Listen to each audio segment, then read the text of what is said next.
What's up, guys? Welcome back to the channel with me, Free Tip Scout, for another lineup building stream. I think this is actually our first lineup building stream for the new year. I don't think did we lineup build? No, this is our first stream lineup building in 2024. So we're gonna run through the team that I'm gonna be putting forward in the midweek. I think it's only one, and a lot of you guys would have seen it from yesterday's stream. There's actually not many games that are really happening in the midweek, so probably you're finding that you might be struggling to put out a team yourself. I've only got one. I think we're going to be just trying to hit the cap 240 rare threshold, and then what we're also going to be doing, because we couldn't kind of finish doing it yesterday, is we're going to be selling more limited cards, hopefully, on Sorare today, just so that I can reduce the amount of cards that I'm holding in that scarcity. I don't really like that scarcity anymore, and I want to come out of it much more aggressively. And I want to put the money into Pooky. Technically, I've already got the money in Pooky, so it's already there. I have 33.478 Matic, which is actually more than enough to pick up a new common Pooky ball, because you can see here it says starting from 30 Matic. If we click on it, the new common, the new drop, because it's a new drop in 1 hour and 40 minutes time, so we'll be able to start buying more Pooky balls again. I'm going to buy a common one, and I have the money to do it already, but I want to still sell limited so that effectively the sales from the limiteds are paying for this purchase of the Pooky ball, rather than my winnings are paying for it from Pooky. So yeah, we've got a lot to do. I'm going to leave the links in the chat. Oh, in fact, I'm not, because Twitch Gaming is already there. Love it. What an amazing mod. Thank you so much, Twitch Gaming. So guys, the two games that we cover are Sorare and Pooky, if you didn't already know. Pooky, as you can see on the screen, is a sports prediction game. So you're trying to guess what the score is going to be in a football game. And if you guess them correctly, you win money. And it's absolutely amazing, this game, because you can just put in whatever scores as we do, and you can win a bucket load of money each game week. We won £20, for example, on the weekend, and it took us 1 minute to put in the same scores for every game. It's easy money, and it's really fun actually as well. You can get into it a bit more than that. There's not lineup building, but there's like Pooky ball building. So there's like a strategy. There's several different strategies that you can apply to try and really get the best out of your collection, which can then give you the best predictions. And there's also just things like Ascension, which is combining balls to create higher level balls. And there's also crafting coming, and there's more game modes coming. There's a marketplace coming. There's just a lot around the corner for this game. So it's really cool to get involved in right now. So use the link in the chat if you want to give this a go. And then this is the other game that we cover that we'll be spending a lot of time on today, which is Sorare. If you don't know what Sorare is, it's a fantasy sports digital card game where you are collecting cards of your favorite basketball players, football players, or baseball players. You're putting lineups together of those players, and then you're entering them into competitions so that you can then score the highest amount of points based on how they do in real life. And then if you score quite high and you're able to score enough points to get into the prizes, the prize positions, you can win prizes such as cards, further cards, which have real world value. So you can sell them for cash, and then you can cash that out if you want and send it to your bank. Or you can win match tickets, match experiences, chances to go and meet your favorite footballers, merchandise such as match jerseys, hoodies, you name it. There's so many cool things you can win, and there's even bigger and better things coming that you can win as well. So we're going to be covering this right now, and I will just briefly, because it's our only lineup, I'm going to briefly show you what the lineup is for the midweek. We don't have a limited team. We've only just got one rare. I might just double check it just to make sure that I'm not overlooking like an easy lineup to enter, but I think we looked at it. We don't actually have a goalkeeper that's playing in the midweek. And when we've kind of drafted in a common so we could play cap 220, we then don't actually have a forward. So I don't think we can put a limited together, but we'll check it in a minute. Good afternoon to Arthur Nice. Volts, good afternoon. I hope you have a good Sorare stream. Thanks so much, man. Thank you for jumping in as well. How much money did you earn only through winnings from Pro? Hello to Pepe Escobar as well. I didn't say hello to you, did I? But I know that you said hello to me earlier on in the chat. So hello to you, man. I don't know at the moment. I mean, I can go on to Sorare data because kind of the one of the easiest ways to find out is to go into the SO5 stats, and then it shows you like your gaming yield, and it shows you the rewards that you've won, how much those rewards are worth now, based on if you've kept them or not. So yeah, threshold-wise or gaming yield, I've won 1,336, which is okay, but I'd actually think that that's a little bit too low. So yeah, the threshold is the main focus to try and really bump that up in 2024. What's your honest prediction for Burnley versus Luton on Friday? Good question, actually. Really good question. I'd like to think that Luton can win, but I actually think my honest prediction for that would be 1-1. I think both teams can't afford to lose it. Going away to Burnley is pretty difficult, and I think Burnley can match Luton. I don't really see a big difference between the two sides, if I'm honest. So I think 1-1 will be the score. In fact, I'd actually probably like to have a little look quickly at the odds for that game. I haven't looked at it myself, but I wouldn't be surprised if the price for the draw in that game would be really close to 3. And you guys know my my rule when it comes. Oh, wow, it's not. Oh my God. Oh wow, that's really surprised me. I know Luton have quite a few injuries that they're contending with, so maybe they're pricing that. But they've priced the draw at 3.7. They've priced Luton at 3.8. There's so much good value in backing a Luton to either draw or win that. So there's no way you would say that Burnley are like the clear favourites there in that game, that they should be priced significantly lower than Luton. They should no way be 1.85. That is unbelievable.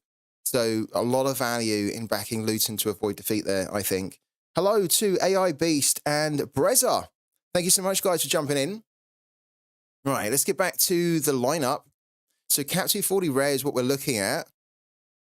Now, at the moment, this is a lineup that has some, what's the word I'm looking for here? Has some placeholders. That's it. Placeholders in here. Because Gradle is away with the national team for AFCON. And this guy here, Aaron Tuck, is a backup goalkeeper. So we have players that we can play instead of them. And let me just go in and show you. So for the goalkeeper, we have Ali Varul. Now, Ali Varul is our main goalkeeper for Threshold. We don't have him in the lineup because we are technically selling him, even though we're not selling him really. We have him listed. That's the better way to say it. We have him listed on the market, but the reality is that we're not going to sell him, and we're actually not bothered at all if we don't sell him. If anything, we're happy to not sell him, but we have him listed up for quite a high price so that if anybody does pay it, then fine, I'm happy to then sell him and not play a team for Threshold. But yeah, but he's uplisted. So what's going to happen is that probably 10 minutes or 5 minutes to the game week starting, which is in 2 hours and 2.5 hours actually. So 5 minutes before the deadline, what we'll do is we'll just simply put Ali Varul in if he hasn't sold by then. And then up front, we have João Figueiredo as well, who will also have listed on the market, but we're technically not really selling him. But again, if we can sell him for the price that we have him listed up for, it's a massive win. So that's why he's uplisted. But yeah, we're not expecting really to sell him either. So again, 5 minutes before the deadline, we'll check it. And if he's not sold, we'll simply take Gradle out, put Figueiredo in. And then I think we're going to have Arda as the captain, but I might just check that now. we need to check all of these guys because we're talking about Figueiredo, we're talking about Ali Varol. For all I know, these guys could just be ill overnight and they now might be expected to miss the game, right? So I need to check it now. But this is the plan for the midweek, that we can try and hit the threshold with these 5 players here. And the captaincy is going to be quite important because I don't really have like a standout captaincy player here. Like, there's not one player here that's got like an amazing fixture that has like crazy scoring at the moment. You know, so it's a little bit tricky. Like if I had a real standout, I'd be like, okay, that's the captain and he should smash like at 70, 80. But the way we're looking at this game week is that I'm looking at these players and I'm thinking, who's really going to like hit a mad score here? And I'm kind of struggling to work it out. But I think that Arda generally can deliver some fairly good scores. He's also got quite a high bonus on him from the collection score that we have. So I'm thinking that maybe he will be the good captaincy, but I need to work it out still. Thank you also to Packers15. Wow, man, 15 months. You are a legend. Thank you so much, Packers15. It's really nice to see you as well. So happy New Year, man. Also, hello to Olaf Alexa and Twitch Gaming. I've completely missed that Lautaro Giannetti moved to Udinese from Velez in the current window. That makes you and me both, because I wasn't aware of that either. I've honestly not really been keeping tabs on transfers. I usually do, but yeah, it's a weird one because I'm not actively trying to expand my gallery anymore. I'm not kind of like trying to spend money. If anything, I'm just trying to win more cards. I've almost stopped being as proactive at finding out what's going on in the market. I keep an eye out, but if I was kind of still rigorously trying to improve the gallery, I think I'd be like all over the market right now, but I'm not.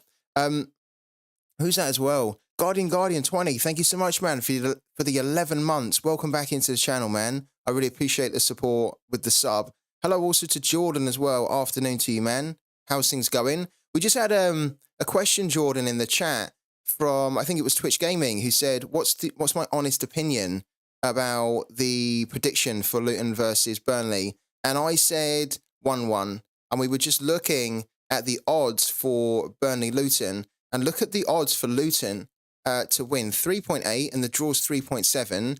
They're pricing Burnley at 1.85 to beat Luton, which I think is completely wrong, because I don't think that Burnley are the clear favourites here by that type of margin. So I'd love to hear what you think.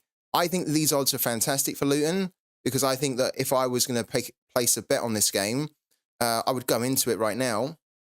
And what I would do is I would choose the double chance here. The double chance is the draw and away. So you're basically saying that Luton will either draw or win it. So you have two outcomes that you're choosing. You get odds of 1.8. Whereas for Burnley, if you chose Burnley to win alone, you're only choosing one outcome. So if it's a draw, you lose. If Luton win, of course, you lose too. But if Burnley win, it's 1.85. If Luton either draw or win, then it's 1.8. The value is so good there. And I actually think that Luton can avoid defeat. And I hope they do, because I am going to be running a Luton Town team, a Luton Town stack for that game. Burnley are an awful home team and Luton are a good away team. I think 2-1 for Luton. I think you're always going to say that though, aren't you, Jordan? If you don't know, Jordan's the play sharper expert for Luton, and he's a massive Luton Town fan. He's been a supporter for, I think, most of his life, and been a season ticket holder for a very long time. But yeah, yeah, I think every time we sort of see a Luton game come up, we ask him, what do you think the score's going to be? And he's such a diehard fan that he always backs Luton. I think no matter who the opponent, and I love it. I love that. Curious to see if me or my mate won a jersey from the raffle yesterday. Will be available in half an hour. You have to let us know. Please let us know if you do win. How many tickets did you spend? How many tickets did everybody spend actually in yesterday's raffle? I didn't spend any at all. I'm going to be going into it maybe when it's like 100 again. I'm not spending 300 on it for a chance to win. I saw a few of you guys yesterday when we were talking about it. A few of you guys said that you spend 15, 20, something like that. Honestly, I was thinking about a 2-2 or 3-2 for Luton, was you? 2-2 would be a good one, in a way. Are you asking me for Pooky? Are you asking me because you want to know what to put for Pooky? Well, it's not a... Yeah, it's happening, isn't it, here in Game Week 61? How do I know if I won anything? They're going to send you an email, I think, if you've won. No, they don't. What happens is that you go into the shop, and then in the shop, you'll then be able to see, like, the merchandise. So you'll be able to then, like, get it. That's how they've done it before, that it will appear in the shop. And if you can, like, then, like, claim it or buy it, then you've basically won. I wanted, but not really. Ola has spent 5 tickets to try and get the jerseys. That's not too bad. And then Breza spent 3. Okay, cool. I didn't spend any. I feel like I don't know. I've only got 36,980, and part of it's because I don't want to spend 300 when I think if I want to do it, I want to spend 100. And then the other part of it as well is that I'm almost just like, no, I kind of refuse to spend my Sorare coins on this raffle whilst there's still nothing in the shop. So it's part protest and it's part stinginess that I just don't want to. I don't want to spend my precious balance, because I feel like if I started to spend it as well, like 300 here, 300 here, then before you know it, this is going to be 20,000 or something. And then, lo and behold, you know what's going to happen. Sorare's then going to drop stuff in the club shop, and I'm going to wish that I had not spent anything. And I know how Sorare are. I think that, you know, we're going to see something in the club shop properly. And so I'm just like, I'm trying to save as much as I can for when that happens, because I know I'll regret it if they then drop stuff in the club shop and I don't have enough when I did have enough, but I just decided to waste it on a chance to win something. One problem I have for the Burnley game this weekend is we have no Kabor and no Nakamba, although I don't think Nakamba starts for us unless Lagonga or Barkley gets injured. What's the deal with... Oh, Nakamba's away, isn't he? Is Nakamba not away for AFCON?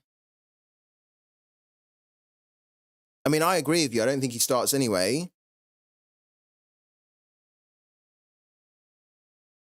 Yeah, but what's the deal?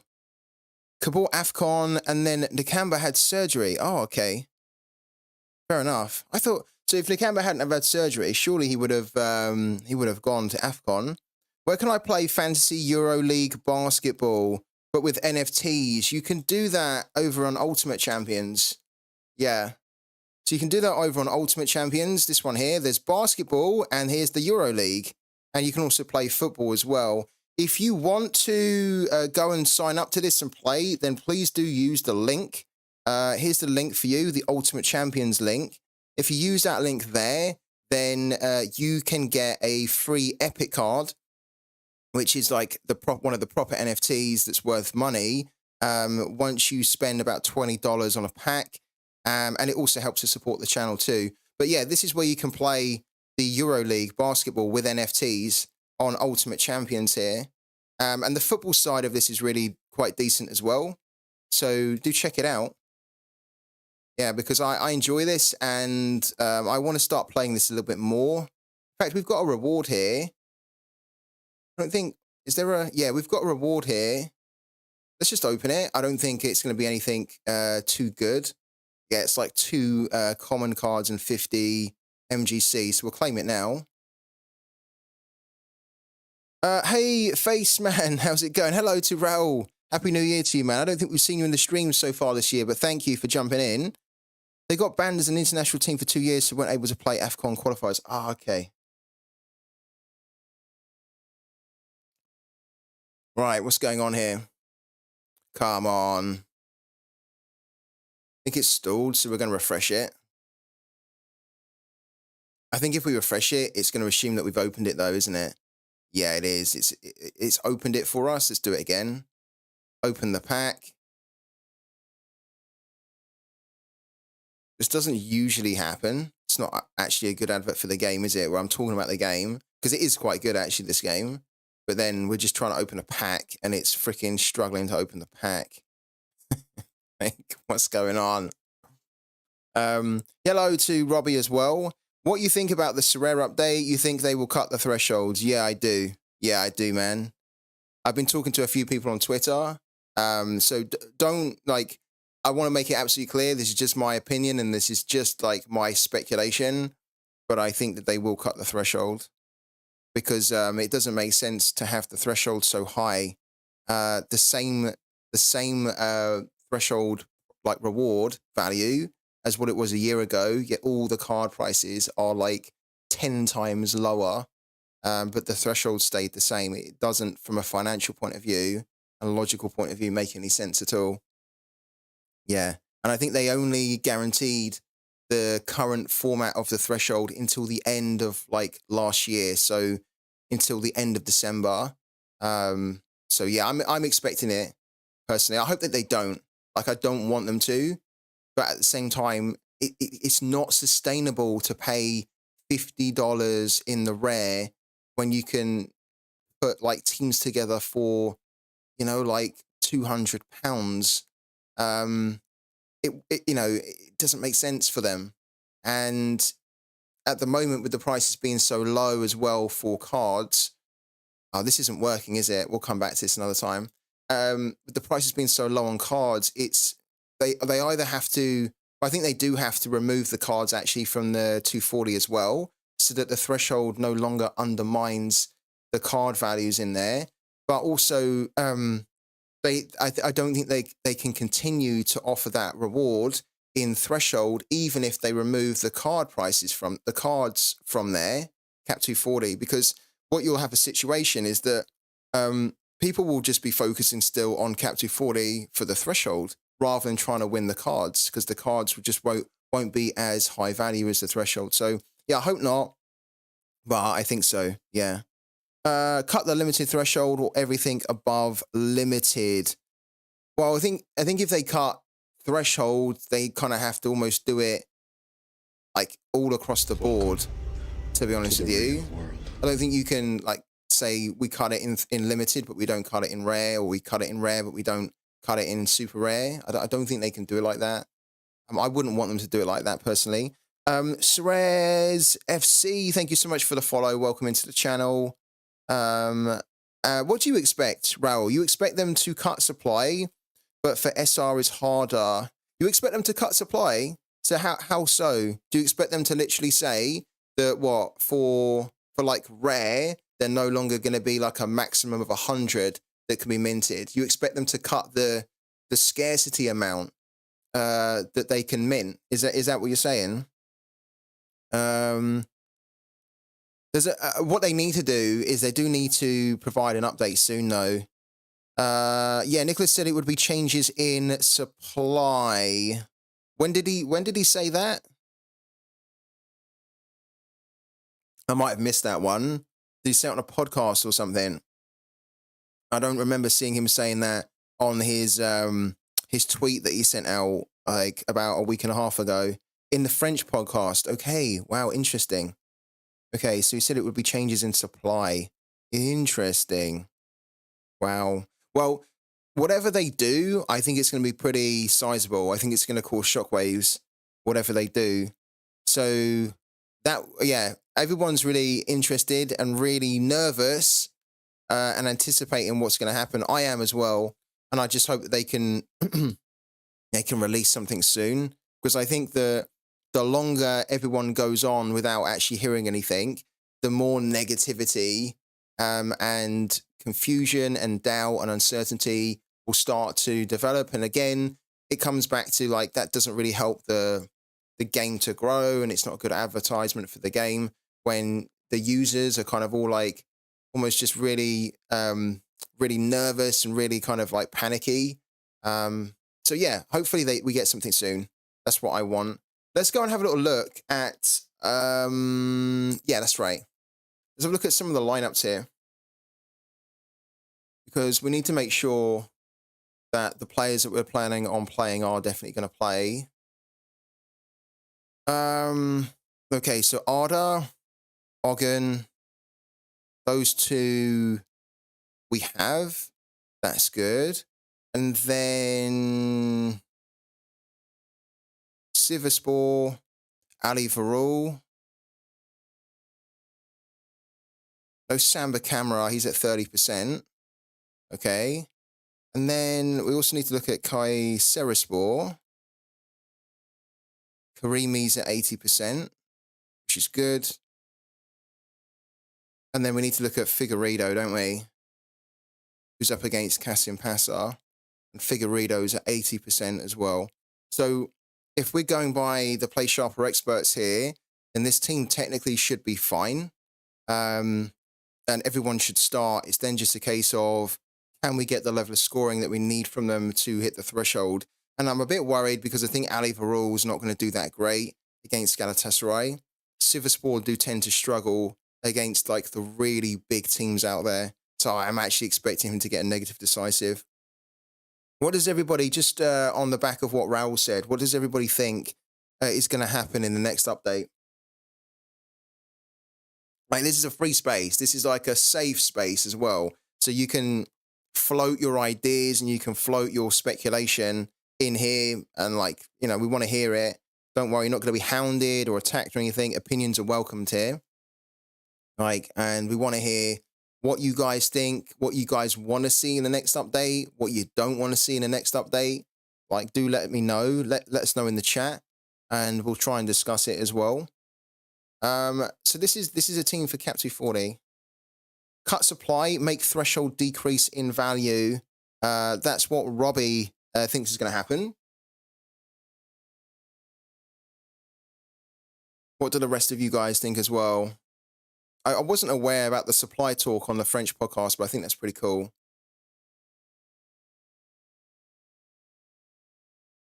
Okay, we don't have a limited goalkeeper. And then we have a few limited players, but I don't think we have that limited forward, do we? No. So this is quite funny because I'm always saying that what should be the case is that I should be looking at like my shortcomings and I should be thinking I need to go out and get like somebody to fill that gap. But there just hasn't been enough motivation from the game to give me that motivation to go out and spend the money. We don't have a goalkeeper. So if I had a goalkeeper, I think I'd be looking to go out and buy like a really cheap forward so we could at least put a team out for Cap 240 limited. But because we don't even have a goalkeeper, we could go out, we could buy a forward, and then we would still have a DMP goalkeeper. So we'd be trying to hit the threshold with a DMP player anyway. And it just, I don't think it really justifies the expense at the moment. The other sort of thing we could do is we could go into Cap 220 limited. We've recently swapped in Anarchy Penna, but I think Anarchy Penna is not going to matter here. He's actually quite a good cheat code, I think, because he's an L15 of 40. And he's the starting goalkeeper at the moment for Barcelona. So that our plan was to put Anarchy Penna in here, then put Ahmed Ogus in there, then Miguel Cardoso there. Then we were going to put Jevtovic there, and then we were going to put like a forward in here, right? So it's actually not a bad team.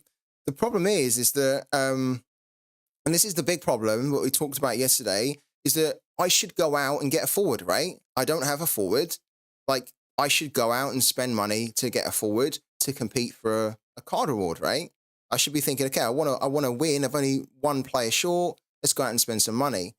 The problem is that there's no motivation for me to go out and spend the money because the Cap 220 Limited has 245, only 245 because rewards, because it's quite a low-key game week. There's not a lot of games that are happening from licensed clubs, right?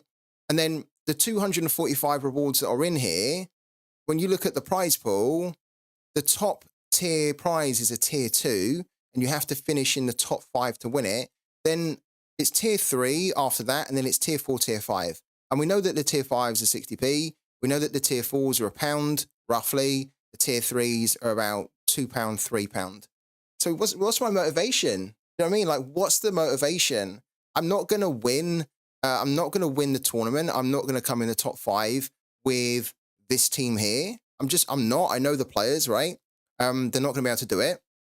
And so realistically, I think I'd be probably getting around here if I was in the chance to win prizes tier 4, tier 5.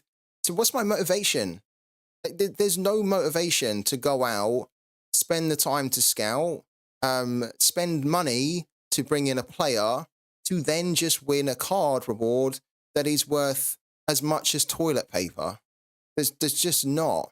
And this is why I really can't wait for the new update, because they need to restore the values of these tiers again, so that in going forward, if I'm ever in a situation like this again, I should be thinking, oh, you know what, like the tier 4s, they're kind of worth, like £5 or £6. That's not bad.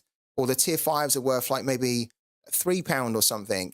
Then I'll be thinking, okay, can I go and squeeze out like a 60p smart purchase with some decent scouting, so that then I can just win something decent? Or maybe the tier 5s are worth way more. Maybe the tier 5s are worth like a fiver. The tier 4s are worth like 7, 8 quid. Tier 3s are worth kind of, £12, £13 or more. There needs to be something more in it for me that's worth my time and effort, rather than thinking I need to go out, scout, buy a player to then potentially win a 60p reward. Because I'm absolutely not doing that. I'm not doing it. And we could do it so that we could then put out a team, but it's not worth, I always say it, it's not worth, the juice is not worth the squeeze. And if like we had a chance to win something good, potentially, then I would do it, but we don't. So I'm just going to skip this entirely. And I hate that. I'd like to say that, like I could go out and I'd really want to try and win a reward. And the fact that I'm saying, and I'm sure that there are other managers are saying it as well, that it's not worth me going out and spending money, is a huge problem in the game, because I have money to spend. I don't mind spending it, but the game's not giving me a reason to go out and spend.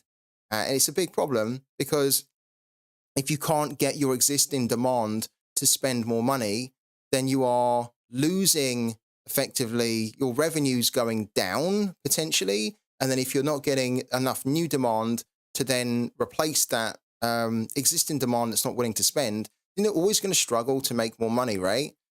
So yeah, bit of a problem. Also, I need to say thank you to Mark Gork for the 5 months. Servus Mark Gork, feeling dank for Dine sub. For Dine sub? I can't remember whether it's Dare D Das on that one, but thank you so much, man. It would be odd for Threshold to be $2.5 in limited. To the real world. Toilet paper is great, though. It is. You can never have enough toilet paper. I think so Arthur says, I know they will completely remove card rewards from Cap 240 and distribute to the other competitions. They will, yeah. I'm in a feedback group, as a lot of you guys know. So I'm in a group that is constantly talking with Sorare, and I think everyone can pretty much expect that card rewards are going to be completely removed from Cap 240. But the problem slightly with that is that you can't just remove the cards from Cap 240 and then leave the threshold as it is, because then actually the people will still just want to hit the Cap 240 and not build teams for the other competitions. Because like, if you think about it, you build a team for another competition to win card rewards that are worth like £10, £20, then why do you do that when you often will need to hit like a score of 350 points or more to win a card worth £10, when you can just go into Cap 240 rare threshold, for example, or any Cap 240 threshold, doesn't really matter about the scarcity, and then you can just hit the 280 points and then get in rare $50, right? So they can take the card rewards out, which is great, and put them in different competitions, because to be honest with you, nobody really competes, and I've said it before, nobody goes into threshold to win the card rewards, but they still need to increase the values of the cards, maybe by cutting the supply, as you guys are talking about, or the threshold needs to be reduced. And I hope that it's the first one, that they cut the supply so that the prices of cards go up rather than cutting the threshold. I really do. But you never know with Sorare. You never know what's around the corner. They should see who hits threshold and have a limit on how many times you cap 240. I don't like that idea. I've heard that before. I don't personally like that because I feel like I should, if I've bought the cards, I should be able to go into any competition as much as I want. It's then just a case of, do I want to go in as many times as I want in that one? Or I don't really feel like restricting managers is the way to go as to how many times they can use their cards. But I've seen that idea floated around, to be honest with you. It's not the first time I've heard of it at all. Make an option for cards untradeable. Give managers a great reward for it. I've also heard about that as well. But I don't mind that, really. I don't mind that, where you can basically say, you can lock a card in to say that that is not tradable. And then that in itself will have a big effect on the amount of supply that you see in the game. But then if you lock a card as tradable, you obviously need to get something for it. Because you're basically saying, I'm not going to sell this card, and now it can't be sold. So I've also seen that idea. I think that's a little bit similar to what can happen in FIFA, right? In EAFC, where some cards can be marked as untradeable or are untradeable. Let's, because we've pretty much done our lineups, right? We don't really have much to enter. Let's at least do our academy teams, and then let's start selling some more limited cards to bots, guys. Because if you don't know, I am sick to death, really, of limited. to basically cut the bullshit. Could have said that a much like nicer way, but I'm just sick to death of limited. I've had enough of it. I don't mind keeping a few limited cards, but I want to, sell as many as I can now, and then use the money for Pooky. So let's put these guys in. And we just put my academy guys, don't forget about your academy teams, right? I nearly forgot myself. Don't forget about your academy teams. Do enter them. I've heard someone say threshold in limited should be removed because no one needs it. Oh my God, who said that? That kind of opinion is unfortunately so out of touch with the reality. It really is, because threshold is needed no matter what level you're competing at. Threshold's needed. If you're a budget manager, or if you've just started playing Sorare, and you're playing in the limited threshold, believe me, they need it.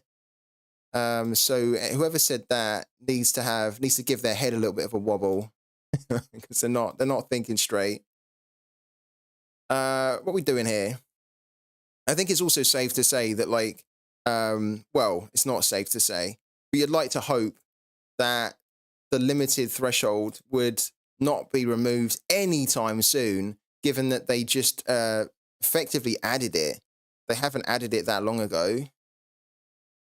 Let's put Thomas Henry in here. Let's put Philip Heiser in there. Yeah, everybody needs the threshold. In fact, a lot of people ask me, Free Tip Scout, like, why did you start?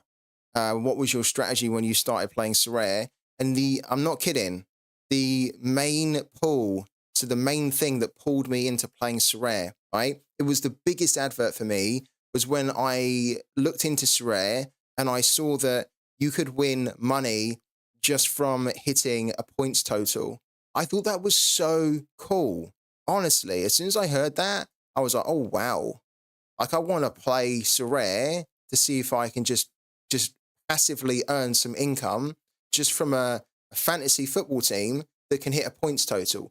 That concept is really cool. And then I also wanted, then once I got into the game, I then also wanted to start to win some of the best cards in the game as well, right? But unfortunately, it's kind of got to the point now where, if you're being honest, the current state of the game is a little bit broken, because a lot of managers they don't really value the cards anymore, because the cards don't really have any value.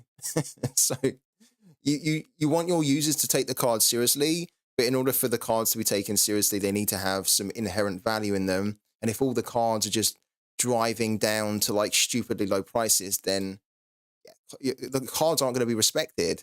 So this is really why I want Sorare to try and restore the respect and the value again to the cards. Because it's really nice to win the threshold, but you want your main thing for your users to be trying to win and aim for to be the cards, right? That's what I think should happen in a card game, is that the cards should be the things to win. Let's put Johnny Russell in here. Yeah, I'm not playing Gradle. Thank you, though. He's just a placeholder for now. Because we're trying to sell Figueiredo. We're kind of not, but we have him uplisted. So don't worry. We are on the case on that one. Let's put... where's our other rare cards here? Okay, we have Jonathan Harris. We have Pappy. I think we need to put Pappy in here. Yeah, we do. Need to put Pappy in.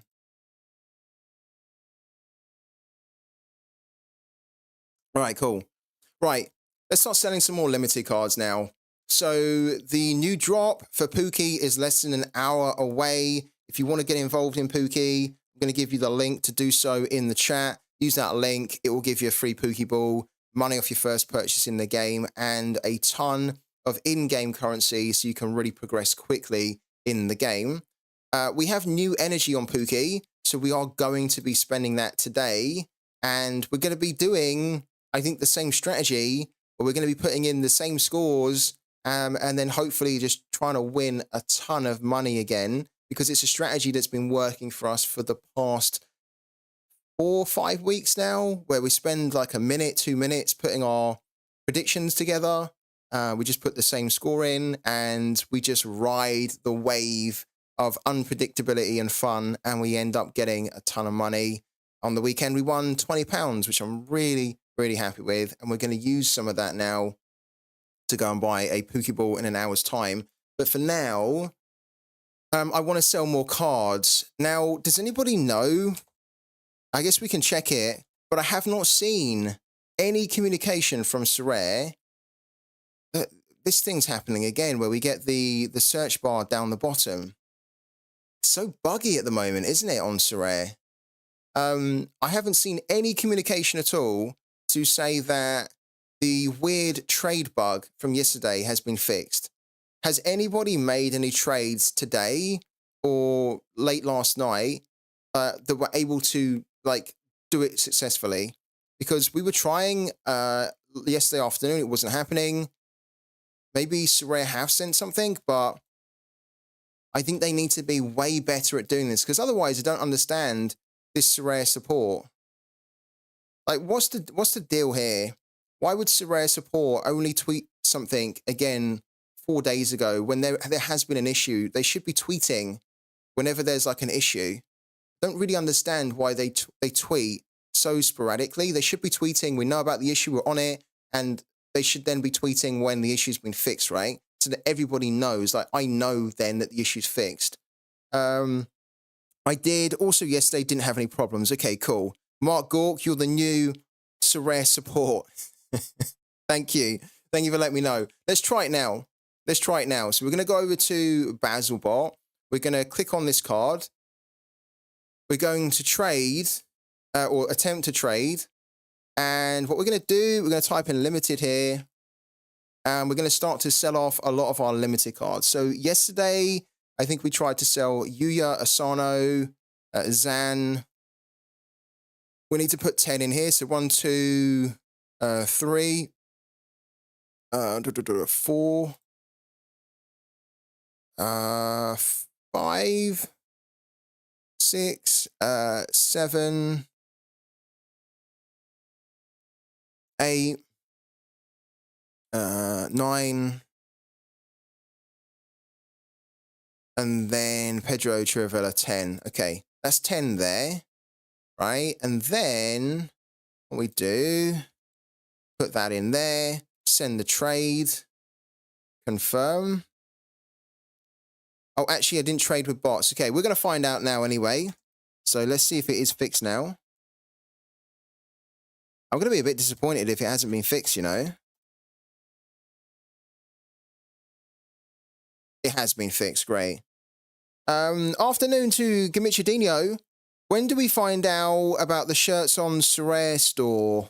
I think that you find out, is it now?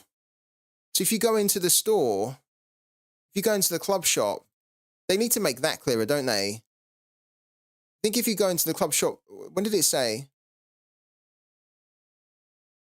They usually say in the tweet that they send out, but they do need to make it a bit clearer. Perhaps if you didn't know. Let's have a little look. Okay, here we go. Lucky managers will be able to claim their jersey, one per person, for free tomorrow at 2 p.m. Central European time. So right now. So if you can claim it, like you can claim it now, what you need to do, they don't really make that clear, is you need to almost go into the club shop now. And if you go to the merch section and you can see the jerseys, right? Then it means that you've won. Is it via email as well? They used to do it where it would pop up in the merch here, and then if you could see it, then you've won. If you couldn't see it, then you haven't won. Yeah, maybe it's via email as well. I think they said they would send an email too. But yeah, essentially you can claim them now. We have a response here. Basilbot has sent us a counter. Oh, wow. What? Okay, so £6.37 is actually more than I was expecting here. We might actually do that. We might do that. Iwanami, how much is Iwanami? I think Iwanami is only about £1, no, or less than that. I like Iwanami as well. I think it's brilliant. Oh, Iwanami's £1.90. Okay. £1.90. He's really good. Okay, I think we're going to do it. I think the player that has the most amount of value is Pedro Chirivella. I think he's about £2. Well, £2, £1.61. Yeah, what we're going to do is we are going to compare this offer. We're going to do another offer to a bot. This is actually, I think, not a good price, but I think this is better than what I was expecting. What we're going to do is we're going to go to Sir Hiss as well. We're going to do the same offer. And we're going to see what Sir Hiss is going to offer us. So we're kind of like, we're shopping around for the best deal. And so we're going to add these exact cards in as well. So let's do it here. Big sell-off till on. Yeah, a little bit of a sell-off. Yeah, 2 cards removed as well. Not bad. I agree. Yeah, I think it's pretty good, actually. Let's see what we can get from Sir Hiss on this one. So we've got Zan. We have Zan. Let's put in limited here again. So Zan, Asano, Pochettino, I think, was in there. Yeah. Okay. Thomas van den Kiebis was in there. Iwanami was in there. Marlon Mustafa was in there. It is as well. Okay. El Kurani is in there. Then Sandy Walsh, Pedro Chirivella. Yeah, those are the only 2 that are missing now, aren't they? So Sandy Walsh and then Pedro Chirivella. There we go. So that should be 8 cards there, right? 1, 2, 3, 4, 5, 6, 7, 8, 9. What's the 2 cards that were removed? It says 2 cards were removed, but actually just 1 card was removed. Oh, okay. 2 cards were removed because one of them is Kylian Mbappe, of course, yeah. But actually 1's been removed. So that's why we now have 9 rather than 10. Okay, cool. Right, let's send the offer. Like that. Let's see what we get from Sir Hiss now. And we'll compare it. Any MLS? What do you mean? What's the question? Like, am I putting any MLS players in to trade off? Because I'm not, if that's the question. I want to try and keep my MLS limited players because, yeah, they have obviously a new season, a fresh new season right around the corner. Yeah, and I kind of like the MLS as well. Yeah, I am losing significant value, yeah. But the way that I look at it is that I'm losing value here, but I'm going to make up the loss by putting that money into Pooky, and I'll be making more money on Pooky.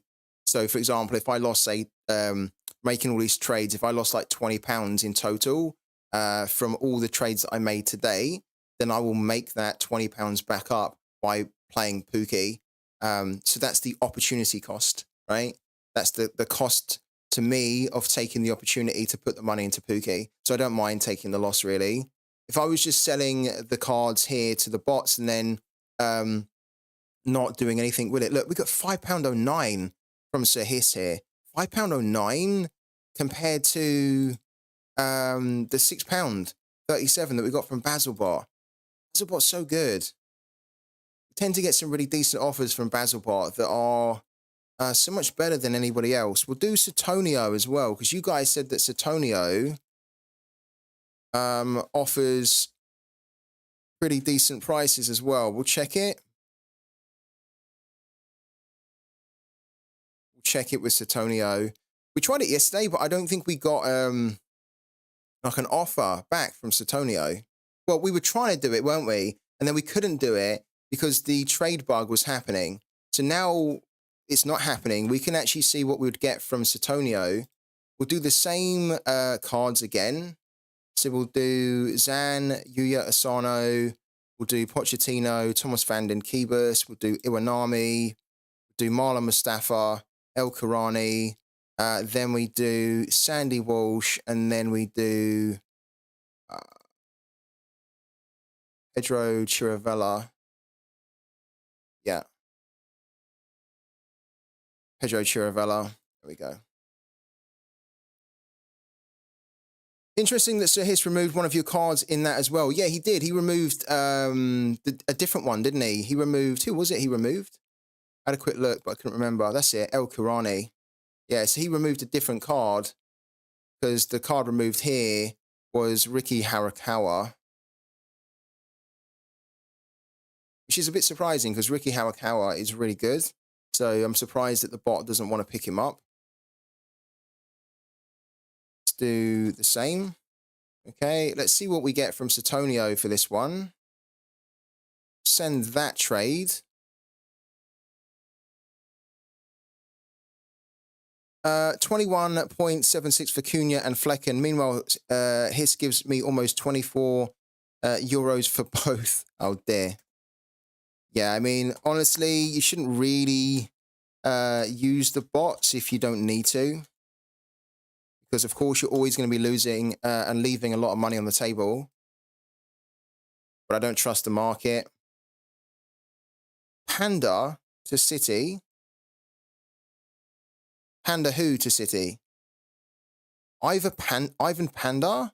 So Ivan Panda, the goalkeeper from Fortuna Sittard to who? To Man City? No way. No way. Seriously? Okay, to Hull City. Is it Hull City? Okay.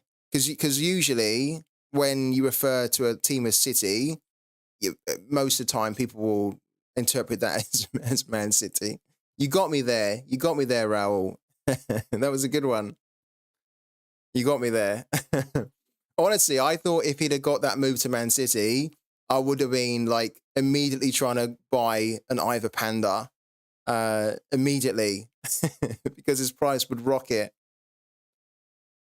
We don't have an offer. Here we go. We've now got an offer from Satonio. Satonio is offering us £6.70. So I thought this was pretty good, £6.37. But Satonio has bettered it and he's offering us £6.70. The card that he has, he's removed no cards though. He's removed no cards. So this is 1, 2, 3, 4, 5, 6, 7, 8, 9. But it's still 9 here, isn't it? It's exactly the same. We need to do that for Satonio, I think. I mean, we don't need to, but we are going to do it because we want to try and exit out of these cards now, put the money into Pooky. So, yeah, we're going to do it. £6.70 from Satonio. We're going to offload 9 limited cards, which is great. At the moment, I've got far too many. I have 199 limited cards. A ton of those are also to give away to you guys as well. But ideally, I'd like to be taking this under 100. So it's a good start. We get rid of 9 here. And we're going to not accept that one. We're going to accept this one here. Accept that. Accept. And send them over to Satonio. Yeah, and we should get the £6.70 into our cash wallet, which is lovely because that's going to take us up to £14. I think we want to try and get to about, we can get to kind of like 30 today. I'd be really happy. I don't know if we can. That might be a little bit too ambitious, right? We're going to try. So there we go. We've got the money, £14.22. And we've just offloaded 9 limited cards there to Satonio. Let's reject that one now. Let's also reject that one too. Okay, let's do it. Let's do it again. Let's actually start with Satonio again, this time rather than Basilbot. So let's go back to Satonio here. The sell-off is real. The sell-off is real. And then we're going to do the same thing. We're going to go into Satonio. We're going to type in limited here. And we're going to just run through our limited cards. And we're going to work out who do we not want? Who can we offload? So let's just start with these guys here.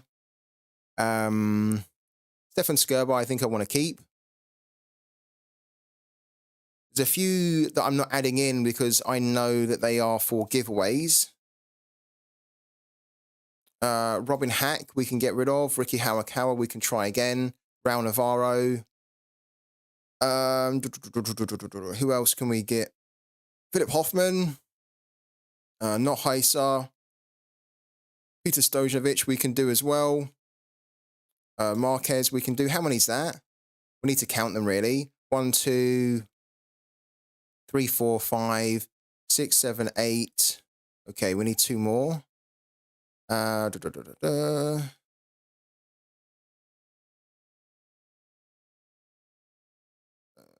Williams we could do. It's 9.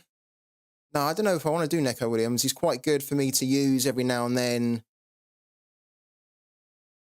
No, I think we want to keep him. And then we could do Mijo Cactus, though. That's 9.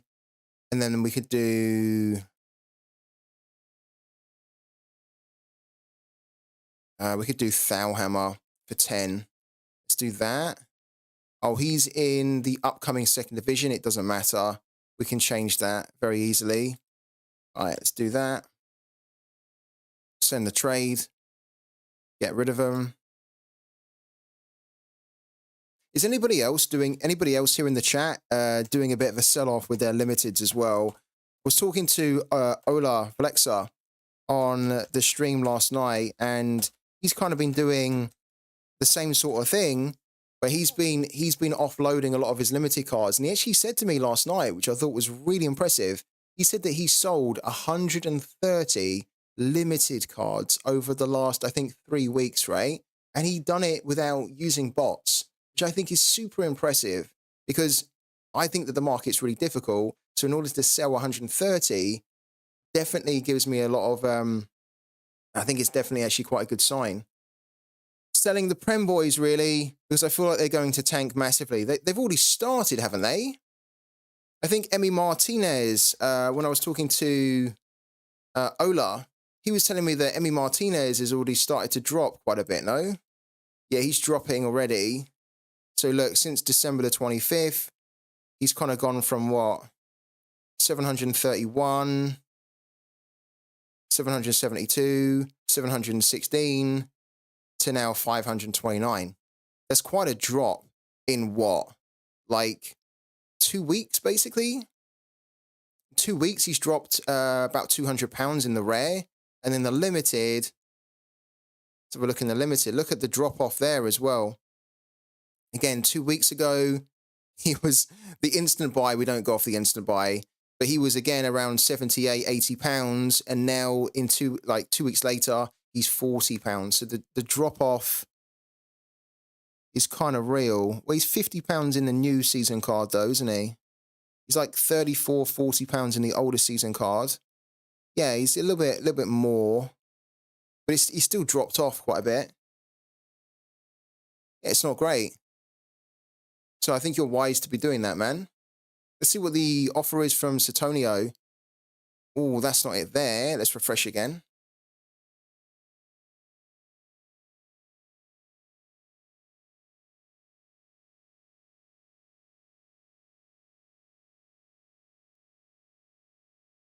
Do we have a new offer? We've got this offer still, which I'm obviously not interested in. So if this guy is on the stream right now, thank you. You've sent me a couple of offers. I appreciate it. But we're trying to get rid of limited cards rather than taking more limited cards. So thank you. I don't want to sell. Thank you, though. Where's our offer from Satonio? We might have to be a bit more patient to get it. I don't think we've had it yet.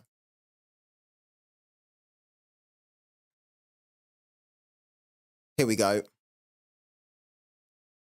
Okay, £2.53. Oh, that's a bad one. That's a really bad one. We definitely wouldn't do that. Okay. So maybe what we need to do... maybe what we need to do is choose different limited cards here. I'm not selling all those for £2.53. No way. Let's go onto here. Filter. Okay. Tasgram we're not selling. Stoga we could sell. Miguel Vargas, I think I want to keep him. Same for Leonard Mosa. Look at how low the values are of my limited cards here, honestly. Yeah, I feel like Satonio is better when you're buying, not selling. Yeah. Yeah, definitely. Satonio, he did pay quite well for the last deal, but that one there was pretty shocking. We don't want to sell for that. Maybe what we could do is we could throw in Ogiwara, then Neko Williams. Let's do it differently. So we can try and sell Stoga, then Ogiwara, then Neko Williams, then... how much did we buy Nicholas Storm for? God, we bought Nicholas Storm for £9.26. He's £1 or so. We're not going to be selling Nicholas Storm. Luke Browers why is Luke Browers dropped off by 40%? He's gone from £4.78 yesterday. Well, no, not yesterday, on the 6th to... Oh, these are the older season cards. Okay. But he's also his new season card. God, it was so low. That was a bit of a freak sale, though, because that was with Pug Trader, so that's probably something a bit weird going on there. Yeah, I mean, we bought this guy for 55p. I'm actually quite happy to keep him. Oh, Leandro Darmian we can get rid of, though. And then Jumin Kyo.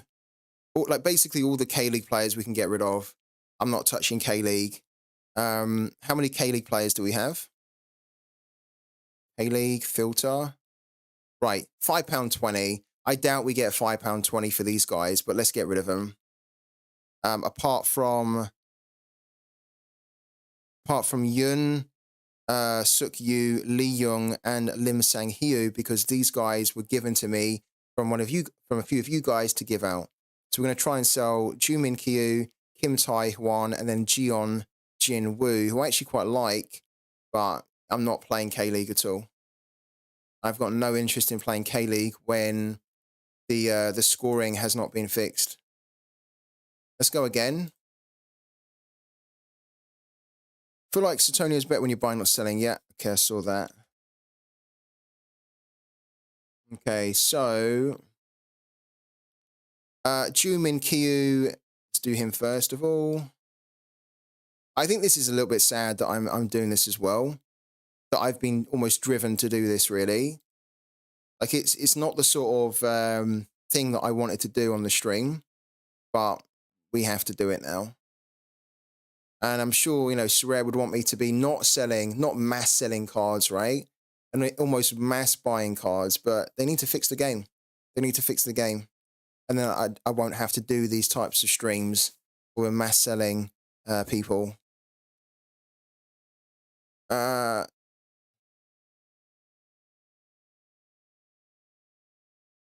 There they are. Kim Tai Hwan's in there. Kim. What?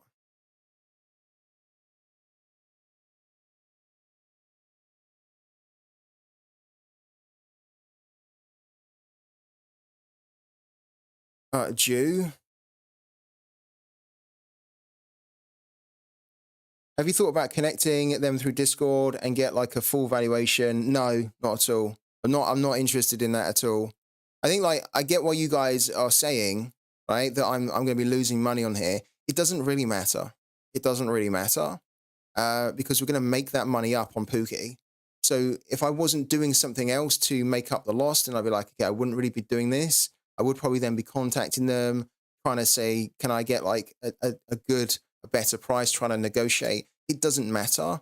We just want to get out of this scarcity as quick as we can and put the money into Pooky as quickly as we can so that we can then just make up that loss on Pooky. The returns on Pooky are too good. We have to take the opportunity more now than we do just having these cards sitting in our gallery, not doing anything, just dropping more and more in value and not winning us anything at all. We need to take that money out. We need to put it into Pooky. So yeah, it doesn't matter that we're taking some losses here. Like it should, but it doesn't. That's the cost of the opportunity that we're taking on Pooky. Gion. Okay, Gion. So Gion here. Like there are some exceptions to that though. I don't want to take like huge losses on cards, right?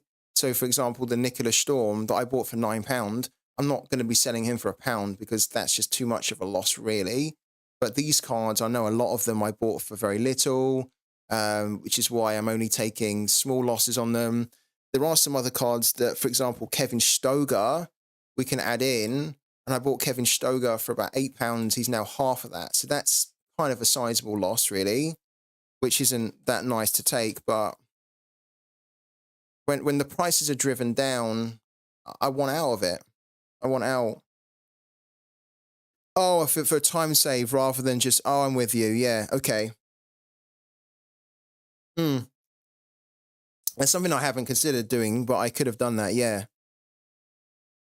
Yeah, so Tonio does that. First big offer, good. Then the next one's really bad. Let's put that to the test. We're going to see what the next offer... We've had the next offer. Let's see what this offer is going to be. If this offer is trash, then we're going to go to Basilbot, and we're then probably going to sell our cards to Basilbot. Let's come off that. Filter. Go down. Stoger's in there. We also want to sell, I think, Ogiwara and Neko Williams. We kind of don't, but we should. So we're going to do it. So Ogiwara.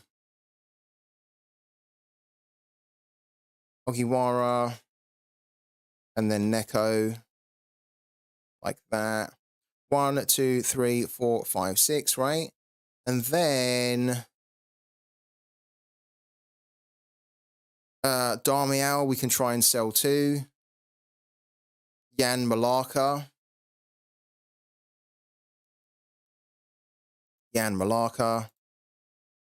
And then Darmiao. Like that. How many have we got? 1, 2, 3, 4, 5, 6, 7, 8. Okay. We need another 2.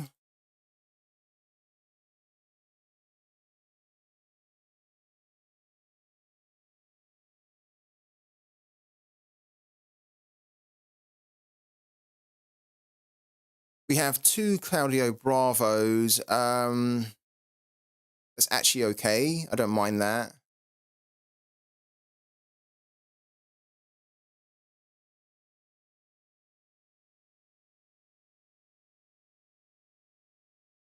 Now we're kind of like, we're really scraping the barrel.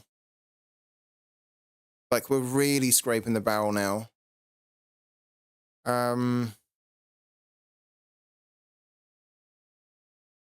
Angelo Preciado. Let's throw him in as well. I'm sure that he's going to be removed. He doesn't actually have full coverage, but let's do that. 1, 2, 3, 4, 5, 6, 7, 8, 9. We've only got 9 in here. Did we count that wrong? 1, 2, 3, 4, 5, 6, 7, 8, 9. We did. We got another space. Yeah, you mentioned that before. I don't really care. I don't really care if Ogiwara is going to go up. I just want out of this scarcity.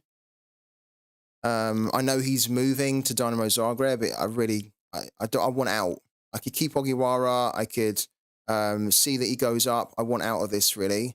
Ricky Harakawa can go in there as well. There we go. What you reckon would be the hit rate if you listed them all for like 40, 50p? Surely get a few more pennies from that. I don't think so. Well, I'd like to hope so. This is the point for me. I've almost lost faith in selling on Sorare. So I'd much rather just take the loss, right? Just sell to a bot so that I'm out of this a bit more and I can just put the money into Pooky and then just like start focusing not a bit more, but then start making the money back on Pooky that way. If I was to sell them all individually, I'm pretty sure I would have a few offers and it would take a little bit longer, but I just don't want to drag this out. I'd much rather just accept, like, I'm making losses anyway. All my limited cards are basically down. So if I try to sell like them individually, I'm still going to be making a loss, right? I'm still like, they're all pretty much down. So why not just take the loss all in one go, do it really quickly, get it done, and then just make that loss up, which I will be able to do on Pooky. If I didn't think I could make the loss up on Pooky, then I wouldn't be doing this here at all. But I don't care, really. Like Ogiwara, for example, is going to go up. I really don't care. Like, I want to sell him now. I want to get out of this, really. Like, the same for Jumin Kyu. Jumin Kyu will probably go up in value. The K-League players will probably go up in value if I sat on them. I don't care. I want out of this. I'm so done with this scarcity. I'm going to keep a few cards, but I can't stand looking at these cards anymore and knowing that their values are just so shitty. They're not delivering me anything. Like, they're cards that basically are not delivering any return whatsoever. I don't understand why I still have them. Like, we need to get out of them. We just need to get out of them, guys, really. So that's why we're doing this here. And that's why we're doing it, and it might not look like a lot of sense, but trust me, it will in the long run. So let's send the trade, confirm. Like Leandro Darmian, for example, he's a massive heavy hitter on his day. He's really cheap right now. His season's not too far away. We should technically hold on to him. His price will increase, and we can sell him for more. Couldn't care less, really. I really couldn't. I just want out of this scarcity. It's done my head in. I can't wait to... I want to have my cards down in limited to kind of like less than 100 now. I'm so done with it. I want to just focus on rare and above. So it's just like a proper sell-off, basically. Yeah. Like, I've got so many of these. Like, if you look here, right, we go down and I show you the limited cards, right? I've only got, like, my limiteds are only worth £271, guys. I have 200 limited cards and they're only worth £271. That's like unbelievable. And there's only, look, I've only got 3 cards that are in basically double digits. 3 cards are in double digits. The rest of them, and too many of them, are kind of like £1 or whatever. It's not worth my time. Look, Sione down. Patrick Van Aanholt down by 61%. Look at all the reds, basically. Look at all the reds here. We're going to lose no matter what. We just have to accept it, get out of this card scarcity now as much as we can. Keep a few in just in case the scarcity turns around, which I don't think it will, and then just put the money into something where it's going to be better spent rather than just having it stuck in this freaking scarcity, which is just dog awful, to be brutally honest with you. Dog awful. And they might even in the next update, they might even announce something really great for limited. It's not going to make me jump back into limited.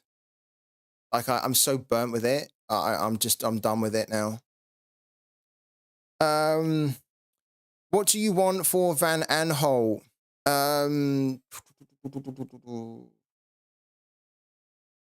I don't know, because I don't know how much he's selling for. Like if you guys want any of my players, I'm happy to sell them to you. So that's the other thing I haven't actually mentioned here. We're selling to bots, but if there's any players you do want, just let me know and I'll send them to you instead. I'm sure I can do like a decent price on it. Where's Patrick Van Aanholt? Here he is. Look, Patrick Van Aanholt, his average is 71p. His last auction was for £1.24. So yeah, probably would sell him for like £1. I'm not selling the Test Grand Limited. No.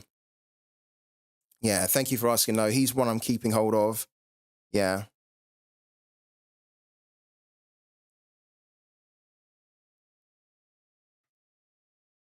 Right, so Tonio has sent us an offer for, wow. Okay. We're getting £13 here? £13 for these cards? What? Okay, so Stoger's around £4, right? Neco Williams is that's actually a lot. I didn't expect to get £13. What we are going to do is we're going to compare that. Neco Williams is like 250. Yeah, he's about 250. I think I should accept that quickly. But what we're going to do, I am going to compare that with a Basilbot. So we're going to send the same offer to Basilbot now. I can't believe that. £13 here for these trashy cards like Kim Tai-hwan, Preciado, Ogiwara is decent. Neco Williams is decent. Wow. I'm going to quickly let's close that one down. I'm going to quickly see what Basilbot will do as well. Maybe Basilbot can't offer anywhere near that. And if so, that's great. I'm just going to accept Satonio's offer straight away. It is Merry Christmas. Yeah, definitely. It is Merry Christmas. Let's throw in Jeon Jinwoo. So Jeon Jinwoo. Jeon Jinwoo. Like that. Right, this is the offer, isn't it? Ricky Hawakawa. Ricky Hawakawa. Like that. Jumin Kyu. Jumin, there we go. Leandro Darmiao and then Stoger. You guys are telling me that Satonio gives you a really bad offer after the first offer. That's definitely not a really bad offer. £13. I think that's really good, actually. We are gonna compare it still, but honestly, I wasn't expecting to get even £7 for those cards, let alone 13. Oh, I've just added in. We've added it in, but we've got more to add in. Right, what did we get to? We got to Stoger. We need to throw in Malaka. Jan Malaka. We've got to throw in Neco Williams as well. Neco. Ogiwara. Ogiwara. And then Preciado.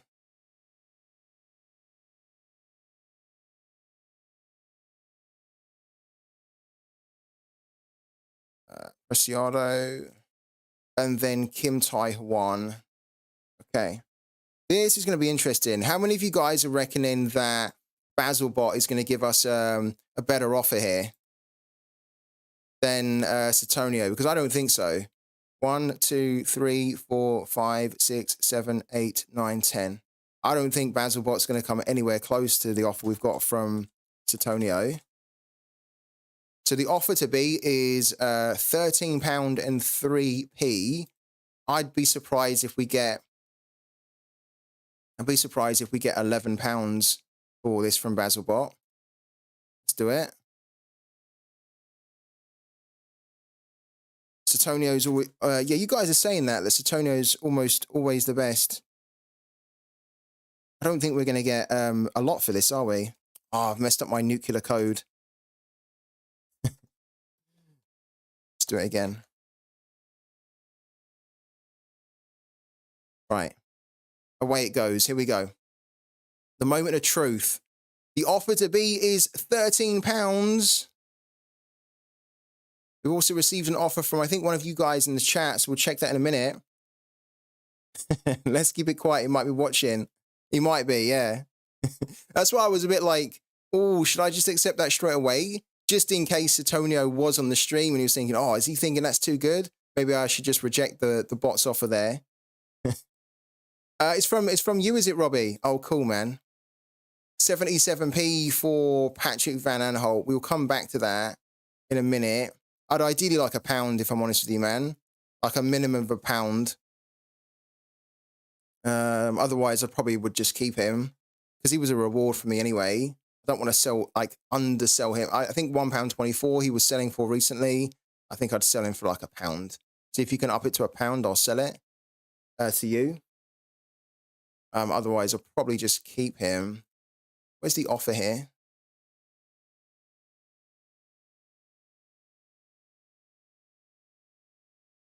Come on, Basil. Show me what you've got.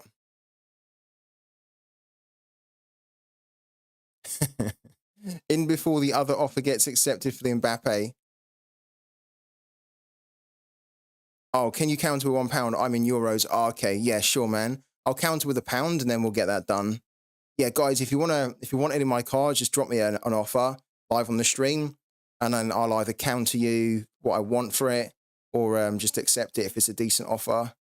Where's our offer from Basilbot? The suspense is killing me here. I don't think we're going to lose the offer here from Sutonio, and we'll probably end up accepting it. But I really am quite keen to see what Basilbot's going to offer us here, if at all anything. For the did we send it? We did send it, right? I'm getting a little bit paranoid that we didn't send it. Yeah, we did send it. He's still doing his calculations on the bot. There's a lot to factor in. So let's see what happens.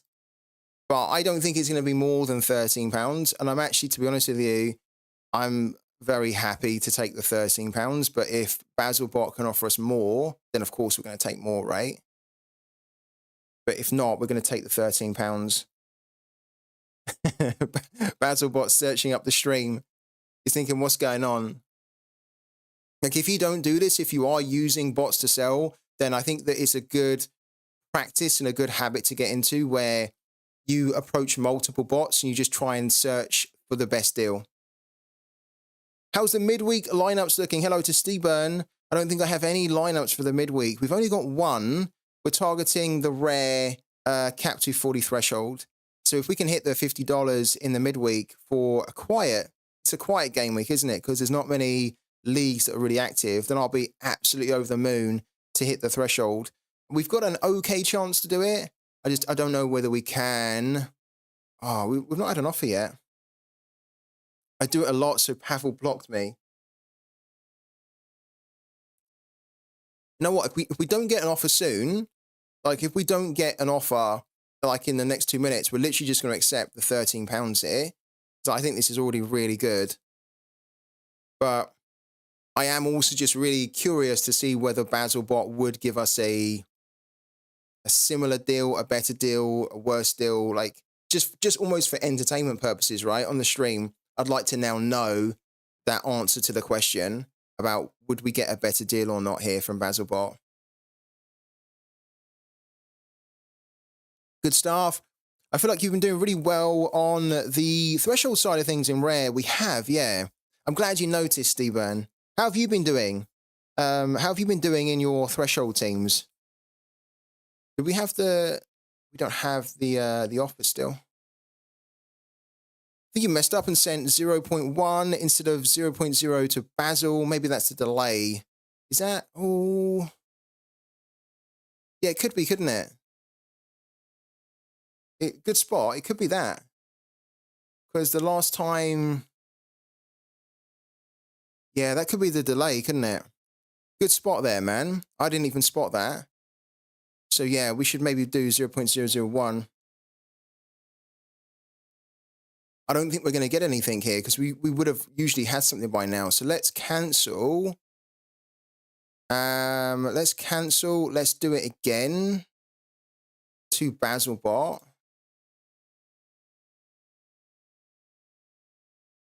Let's try and do it as quick as we can. Because I really do kind of want to... Oh, what's happened there? Here we go. Here we go. Let's try Basilbot again. Been a quiet few weeks, unfortunately. Work has been mad busy, so Sorare took a back seat for a little while. Tempted to reinvest soon to make a rare threshold team. You should do it, man. Definitely, you should do it. Yeah. You may lose the Satonio offer after 10 minutes or so. Yeah, let's take that risk, though. For now, I think we've still got some time. We need to throw in this here. Jion, Jinwoo. Go back here. Jion, Jinwoo.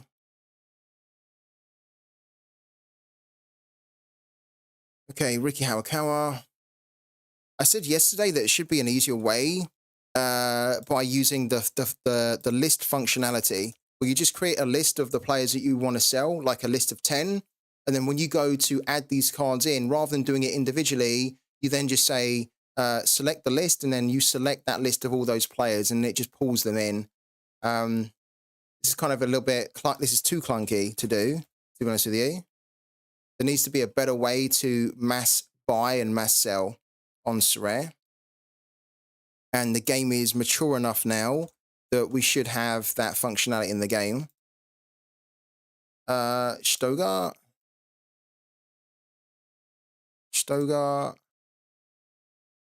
Yan Malaka. Neko.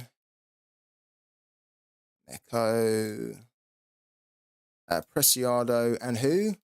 Preciado and Kim Tai-Hwan. Preciado and then Kim Tai-Hwan.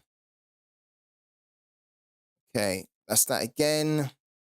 Let's do the offer, but let's do it properly this time, where we do like that rather than 10p. Send that trade. Okay, confirm.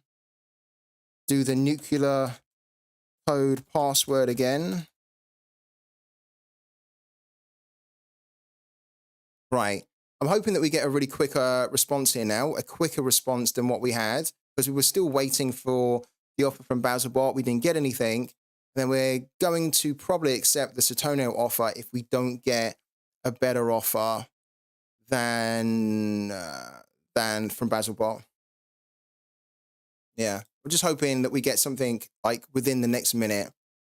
We don't, because like Basilbot's really quick. So if we don't get something within the next minute or so, then we'll just sack it off and we'll just accept the Satonio one.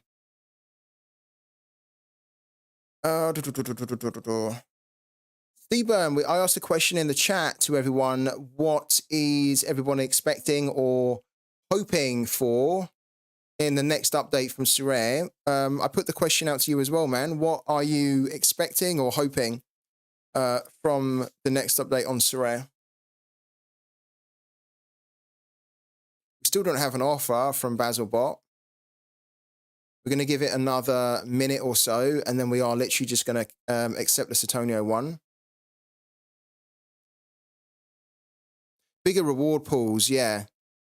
I'm interested to see that too. I want there to be bigger reward pools, but also better reward pools, bigger and better.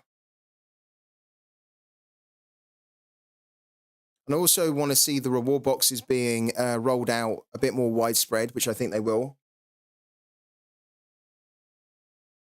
Yeah, this isn't happening. We're not getting anything from Basilbot. So we're literally just going to accept this offer now of £13 from Satonio. There we go.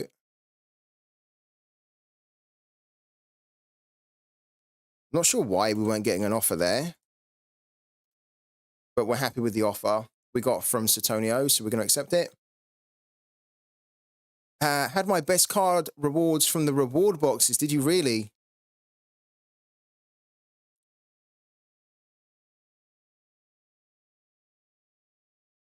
I think it comes back to the thing that I mentioned before, and I'm going to say it again. What I would like to see is that I don't want to see tier 5s offered in every competition in the game.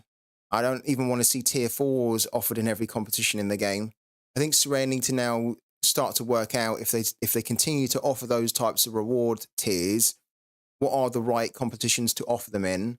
Offering tier 5s in All-Star is a completely dumb thing to do at the moment, because you are offering cards which nobody wants, especially the players, the managers that play in All-Star, for example. They don't want to win a tier 5. So when they win a tier 5, they immediately flood the market by putting it up for sale.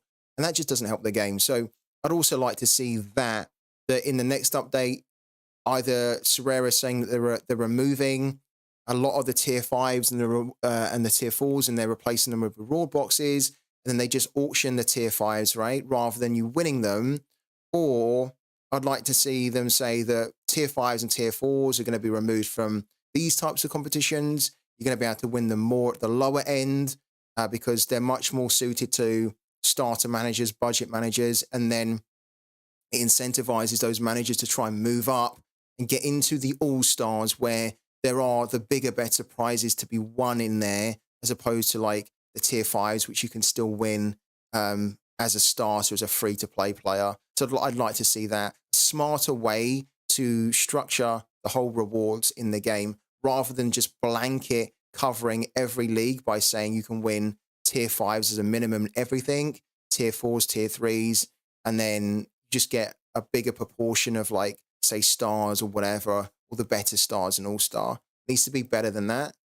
Can't just be a blanket, one shoe fits all approach anymore now. Interesting. A burn card option would be good. Smarter reward pools. So move tier 4, tier 5s into amateur competitions and then have better rewards in the bigger competitions. Exactly.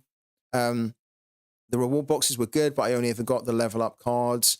Another small one is to hear how they plan on going about the 220s and the league exclusive tournaments with the use of commons, because as I have too many limiteds to enter amateur when MLS comes out, how do I get to pick my 10 cards for the draft? Yeah, cool. I'd also like to see that too. Yeah, because it seems a shame that there's almost like no common competition that everyone can compete in together, like at the moment. I don't think they should auction them, as they have always pledged to have a percentage of supply and rewards. But having tier 4, tier 5 in more beginner divisions makes sense. Yeah, but I think though the thing is though, the Don, is that I think they still need to auction them. I think they do, because for the collection's sake, right? Because some of the cards that are going to be tier 4s and tier 5s are going to be like cards that people need to complete a collection bonus. So like if you just offer them in like the beginner competitions, which you then say that managers can't compete in those competitions because they have too many cards, and how can they get the cards other than buying them from the secondary market, when actually they want to buy them from the primary market to get the first owner bonus, right, and the collection bonus? So they still need to offer them in the auctions, but I just don't think that they need to auction tons of them, and they definitely don't need to be minting a lot of them by minting them for auctions and then by minting them for the reward supply, right? Having the tier 4, tier 5 and amateur wouldn't affect the market, but would help new joiners progress a bit quicker and might encourage them to invest quicker if they get to full limited teams. Yeah, definitely. Yeah, I think they said 40% in auctions, 40% in rewards, or some fixed percentage. You're right. They said 40%. Yeah, they have the supply of their rewards is 40%. So 40% of the supply is made up from the rewards, right? Which people have held them to over the years. They have, yeah. It's gonna be interesting if they decide to change that or not. I don't think they would, but that could be a surprise announcement that they decide to change that percentage of what they reward. Maybe they will if they're planning on cutting the supply. Afternoon FTS, and if they're also thinking on, hello to X Thompson, by the way, if they're thinking on like replacing them with other forms of rewards, right? Then in that sense, it might make sense. Right, have we got our money yet? We have £26.70. Guys, we've got £26.70. It's 4 minutes. Okay, perfect timing. There's 4 minutes until the new drop of Pokeballs. So we are going to pick up a new common Pokeball for 30 Matic. We have 33 in the balance right here. So we're going to pick one up, and I'm hoping that we can finally get a Premier League ball, because the plan here is to buy another common so that then I have 4 common Pokeballs, right? Let me show you. This one, so 1, 2, 3, 4. These 4 Pokeballs here are rare, okay? And the plan is to combine like these 2 or these 2, basically combine both of them, so that then I'm creating from these 2 rares, I'm creating 1 epic. From these 2 rares, I'm creating another epic. And then from these commons, I've got 1, 2, 3, but I need another common, so that then I can do exactly the same with the commons. I can combine them, create a higher level Pokeball, a more valuable Pokeball. So in the end, in my collection, I'll have 2 epics, and then I'll have basically 2 rare balls. And then that'll be a really good collection for me to be using on Pooky. Have you ever bought a Pooky ball or of someone rather than via a box? No, I haven't. I've always bought them on Pooky. The reason for that is that when Pooky sell more Pokeballs, it increases the prize pool. And so I want the prize pool to be constantly increasing. If I was to go and buy a Pokeball that's already in supply, so buying it from a secondary market, that's fine. You can do that on OpenSea, but it then means that you're not buying directly from Pooky. And so they have like a target where when they sell X amount of Pokeballs, the prize pool that they offer for the game weeks will increase, right? So I'd much rather buy from Pooky, so that then I'm contributing towards that prize pool being increased. Because at the moment, I want to win more. So if I want to win more, I want to try and trigger an increase in how much I can win by Pooky upping the prize pool. What's your max energy? The max energy I have is 235. So we have this right now. If we get another Pokeball, if we get a common, I think if we get a common Pokeball, it's going to give us an additional 6 energy, I think. So then we'll go up to 240, which would be lovely. And we're going to do it now in 2 minutes. 2 minutes time. We're also going to be still selling limited cards. So let's go back here. Let's refresh our roster. We have 180. We have 180 limited cards now. So we've, over the last 24 hours, we've literally got rid of about 20, 25, something like that. We still have a long way to go. Lucas Chavez to Greece. Is he really? Oh, no, that's not good.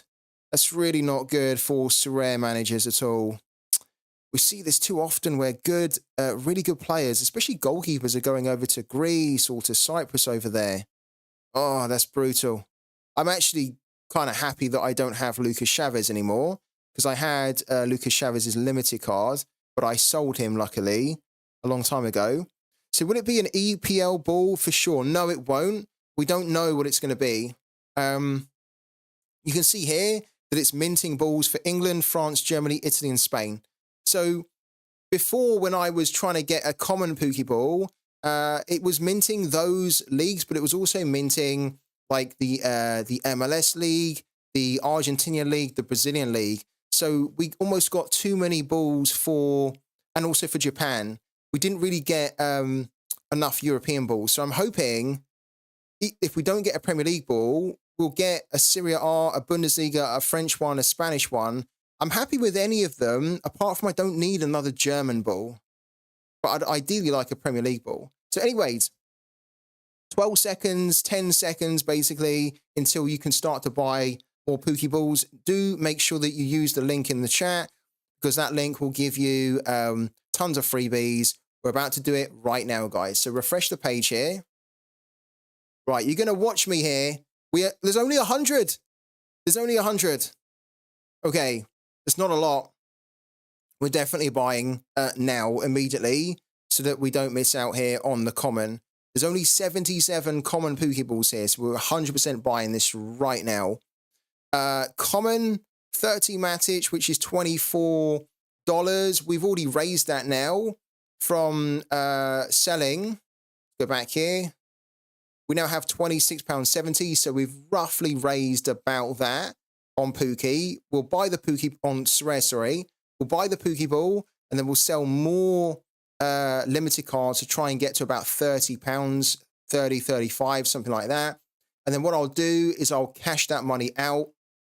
I'll send it to my bank account, and then that effectively, that money there that we got from the limited sales has then paid for our Pokeball. So we've transferred it out of Sorare, we've put it into Pooky.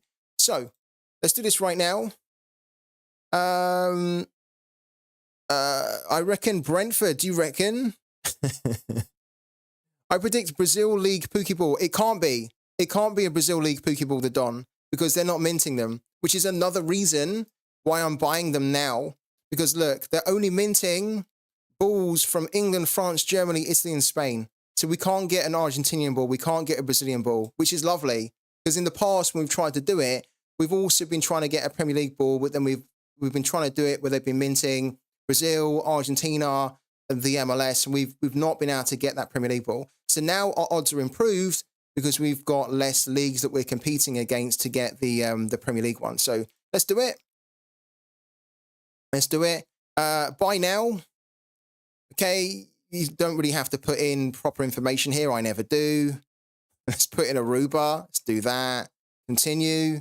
Right, and then pay now. We're going to pay with our wallet because we have the money in our wallet. 33 Matic. Let's do it. It's going to cost us 1p to create the transaction on the blockchain. And then fingers crossed, guys, we're trying to get a Premier League ball.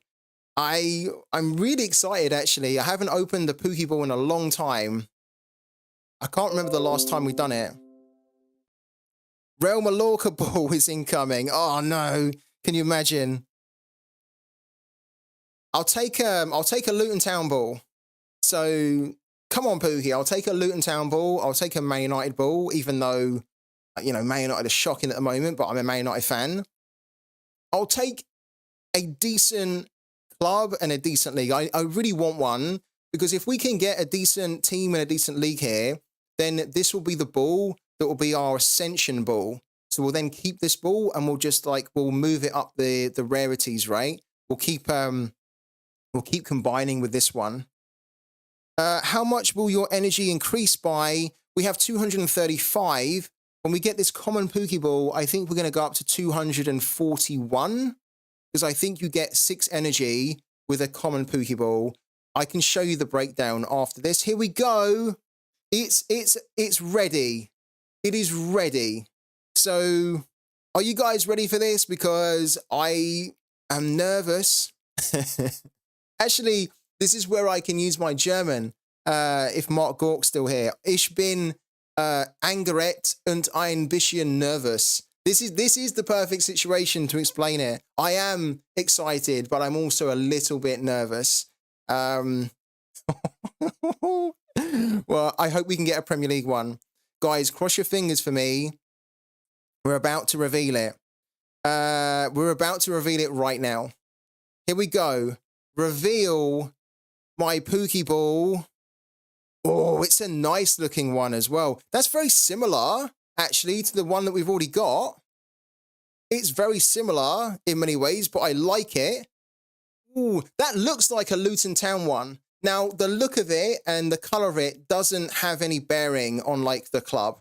So if you got a Pokeball that had the colors of, say, like Man United or Real Madrid, it doesn't mean you're going to then have a Man United or Real Madrid ball. But I like that. That actually looks pretty cool. We're going to go and find out right now what is the league and what is the club that we have with this Pokeball. See my Pokeball? Oh, no. Oh, no. We get Torino. We get Torino. Oh, no. That's disappointing. That is disappointing. Oh, God.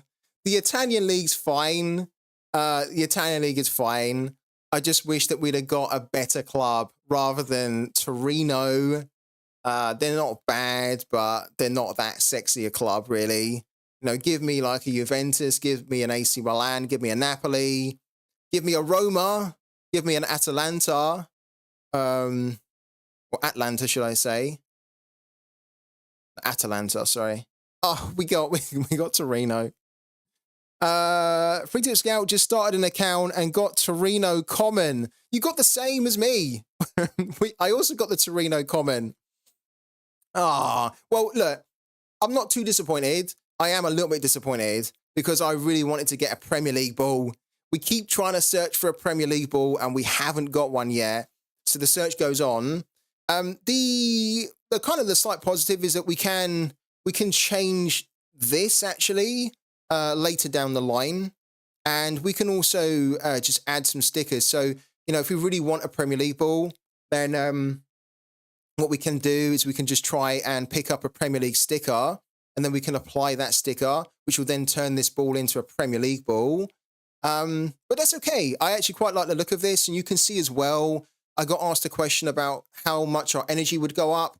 So we were on 235 energy. We've just bought a common Pokeball, and we've now gone up to 242. So we actually got an additional 7 rather than 6 there. It's probably like 6.5 or something.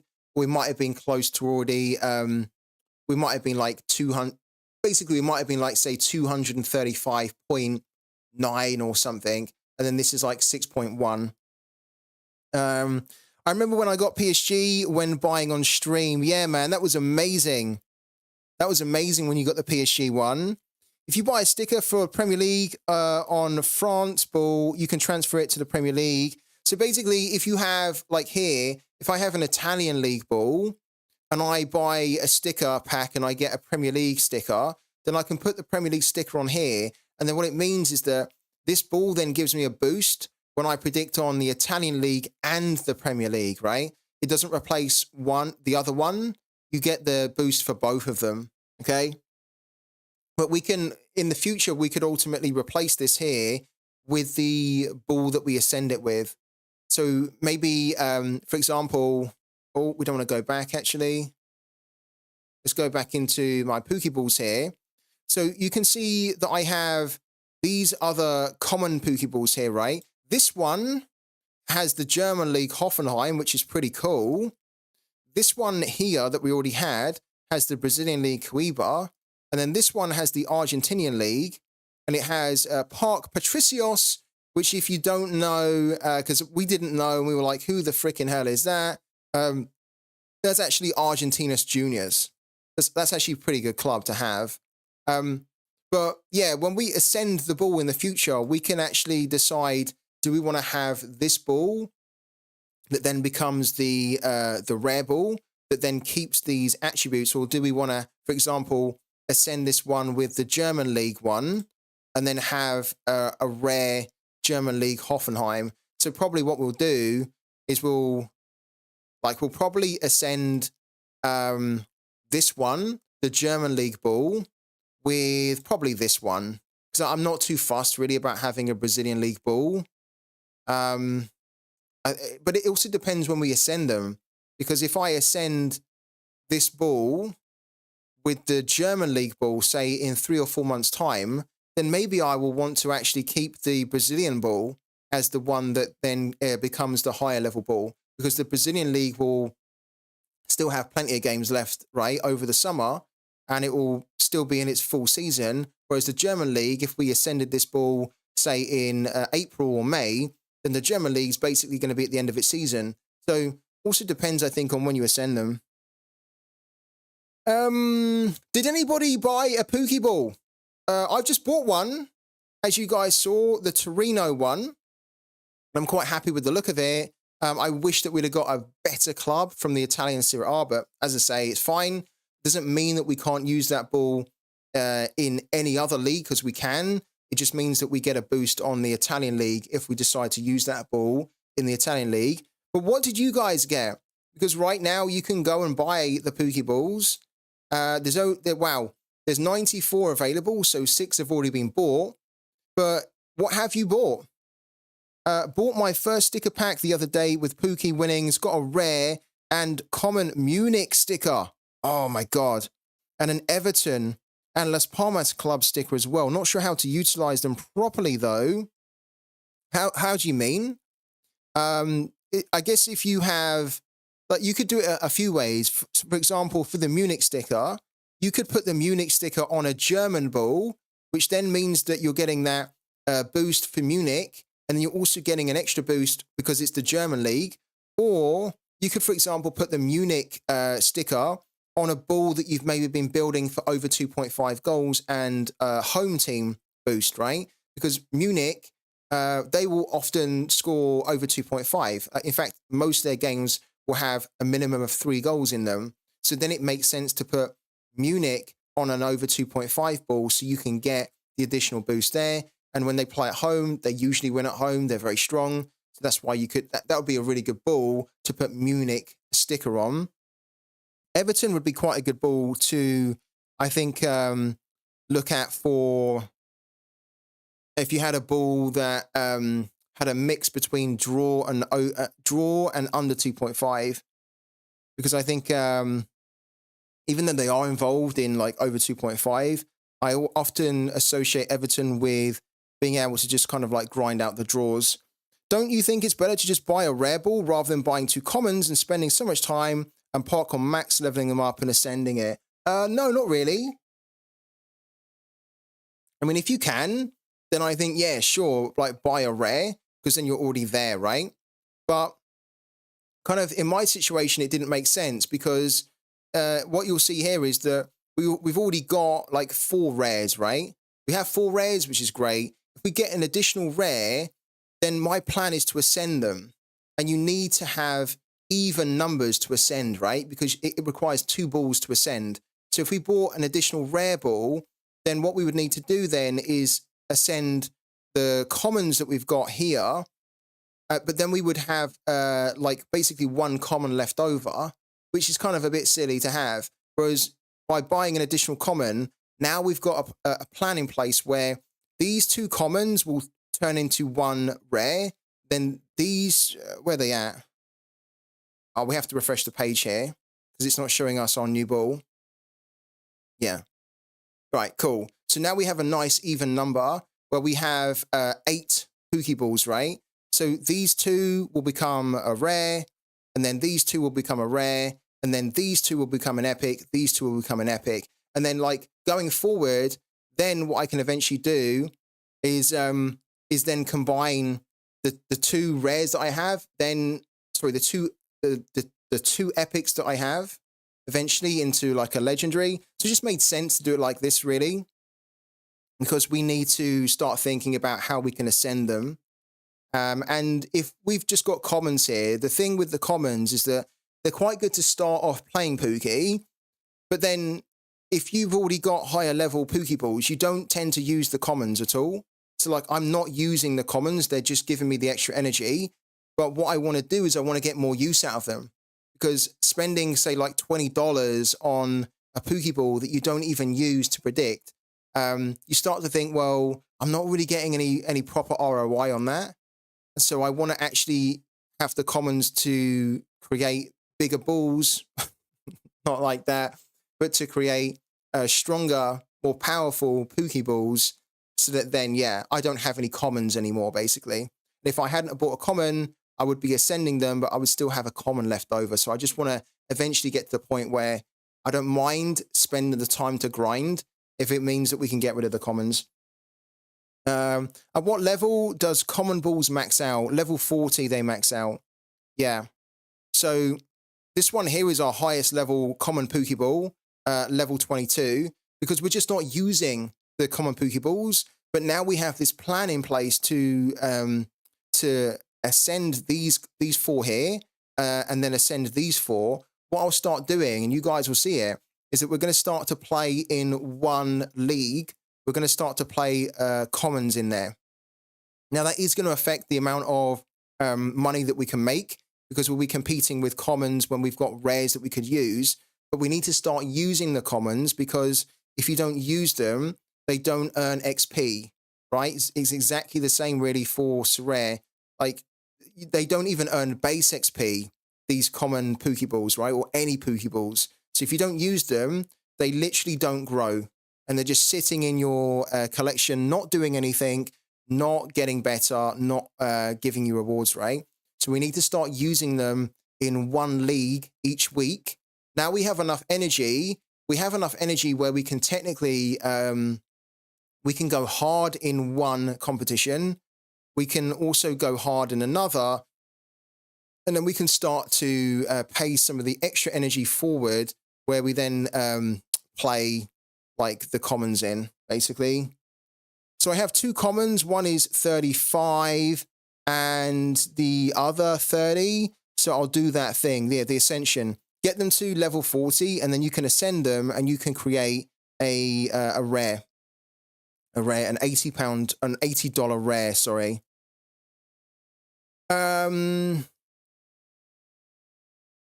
Cool. Okay. What's this here? Club Shop Raffle Claim.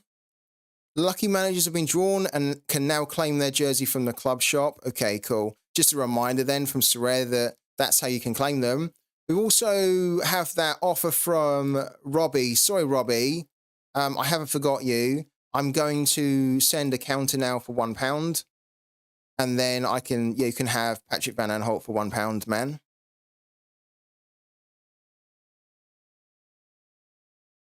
There we go. Send me £1, and then Patrick Van Aanholt's yours, man.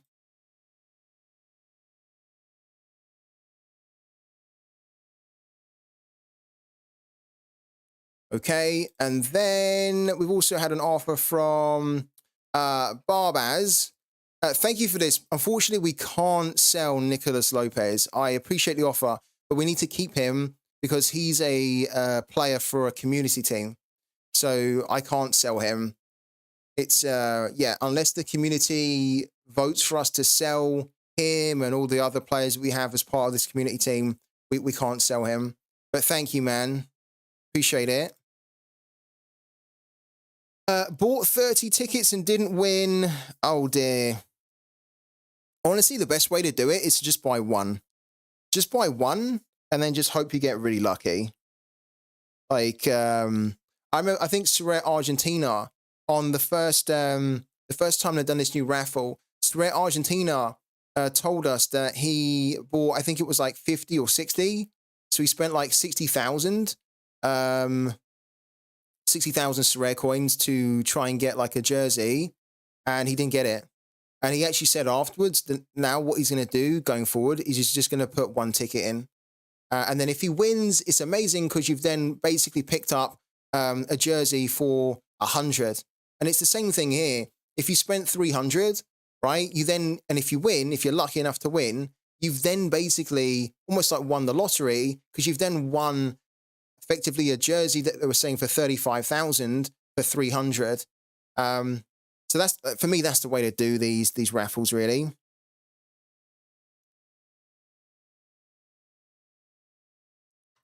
Right. Shall we try to, we'll come back to Pooky.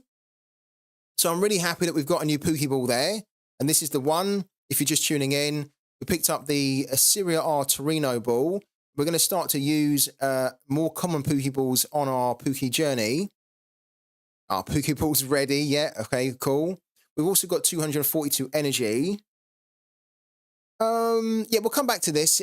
We'll come back to this in like half an hour. What I want to do in the meantime is we haven't received any offers for the players that we're selling. So we have to remind ourselves that in like 5 minutes, well, 5 minutes before the deadline, we need to put in Ali Varul, we need to put in João Figueiredo, and then we have a threshold team. Because that's the only lineup that we're doing for the midweek is Cap 240 Rare. This one here. And at the moment, we've got Erhan, Eren Turk, and Maxwell and Gradle. Don't worry, we're not playing them. We know they're not playing. but we're just putting them in there because we can't put in the players that we want to for the moment because we're trying to sell them. But if we don't sell them, we're going to switch them in 5 minutes before the deadline.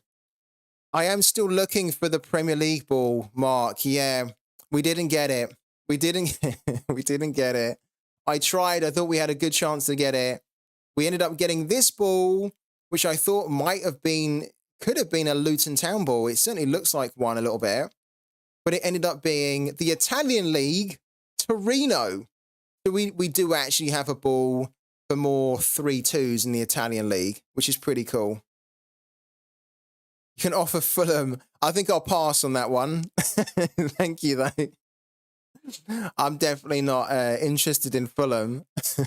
But thank you for the offer. If anybody wants a Fulham ball, then I think Mark Gork is offering one out. You'd have to buy it, of course, I'm sure. But yeah, if you're looking for a Premier League ball, I think he's got one. What league does your ball take up when you ascend them? You can choose. Yeah, you can choose. So let me just explain it again. Right, really, I'll quickly explain it. Let's say that I want to ascend this ball here, right? This rare ball, the Brazilian League one.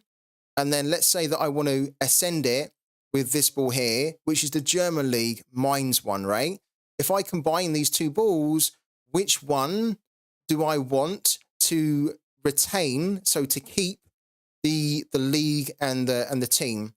And when you ascend, you get to choose which ball is going to be the ascended ball. So when I combine these two balls, I can say, actually, I don't want to have the Brazilian League as on this new ball. I want to have the German League. So I pick this one as the ascended ball, and then this ball will turn into the epic, and it will then keep the stats here of like the German League and Mainz. They'll improve though. They'll change a little bit. The rarity will change, of course, but the German League and the Mainz will stay the same. So that's how you ascend. You get to choose, basically. Let's come back to that. I want to sell more limited cards, though.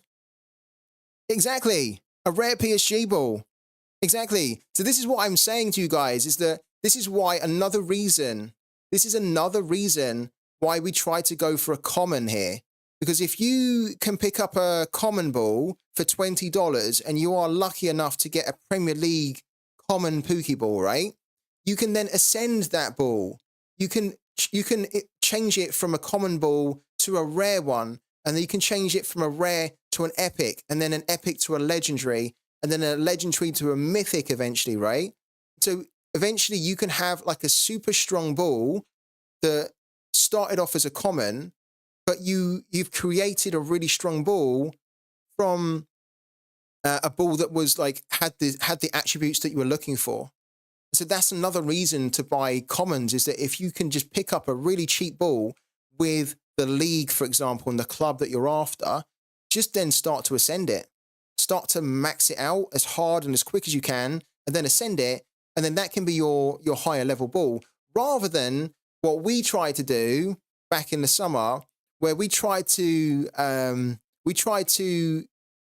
like basically get a rare Premier League ball. So we ended up spending live on one stream, we spent about £350 or whatever trying to search for a rare Premier League ball. We bought like 3 or 4 in like one go, and we didn't get a Premier League ball. We didn't get it, and I was gutted. So like now, if I'm going to be searching for a Premier League ball, which is what we've done today, I'm going to be just trying to pick up a common, and if we get that common Premier League ball, that is then going to be the ball that I start to use regularly, and I start to level it up, max it out, and then just like improve its rarity. So transform it from a common to a rare. Having a rare Premier League ball would be so powerful. Having an epic Premier League one would be so powerful. So that's the plan. And that's why this game is so cool, because there's so much strategy that you can put into it. You know, there's so much cool things that you can do around combining your pooky balls or like customizing them to make your strategy and the way that you play pooky very unique to you, so that nobody else is playing it in exactly the same way. Is it better to buy 2 commons right now for the chance to get an EPL? I would say at the moment, because this is really important. So listen up, guys, right? At the moment, Pooky are not minting balls, Pooky balls from the Argentinian League, the Brazilian League, the MLS League, the Japanese League, right? They're not minting them because those seasons are not active right now. However, those seasons are coming back soon. And so when those seasons are close to coming back soon, Pooky's then going to start minting England, France, Germany, Italy, and Spain, plus also Japan, Argentina, Brazil, the USA, right? So think about it here. At the moment, your chances to get a Premier League ball are at their absolute best because you have a what? A 1, 2, 3, 4. You have a 1 in 5 chance to get a Premier League ball, right? They're only minting 5 leagues. If they add an additional 5, you then have a 1 in 10 chance to get a Premier League ball. So this is 100% the time to try and buy a Premier League ball or get one if you're planning on getting a Premier League ball or buying a ball on the site directly from Pooky, right? Which I would recommend you try and do because, as I mentioned, the more Pooky balls that Pooky sell, it then means that the price pool goes up even quicker and goes up more. So the more they sell, the more we can win effectively each week from the competitions, right? So, yeah. Hello, my 4th priority. Hello to you as well, man. We need to restock the channel point rewards. What do you mean? The channel point rewards are available, not now, but they will be available in the second half, as they were yesterday as well. So, yeah, if you need to restock them, you will have a chance by just jumping on the stream. Right, we need to try and sell more limited cards. Let's go back to Sutonio, because we've been doing really good at selling our cards to Sutonio. There he is there, Sutonio. Right. Let's see if we can sell another 10. I'd be surprised if we can sell another 10. But if we can try and get to £30 here, I feel that would be a job well done for today. So, filter. By the way, you didn't win on the Sorare raffle, Mark Gork. How many, unlucky by the way, how many tickets did you get? How many tickets did you buy for the raffle?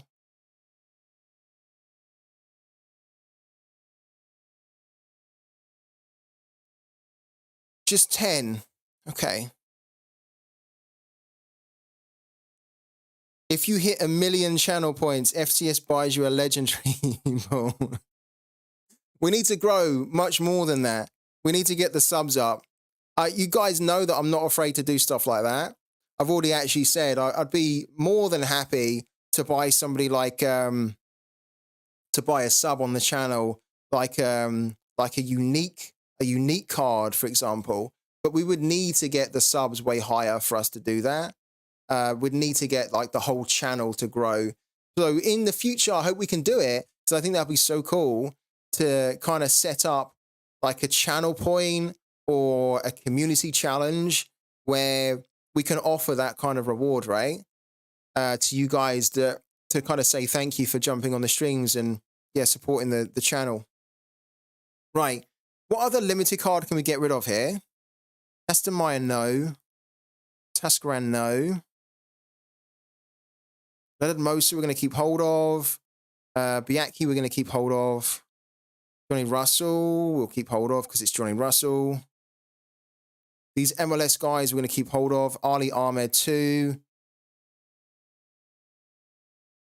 You know what? Technically, I could sell Luke Browers because even though Luke Browers is coming down in value, I did actually buy him for 55p. So at the moment, I could make profit on him.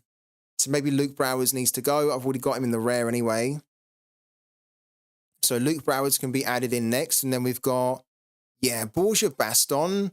We bought Borja Baston for £3.28. I think it's time to get rid of Borja Baston so he can go. How much did I buy Cardoso for?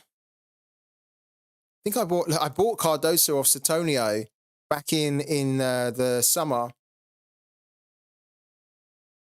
I swapped Lim Sang-hyub for Cardoso for him. That was a good swap, no? That was a really good swap. So I think we can actually sell Cardoso too. So let's do this now. I now have 2 million channel points. You don't have 2 million channel points. You don't. I'm selling some cards if anyone in here wants any. Just put them up for sale, and then, yeah, people will come to your gallery and have a little look at them. Right, so Cardoso. Okay, and then Browers. Luke Browers, right. Luke Browers. You don't have 2 million from on this channel, though. It's impossible. You don't have 2 million on this channel. It really is impossible to have that much. Like, on this channel. At the moment. Cardoso, we also said Borgia, Baston, and Browers, didn't we? Borgia, Baston. Borgia can... Oh, hello. Borgia, Baston. Technically, Iglesias can go as well. Let's throw him in as well. Okay.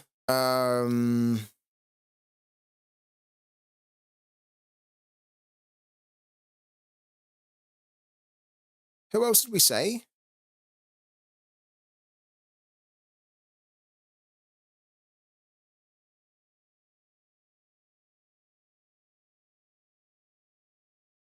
Yeah, okay. That's good for now. Who else can we throw in, though? Borgia, Baston, we can probably throw in James Sione as well. Bill Hammond, I think I want to keep him for now. Ollie Sieta we keep. Bart Van Roij, I think we keep as well.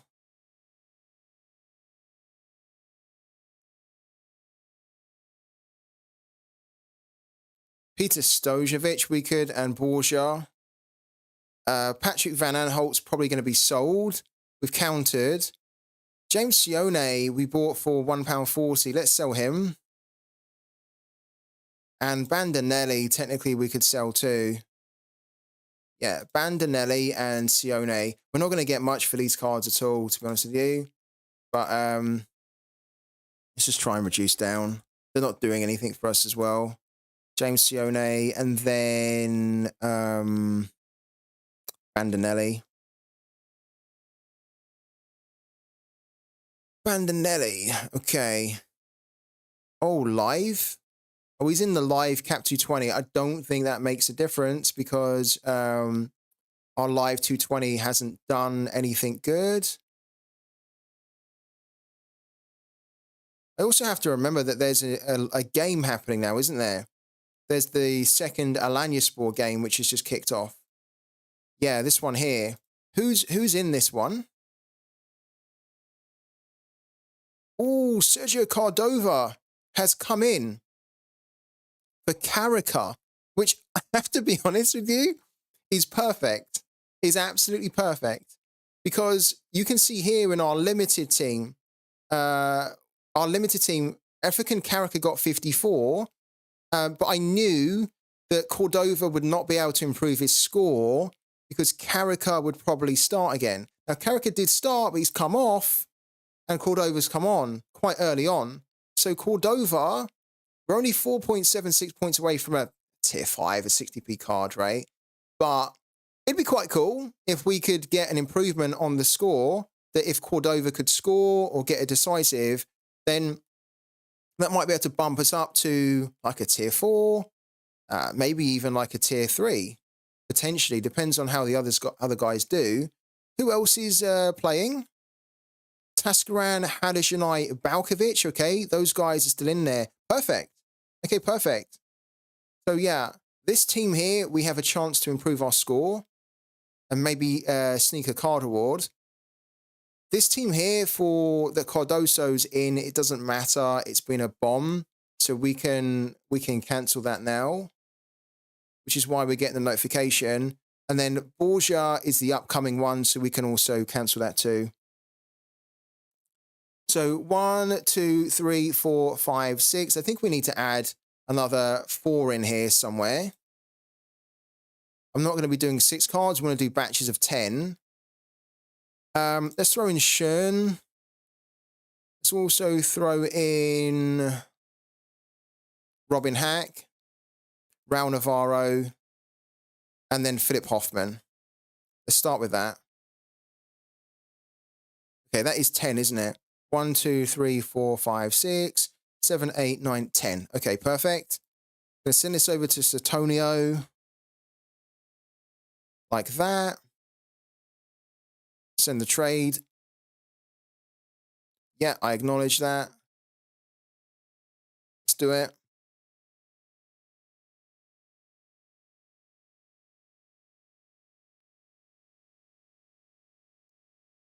Cool. Right. Just as we're waiting for an offer from Satonio, I'm going to be back in 2 seconds, guys. So don't go anywhere. I just need to get a top up of my drink because it's really hot where I am. And I'm just getting through this drink like there's no tomorrow. So let me top up my drink. Don't go anywhere. We're going to take a 2-minute break. 2-minute ad break.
All right, guys, welcome back.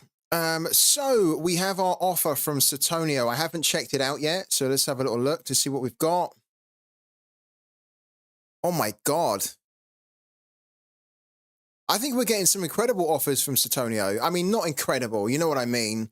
They're not incredible because technically this is still going to be really low compared to us selling the cards individually. To be honest with you, we're selling just like a ton of cards that just aren't doing anything. Their values are super low. I actually think that's pretty good. We're going to accept it. Satonio's making a killing of us right now. He's loving it. So Luke Browers, we sell Sione, Baston, Iglesias, Bandinelli, Cardoso, Hack, Hoffman, Navarro. Technically, it's probably not that great, but we're going to do it. It's another £6.60, and it shifts another 10 limited cards that we're just sick and tired of now having in the gallery. So away they go. We're going to accept it. Given that we are shifting a lot of cards to Satonio, I'm going to keep going. So they've gone.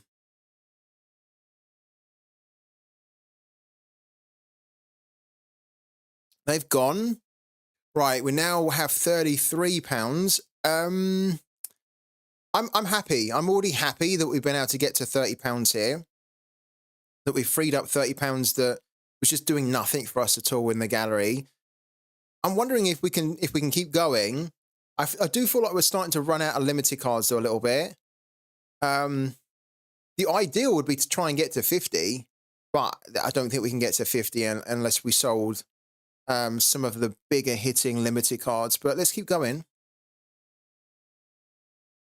What did you guys think about that offer? I thought that was pretty good.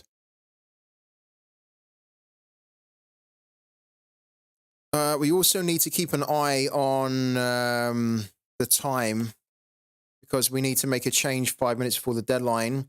Yusuf Demir, I like. I think he's a good player, actually. Very good player, playing for a good team. Right. A Dalton can go. Fukamore can definitely go because Fukamore is no longer covered anymore. Callens can go.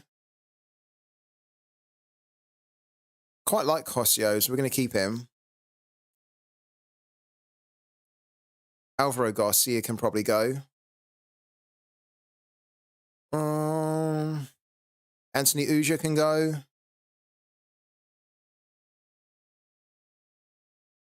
Gimba can probably stay. We've got Ben Bender who can stay. Benji can go. Zimmerman can go. We still have Aylman. We need to hold on to him though, unfortunately. We spent too much on Aylman. So I'm not selling him. I think I bought him for like £50. I'm not going to sell him now for like nothing. Might as well keep hold of him. Fine, Kufre we can sell. I think we will. Carlos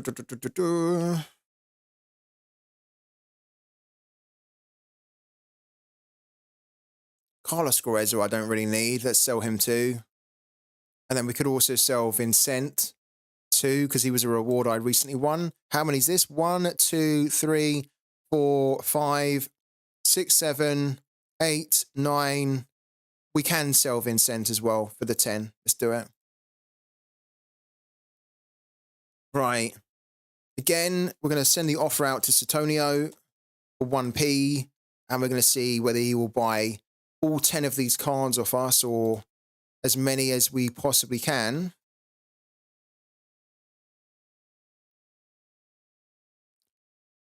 You think it's a bad offer, do you? It probably is a bad offer, to be fair. I'll tell you what's a worse offer, though. Holding on to limited cards and expecting them to do anything.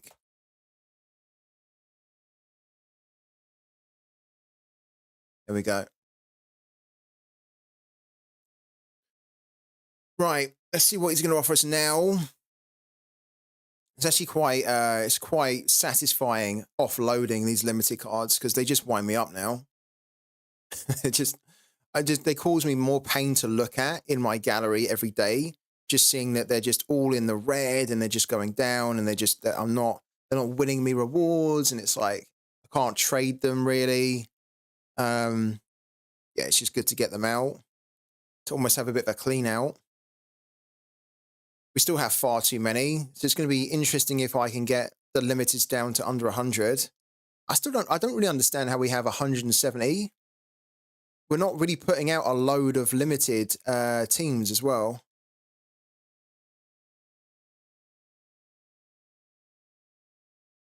Let's wait and see what we get from him.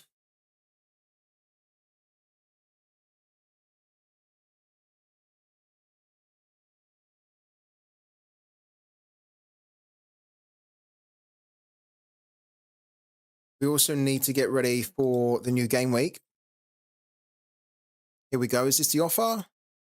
No. Okay.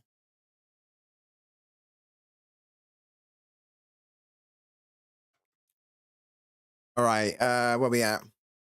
Yeah. Let's make sure that we have this screen up so that we don't forget that we need to. Let's get them ready. Let's put Figueiredo in here and let's put Ali Varol in there so that we're good to go. We also need to just very quickly. We need to very quickly just double check that we do want to put the captaincy on Arda. I think we do. So Ali Varol would come in here, who's probably going to get a negative decisive. Pappy suspended. Camera, I don't trust, is going to start. Arda is going to start, or should start. Not the easiest game, but also not that hard. Quite evenly matched, I think, really.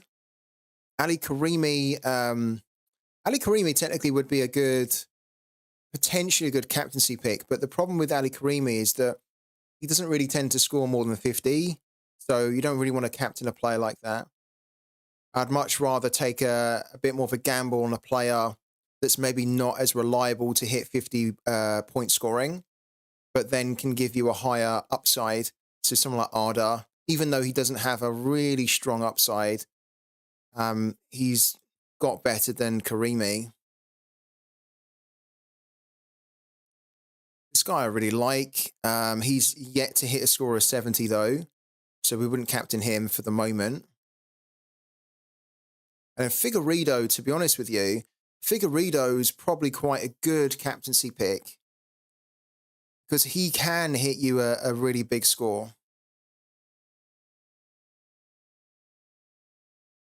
Like if he does this here where he delivers like an AA of 10 or 20 and then he hits a good decisive as well, he could do it against Kasimpasa, but they're quite strong at home. So I don't trust that he would. I think if Istanbul were playing Kasimpasa at home, I'd probably be captaining him. But I think, yeah, I think I do prefer Arda. He's got an L5 of 50, an L15 of 47 in his away games, and Figueiredo has L15 of 41, L15 of 43. So my instincts were correct there. And then we put Karimi in as well. Yeah. So this is, I think, the best team that we can put out to try and have a go at Threshold. Yeah. Where's our offer from Sutonio?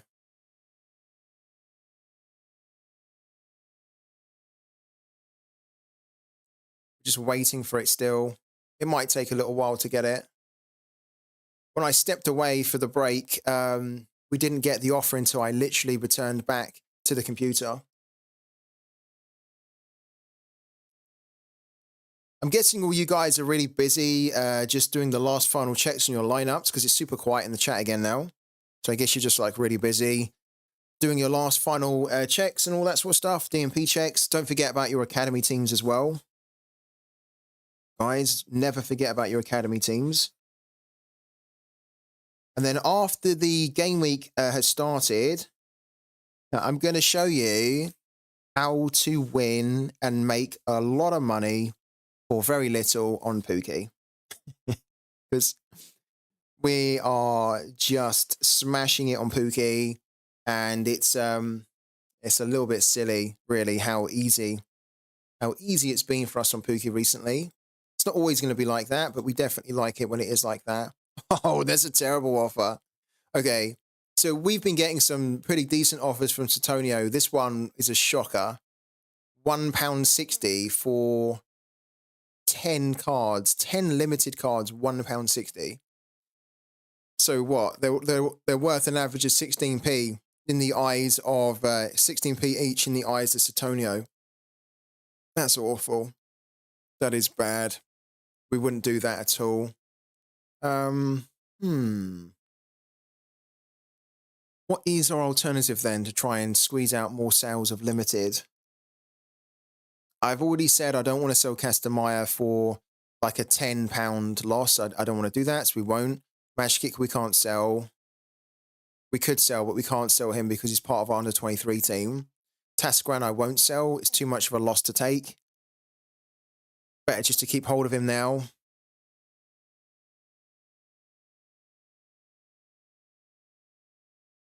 We bought Vargas, I think, for like £20 or something.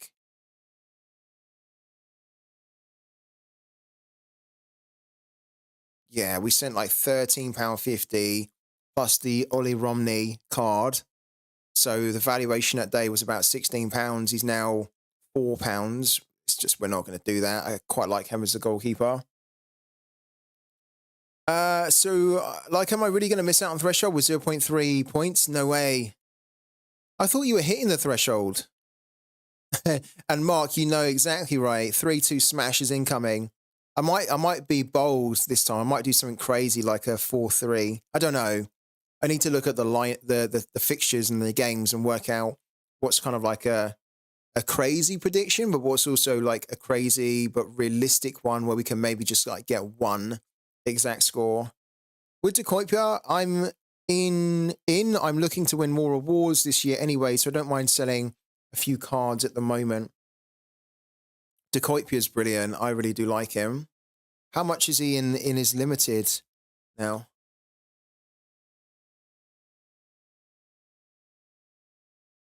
He's £23 in his limited and £200 in his rare. Which, you know, to be honest with you, is quite nice to see because he is a player that should be worth a lot. And especially in the rare, £200 for a defender is a lot. But he's a very, very, very good player. What's the best crazy prediction over the average fixtures in this game week? I like. Yeah, exactly. I tend to try and, in the past, I haven't done it. But I think that I do want to maybe have a little look at the fixtures this time and think what realistically could be like a crazy score that could turn up. And then just then using that score and spreading it across the rest of the games then. Yeah, like 5-1. Oh, okay, it's 5 minutes before the deadline. 5 minutes before the deadline, we haven't received an offer for Ali Varul or João Figueiredo. So I don't want to wait anymore in case I forget to actually enter them into the lineup. We're just simply going to cancel their listing. We're going to put them into the lineup now, confirm that team. Do it. Done. Okay, so this is now our Cap 240 rare team for the midweek. We're going to be hoping that this team can hit us a threshold of $50. I don't think so, personally.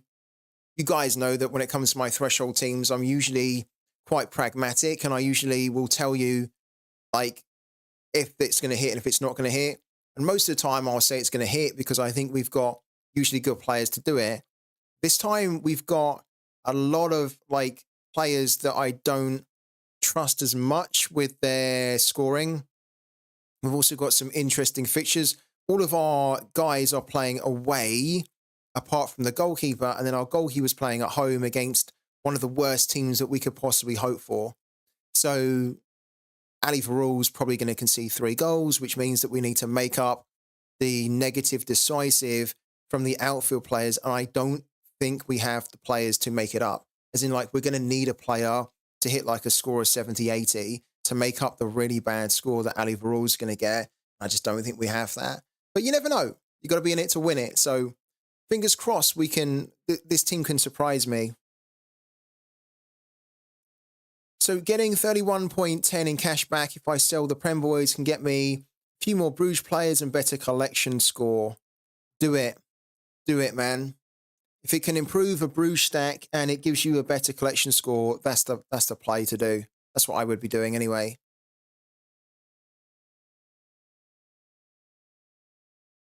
Okay.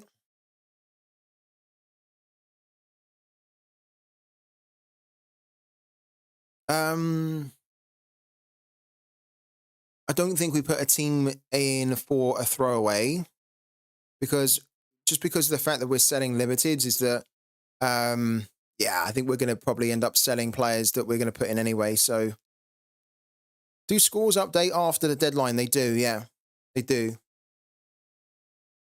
So once the deadline finishes, the scores can still change after the game week. Yeah.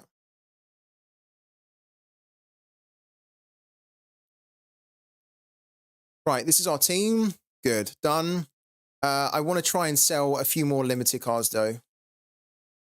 Let's get out of this forsaken scarcity. Honestly.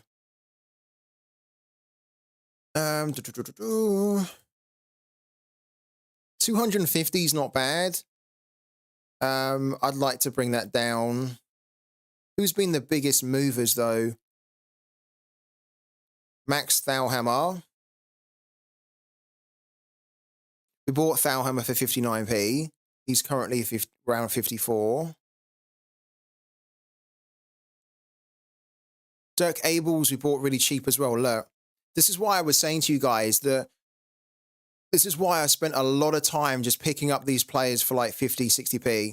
Because then if we need to sell them, we can sell them to a bot and we don't actually make a significant like loss on them because their value hasn't really changed too much. So Max Thalhammer, Dirk Abels, we can try and sell.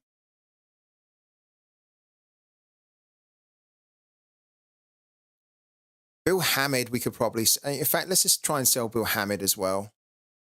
Let's do that. Let's make another offer.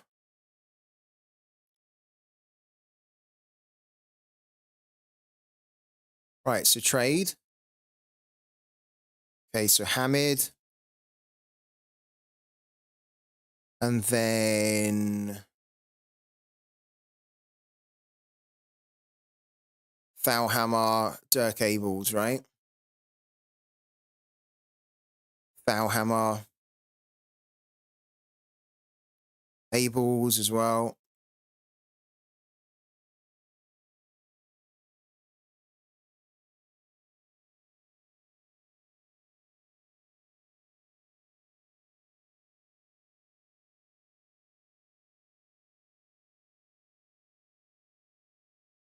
Anthony Uja we bought for £2.36. We might as well hold on to him.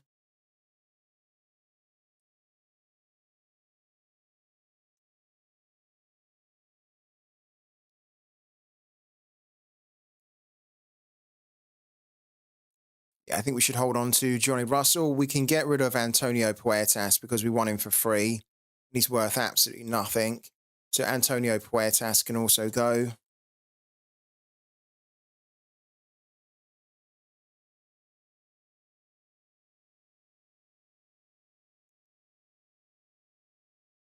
Matty Pollock, let's keep him for now.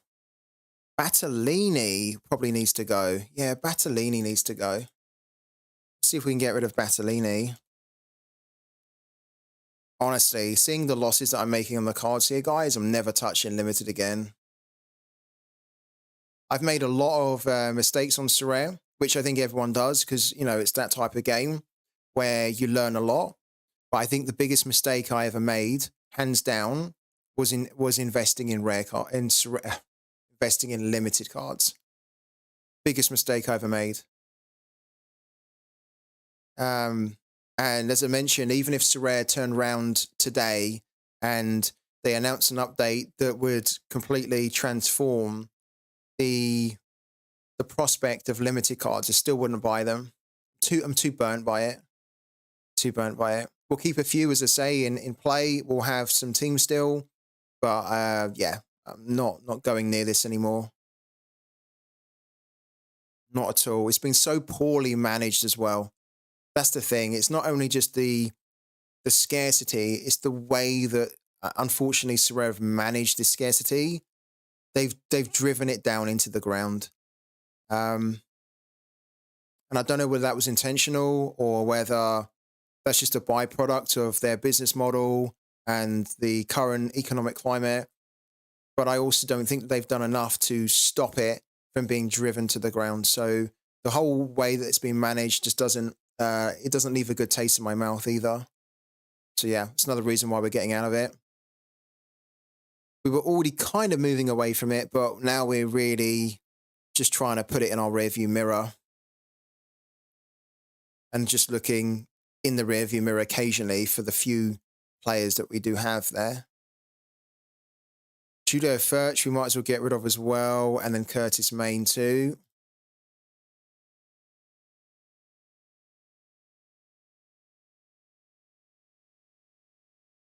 Curtis Main.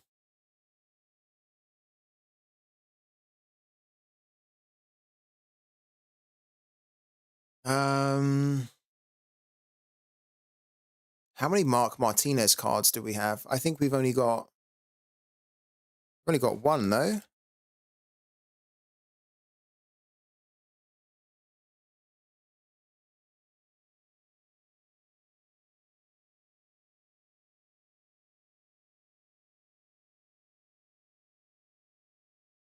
Mark Martinez.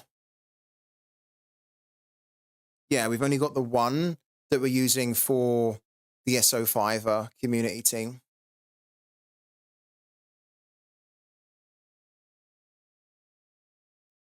Josh Mulligan we bought so cheap that we can actually sell him for profit. And then Brian Kufra again. Say Kufra and then Josh Mulligan.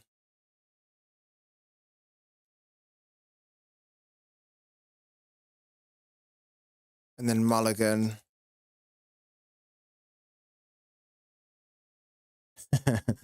Finally adding more than one lineup in Sorare. Football is back. I'm glad you were able to do it. I wasn't able to do it this week. So it doesn't really feel like football's properly back for me yet. But I think, actually for this weekend, you mean? Yeah, for this weekend, it'll be different. 1, 2, 3, 4, 5, 6, 7, 8, 9. We need to add another one in.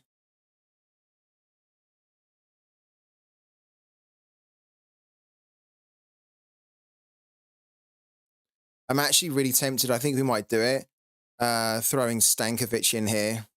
Because Stankovic didn't cost us anything. We won him as a reward. A referral reward. So let's throw Stankovic in as well. Oh. How am I spelling his name here? Yeah, Stankovic, right? Okay.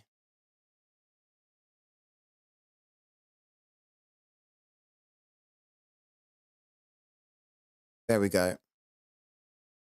Right, so we've got our 10. What we're going to do, we're going to send another offer with these different cards to Satonio, and then we're also going to send the same offer to Basilbot and Sahir. So we're going to compare the offers we get again.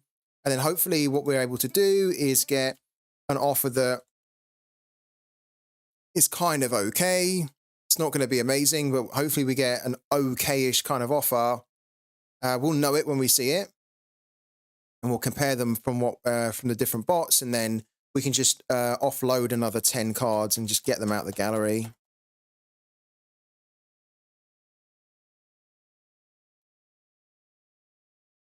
So that's done there. Let's send the same offer of that there. Yeah. Bill Hamid. Okay, let's do the same to Basilbot.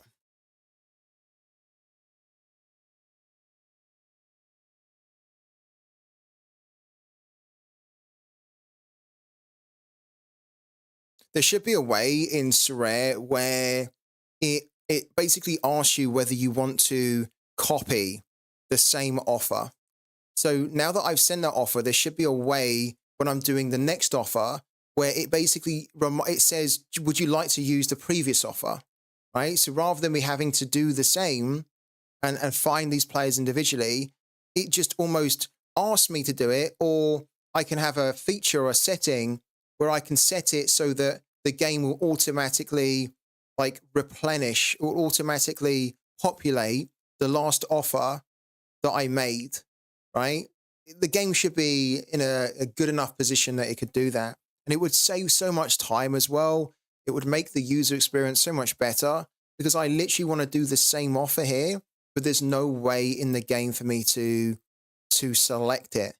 And I think it's just really poor. So hopefully they change it soon to make stuff like this a little bit easier. I mean, I guess they don't really want to, because they don't really want you to, they don't want to make it too easy. If they made it so easy for you to sell your cards in the secondary market, then it'd be less incentive for managers to to buy and sell, or to buy, sorry, on the primary. Bowhammer, Ables as well. Okay.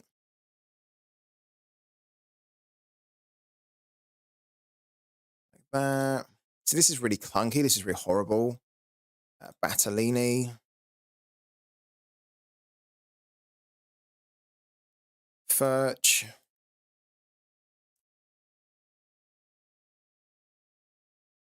Curtis Main.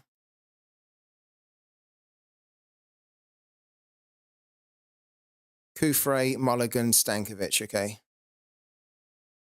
Kufre, Mulligan, Stankovic. Okay.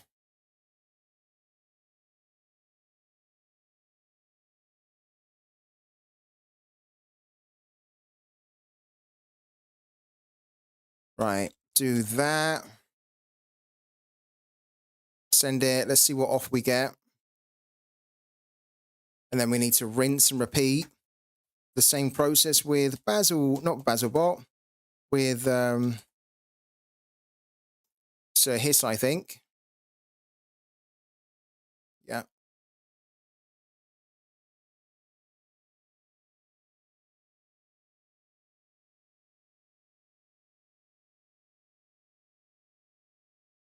Like, you can see this is super tedious and this is just not a fun experience to do.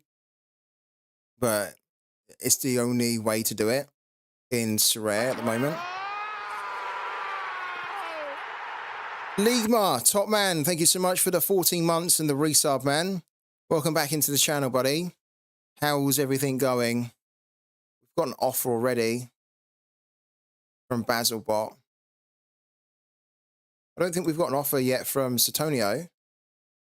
Oh, look. Basilbot will give us £1.43 for all of those 1, 2, 3, 4, those 5 cards there. Okay, we'll compare it in a minute. Hamid, Thalhammer, Ables, okay. Hamid, Thalhammer, Ables as well. Then Puertas, Battellini, Furch.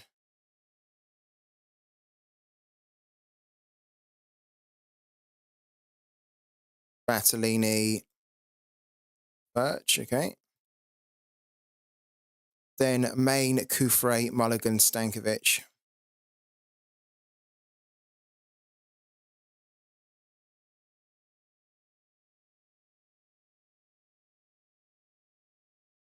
Mulligan. And then Stankovic, okay. There we go. Done. Okay, do that. Like that, here we go. Away it goes as well. Okay, let's see what offer we get from Sir Hiss. I think we've got, have we got an offer from Basil? Look at that, we've already got an offer. Sutonio's bot's really slow. Like, we sent the offer to Sutonio about 5 minutes ago and we're still waiting for it. What have we got from Sahis here then?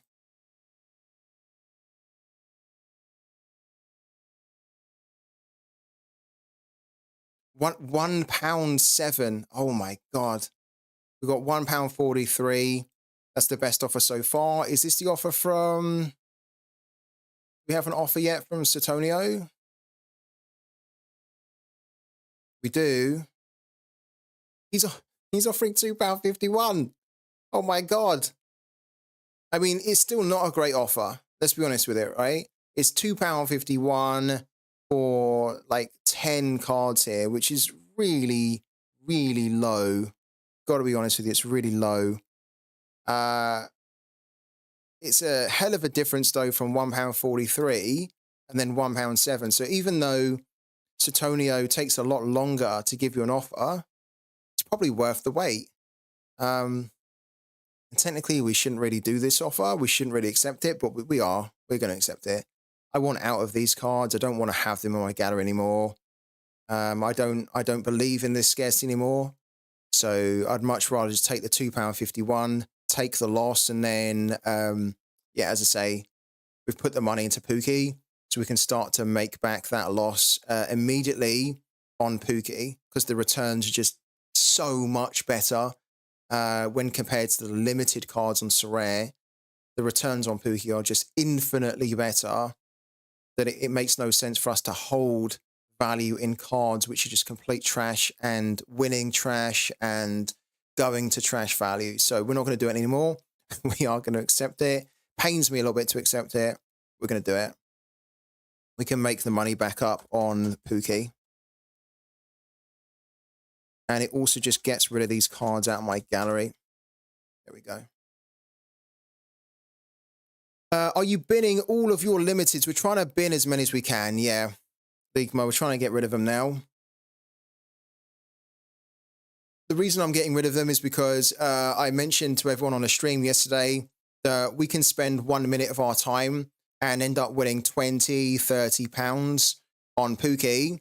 We can end up spending hours, days on Sorare doing our limited lineups with our limited teams, and we can come away with most of the time nothing. And every now and then we win a 60p card, and it's just pathetic. Can't do it anymore. And it's not even like I wouldn't mind it too much if, you know, if we're winning the 60p cards, but then and we're not winning a lot, but then the values of our cards were actually pretty decent and they would increase a bit, so we could make the profit that way. But it's not even the case. All our cards are just basically going to zero. Well, they're not, but it feels like they're all basically going to zero, or they're at zero. And so we're not even making any capital gains from just holding the cards. Like, they're just losing value the more that we hold them. So it's money that is just not well spent, and it's better for us to free it up, put it into Pooky, or put it into Rare. On Sorare, because the Rare market for me is pretty good still. It's low, but at least the returns on Rare versus the cost of putting a team together are pretty good, are very good actually. Whereas like limited, it's just I'm not doing it anymore. How do you feel about holding Matic? I don't tend to, no. So I don't really have an opinion on it. The only time that I've ever like held a Matic balance is when I started to play Pooky. Other than that, I didn't hold one. What's the score in the Alanyaspor one? Oh, tell me that Cordova scored. He didn't score, but Balkovic has scored. And they're down to 10 men. I've just got the notification now on my phone. Balkovic has scored, which means that we are going to, as it stands, I think, that's going to push us up into the card rewards. It's only going to be card rewards, I think, of like tier 4, tier 5. So again, we're shifting those cards out, and we're probably going to win one of them. But it's a nice little bonus to have, because, yeah, I was only really trying to hit the threshold. So this hasn't updated yet. But Balkovic is on a score. Oh, is he going to improve? I don't know if he's going to improve, actually. We need to check it. He needs to improve from 71.7 He's on a score of 60. So his AA is actually horrible. His AA is worse than what it was in the game before. So unless he has unless he completely starts to deliver some really good AA now, he's not going to improve his score, which actually is not going to get us into the card award. So yeah, I jumped the gun on that one, but I'm happy that he got a goal.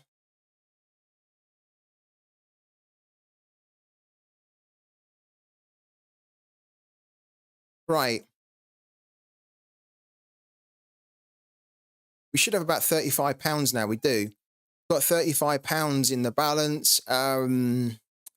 I don't know if we can get this to any more than what we've done. We had it at £7, so we've been able to sell quite a few cards today.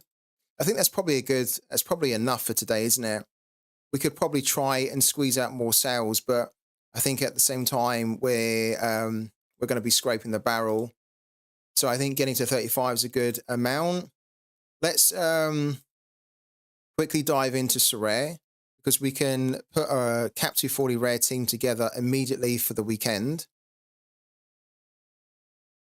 Let's see what we're working with. So we have Ali Varul again. We've also got Hervey Kofi, who's in the AFCON. I wouldn't mind actually playing Hervey Kofi here. Or we've got Chidozie, who has a double game week. He doesn't know, does he? Because he's away with the AFCON team. So he's not going to be playing that second game. Oh, these boys have a really horrible game as well. So maybe he's good. Luke Brower's definitely getting in the team.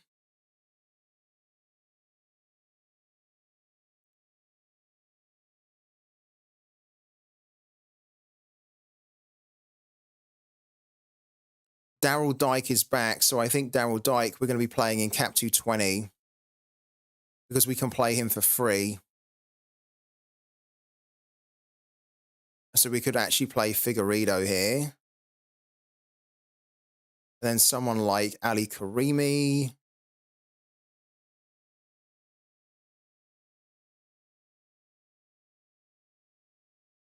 Yeah, let's do Ali Karimi here. Okay. Confirm. And then Cap 220 rare.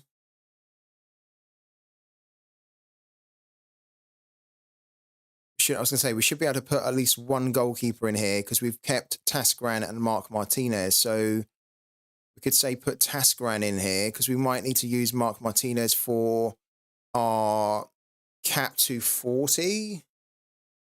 Can we do that?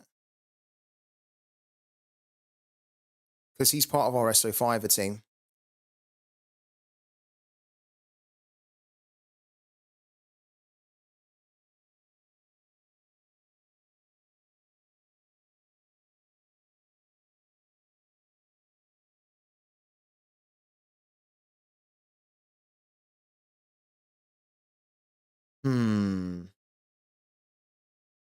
Okay.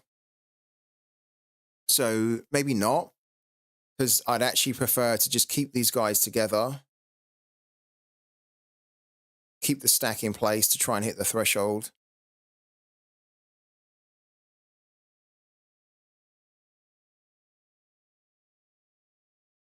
Hosnu does not have 2 games, actually.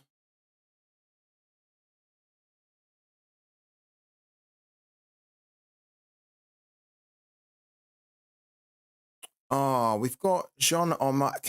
Where's Nicolas Lopez? Lopez doesn't have a game, does he? No. Otherwise, we might have been able to put a SO5 team out for this one. No, so I think for now, let's reset it.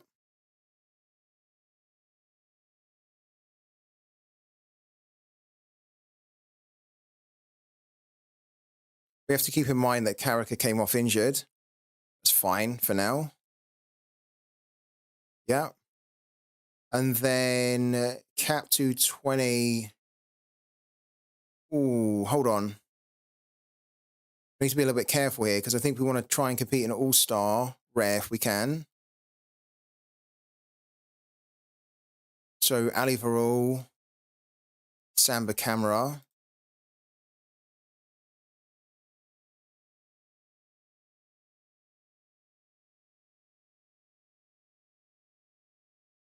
Billy Mitchell, but Billy Mitchell's got quite a good L15 that he could be quite good for Cap 220.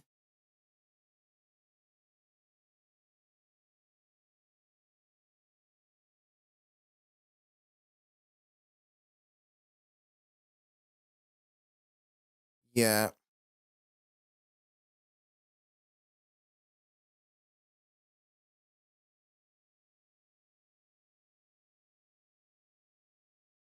Okay. Yeah, so then what we probably need to do here, play Ogden.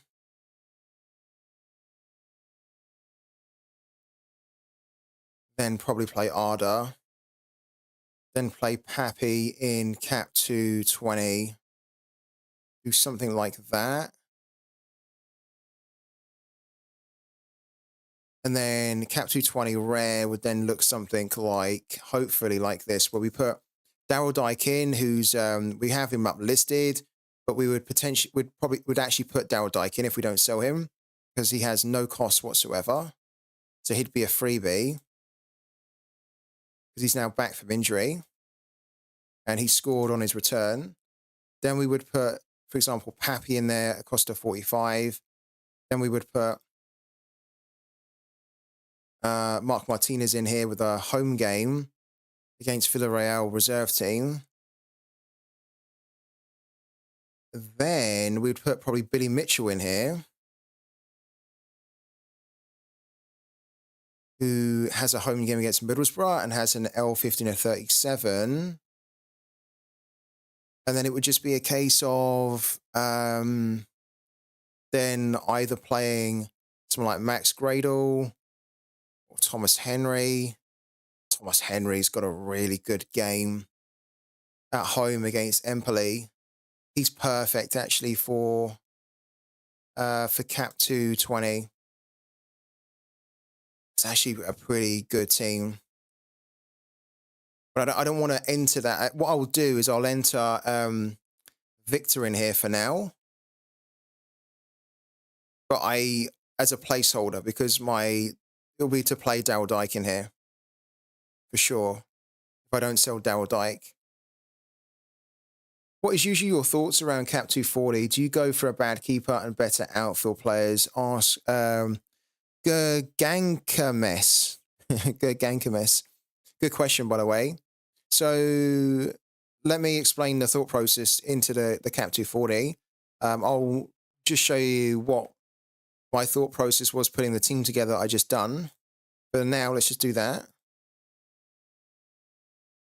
Because there's a couple of ways that you should, couple of thought processes that you should go through for Cap 240. Okay. And I've mentioned this on the stream many times before. And I've also now seen other managers talking about it since I've mentioned it, that the smart play in many ways is not to play your best players in Cap 240. You shouldn't play your best players in Cap 240. Like, for example, Daryl Dyke is one of our best forwards that we have that has a game this weekend. Why are we not playing Daryl Dyke in Cap 240? Because Cap 240 is our main priority to win because of the threshold. The threshold is so good compared to the value of the other rewards, like the card awards in the game at the current time. So I'm not too fussed about winning a card, even though I should be. It should be the other way around. I should be really trying to win a card. But we all know that at the moment, like, the cards aren't really the things to win. The thing to win is the threshold, right? So that's my main focus, trying to hit the threshold. I try and put the best players that I have in my gallery that I think can give me the best chance of hitting the scores that I need to hit the threshold, also have really good fixtures, but I don't play always my best players in here Now, Daryl Dike, for example, he'd probably be a very good option here for Cap 240 because he's coming back from injury. He scored a goal on his return, and he's definitely better than a Figueiredo. A Daryl Dike can smash like a mad score, and he can propel me to threshold single-handedly on his day. The reason I'm not playing Daryl Dike is because it doesn't make any sense to play a player in Cap 240, even though we can play him, where we can play him with no cost whatsoever in a lower cap mode like Cap 220. So even though Cap 220 isn't our priority, the better play and the actual play to do here is to put Daryl Dike into Cap 220, where he's going to cost nothing from our very low cap of 220. And then we can just play Figueiredo in Cap 240, because Figueiredo, he has an AA to his scoring. That means that if he doesn't give us a decisive, he can still give us a score of like 45, 50. And then with the additional bonus on top of that, that is going to be more than enough of a score to help get us over the line for Cap 2 for 280. One of the things that I kind of explained to everyone a few weeks back, which is a really bizarre and really crazy thing to say and to do in the game now, and it's purely because the game is so broken at the moment in terms of like where the focus should be, is that I'm not, when I'm building a team for Cap 240, I'm not trying to hit any more points than 280. I'm basically trying to put together a team that is, I know won't smash it, but I know will give me a score of between 280 and 300 points. And that is so nuts that as a manager, I'm not trying to put the best team possible into a competition to try and hit 350, 400 points, right? But in Cap 240, you don't need to do that, because the main thing to win is the threshold, which is going to be worth way more than winning a card reward at 350, 360 points, right? So it's more sensible by spreading your resources in a more sensible way by just putting in what you need to get you over the line for Cap 240, and then putting in some better, stronger options in other competitions so that you can win threshold plus also a card reward in another competition, right? So that's kind of the plan. Now, goalkeeper wise, I tend to play Ali Varul as my threshold goalkeeper. So he's often the guy that I play in here, no questions asked, right? I don't think I'm going to do that at the moment because he has an away game to Samsunspor, which I don't really like. And Hervé Kofi, has a game against this team here, who, to be honest with you, aren't that great. And I'm not expecting there to be loads of goals in this game, and he might even have the potential to get a clean sheet. So we'd need to look into it more. But initially, there's not a big difference between the cost of Ali Varul and Hervé Kofi. There's only 3 points between their average score. So it's not like a significant difference. If I put Ali Varul in, great, but I can get away and I can actually afford to play Hervé Kofi, so I will. The other thing to keep in mind is that Ali Varul, we have the potential to stack with Ali Varul, but I don't think I want to do it away from home. So I just think that we have a good chance to hit the threshold with Hervé Kofi. He's very good at delivering lots of good saves, which is going to boost his AA. So he goes in for now. Then we've got Chidozie, who we're playing in here for the time being, although I don't think I will play him. He doesn't actually have 2 games. He's only got 1. He's got a really low L15, R42, and he's very good for threshold the way he plays. Luke Browers is a really good game away, so we would play him and we would captain him because he has the potential to hit a score of 70, 80 against Svol. And then, yeah, Ali Karimi is basically just making up the numbers here. He's got a horrible game away to Galatasaray, so I don't really want to play him. So potentially, if I was going to change anyone in this lineup, it would be Ali Karimi. but for the moment, I've put him in because technically I could probably put, say, Pappy in here, who's got not really a better fixture, but at least has a home game and is pretty good for Threshold. But I don't know what I'm going to do here, but he's in there for now. Yeah.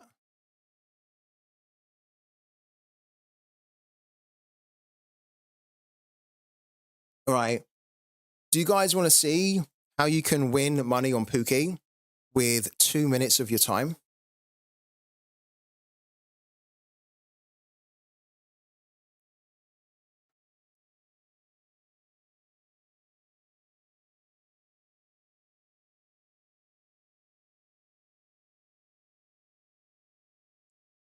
We've also got, okay, we've already had that offer.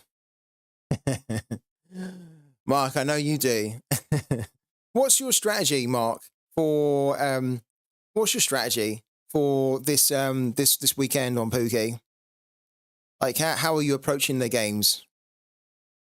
Because if you guys don't know, Mark won the Italian league, and he's got a very strong collection of Pooky balls, so I think he does quite well every week. But what's your strategy on Pooky, Mark?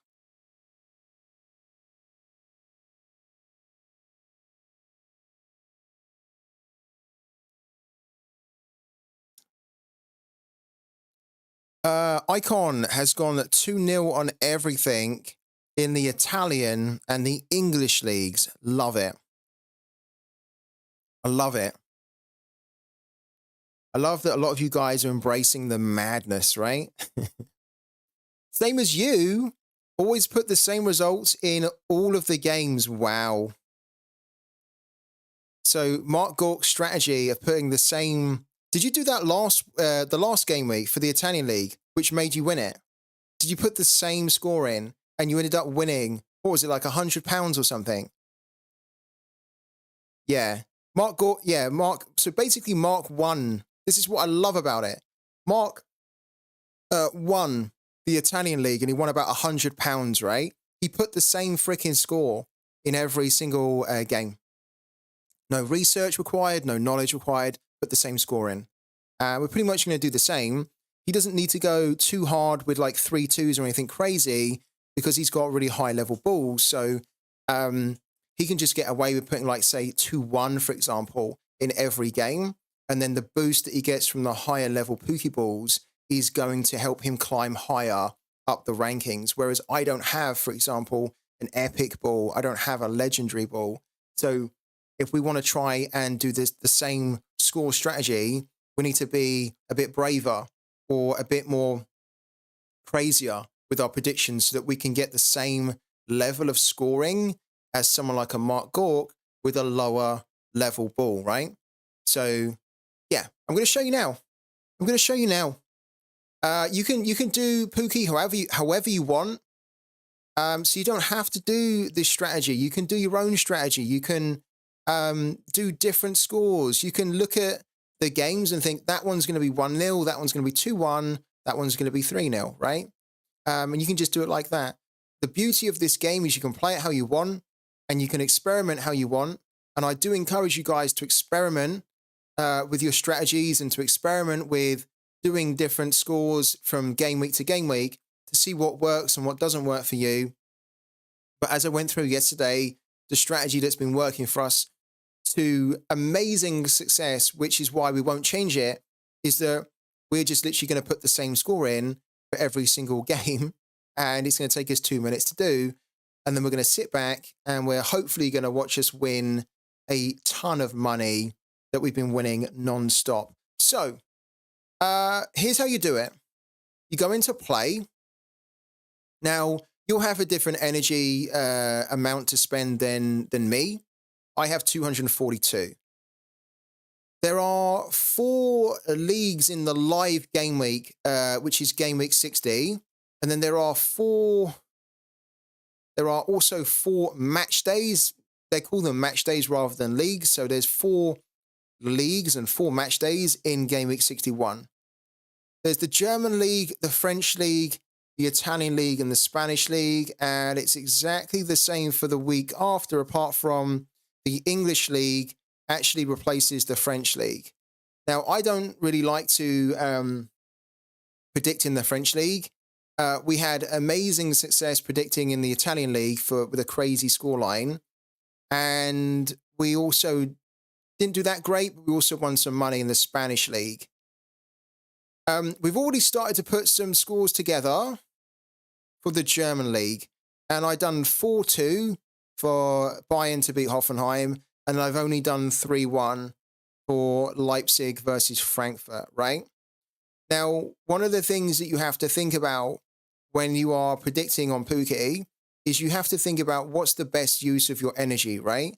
So 242 is what we've got to spend, and every game costs 10 energy to make a prediction, right? So we can make up to 24 predictions, and then it's going to leave us with 2 energy left over, and it costs 2 energy to update a prediction. So if I wanted to change this prediction, let's say that I've changed my mind and I don't want to do 4-2 here, I want to change it to 3-1, the same as the Leipzig one.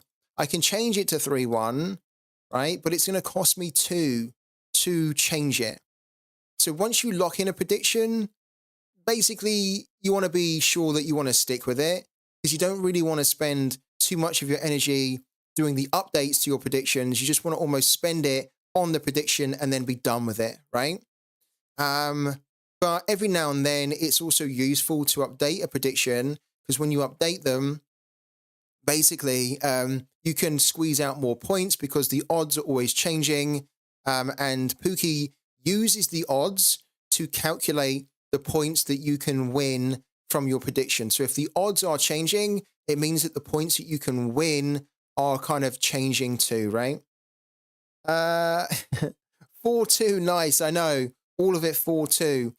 For the 4-2, we get 554. This one we've done 3-1.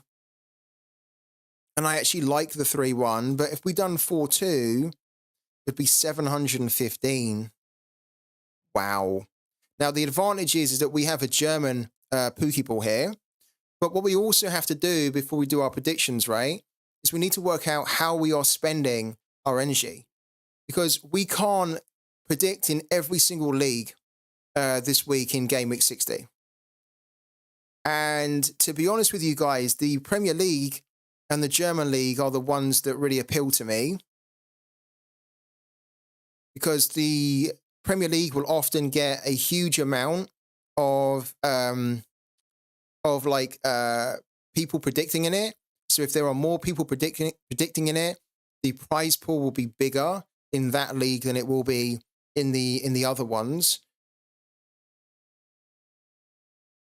If we so it's 1, 2, 3, 4, 5. Okay. So you're probably wondering what I'm doing, so let me explain it. On Pooky, you can spend all of your energy in the next game week, or you can spend some of it in the next game week and then pay some of that forward into the game week after, right? And what I'm trying to work out here is that I would need to spend 70 to complete the predictions in here. So that would take us down to 170. Okay. Then I would, if I wanted to compete again here, it is going to work. Yeah. Right. This is always a little bit confusing to explain. Let me try and explain it really clearly. I want to compete in the German league, and I think I also want to compete maybe in the Italian league, because we've just picked up an Italian common ball, and I want to start, I think, using it to level it up, right? So we can get the ball rolling on maximizing our common balls so we can eventually ascend them, okay? And I mentioned earlier that I'm going to need to start using my common balls every game week in at least one league, right?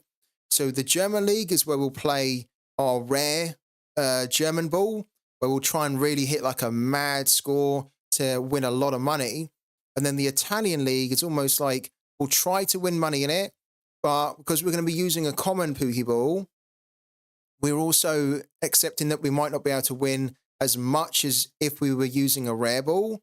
And that's fine because we need to start playing the long game on our common balls. So we're going to go into the German league. We're going to go into the Italian league, right? This is going to cost us 100. This is going to cost us 70 to predict, right? We're going to have 72 left over, right? Then what we can do is we can already start to pay some of that energy forward into game week 61.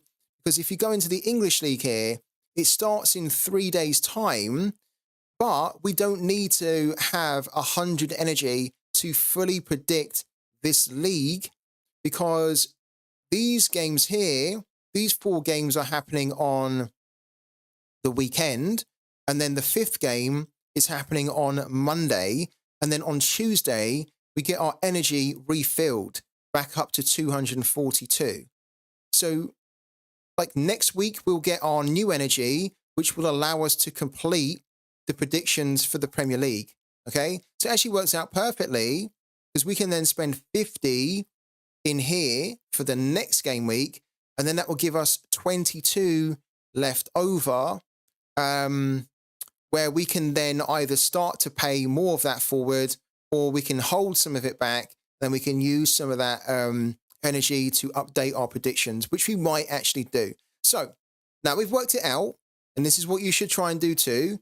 Work out, before you start spending it, work out what competitions you're going to go into, how much it's going to cost you, and plan your energy properly, because once you spend your energy, you can't undo it. Like if you spend like 100 in the German league, and you're like, oh, you know what? I don't want to do the German league anymore. I want to spend that 100 in the Italian league. You can't do it. You can't, that's it, it's done. You can't undo it. Once you commit fully. So, German league. Let's have a quick look at the games here. We've done 4-2 for Bayern. We've done 3-1. And then we've got Augsburg, Leverkusen, Mainz, Wolfsburg, Cologne, Heidenheim. Right, that's an interesting one. Freiburg, Union Berlin. Darmstadt versus Dortmund. Bochum versus Bremen. Gladbach versus Stuttgart. Right. Okay. So, here's what we're going to do, I think, this week. We're not going to do the same score for every single game, but we're going to do a combination of the same scores. So we're going to do 3-1 or 4-2, and we're going to pick which one we're going to do depending on the game. Okay, so a little bit different. It's kind of cool. Not just a blanket, every game is 4-2, every game is 3-1. We're going to have a little bit of a mix, but we're going to be mixing between 2 scores that we're going to be using throughout the league, right? So, Augsburg versus Leverkusen, for this one here, I'm actually going to do 3-1 here, right? 3-1 to Leverkusen. And we're going to set the prediction. Are we going to do 3-1? 4-2 is quite attractive because it's really quite high. But I think we're going to do 3-1 because Augsburg are kind of tricky at home. So 3-1. Boom. Done. Right? Done. Then for Mainz, Wolfsburg. Wolfsburg are actually pretty bad away from home. We're going to do 3-1 for Mainz to beat Wolfsburg. Pretty interesting, right? We're trying to go for a bit of the underdog here. So 3-1 for them. Okay? Cologne, Heidenheim. Here's an interesting one because I quite like Heidenheim and they're often involved in some really crazy scores. So what we're going to do is we're going to do the 4-2 for Heidenheim to beat Cologne, which would give us 661 if we are crazy enough to have accurately predicted this 100%. If not, if it ends up being over 2.5, then we're still going to get a decent return because we would have correctly guessed over 2.5. So do that there. Nice and easy. No thought required. Not really. Freiburg, Union Berlin. We're going to do 4-2 here for Freiburg to beat Union Berlin. Set the prediction. Darmstadt versus Dortmund. We're going to do 3-1, like that. Okay. And then we're going to do Bochum, Bremen. We're going to say that Bochum are going to beat Bremen 4-2. Why not? Again, you might be thinking to yourself, no way. There's no way Bochum beat Bremen 4-2. And you're probably right. But that isn't the point here. The point is put a high score so that if you are correct, you're going to get a mammoth amount of points. If you're not correct, then hopefully you can still get points from either the correctly guessing the home team's going to win, or if there's going to be over 2.5. And here, I think I'd probably trust Bochum more against Bremen at home, and over 2.5 I'd expect in this game. So I'm going to do that there. All right. And then Gladbach versus Stuttgart. This one strikes me as being probably a 4-2 type game. And this could be interesting because Gladbach could be a 4-2 to them, where they could inflict. Is it the first loss for Stuttgart? Or have they lost already? Can't even remember. Can't remember if they've lost or not so far this season. I didn't think they had. Oh, they've lost 4. There you go. They've lost 4. And they've been largely away. So this one here, I'm really tempted to do like a 4-2 for Gladbach. That would give us 6-4-6. Or we could do the 4-2 the other way. That wouldn't give us as much points. And that could also be the case. So this one could be anything. But I think what I'm going to do is I'm going to try and be a bit different. I'm going to do 4-2 for the extra points for Gladbach to beat Stuttgart. Because Gladbach are pretty decent, actually, and they have the potential where they can do that. Stuttgart could be a bit of a shocker away from home. So there you go. Done. Done. That's it. We've got a mix of 4-2 and 3-1. We have, how many have we got here? 1, 2, 3, 4. We have 4 scores of 3-1, and then we have 5 scores of 4-2. And that's it. That's what we need to do. It's as easy as that. We don't need to look at it anymore. We don't need to change it. We could change it if we want to, but because we're just keeping it very simple, 3-1 or 4-2, we do that, and then we see how we get on the weekend. What we're now going to do, we're going to go over to the Italian League, and we're going to put our predictions for the Italian League in, but we're going to be using our brand new common pooky ball.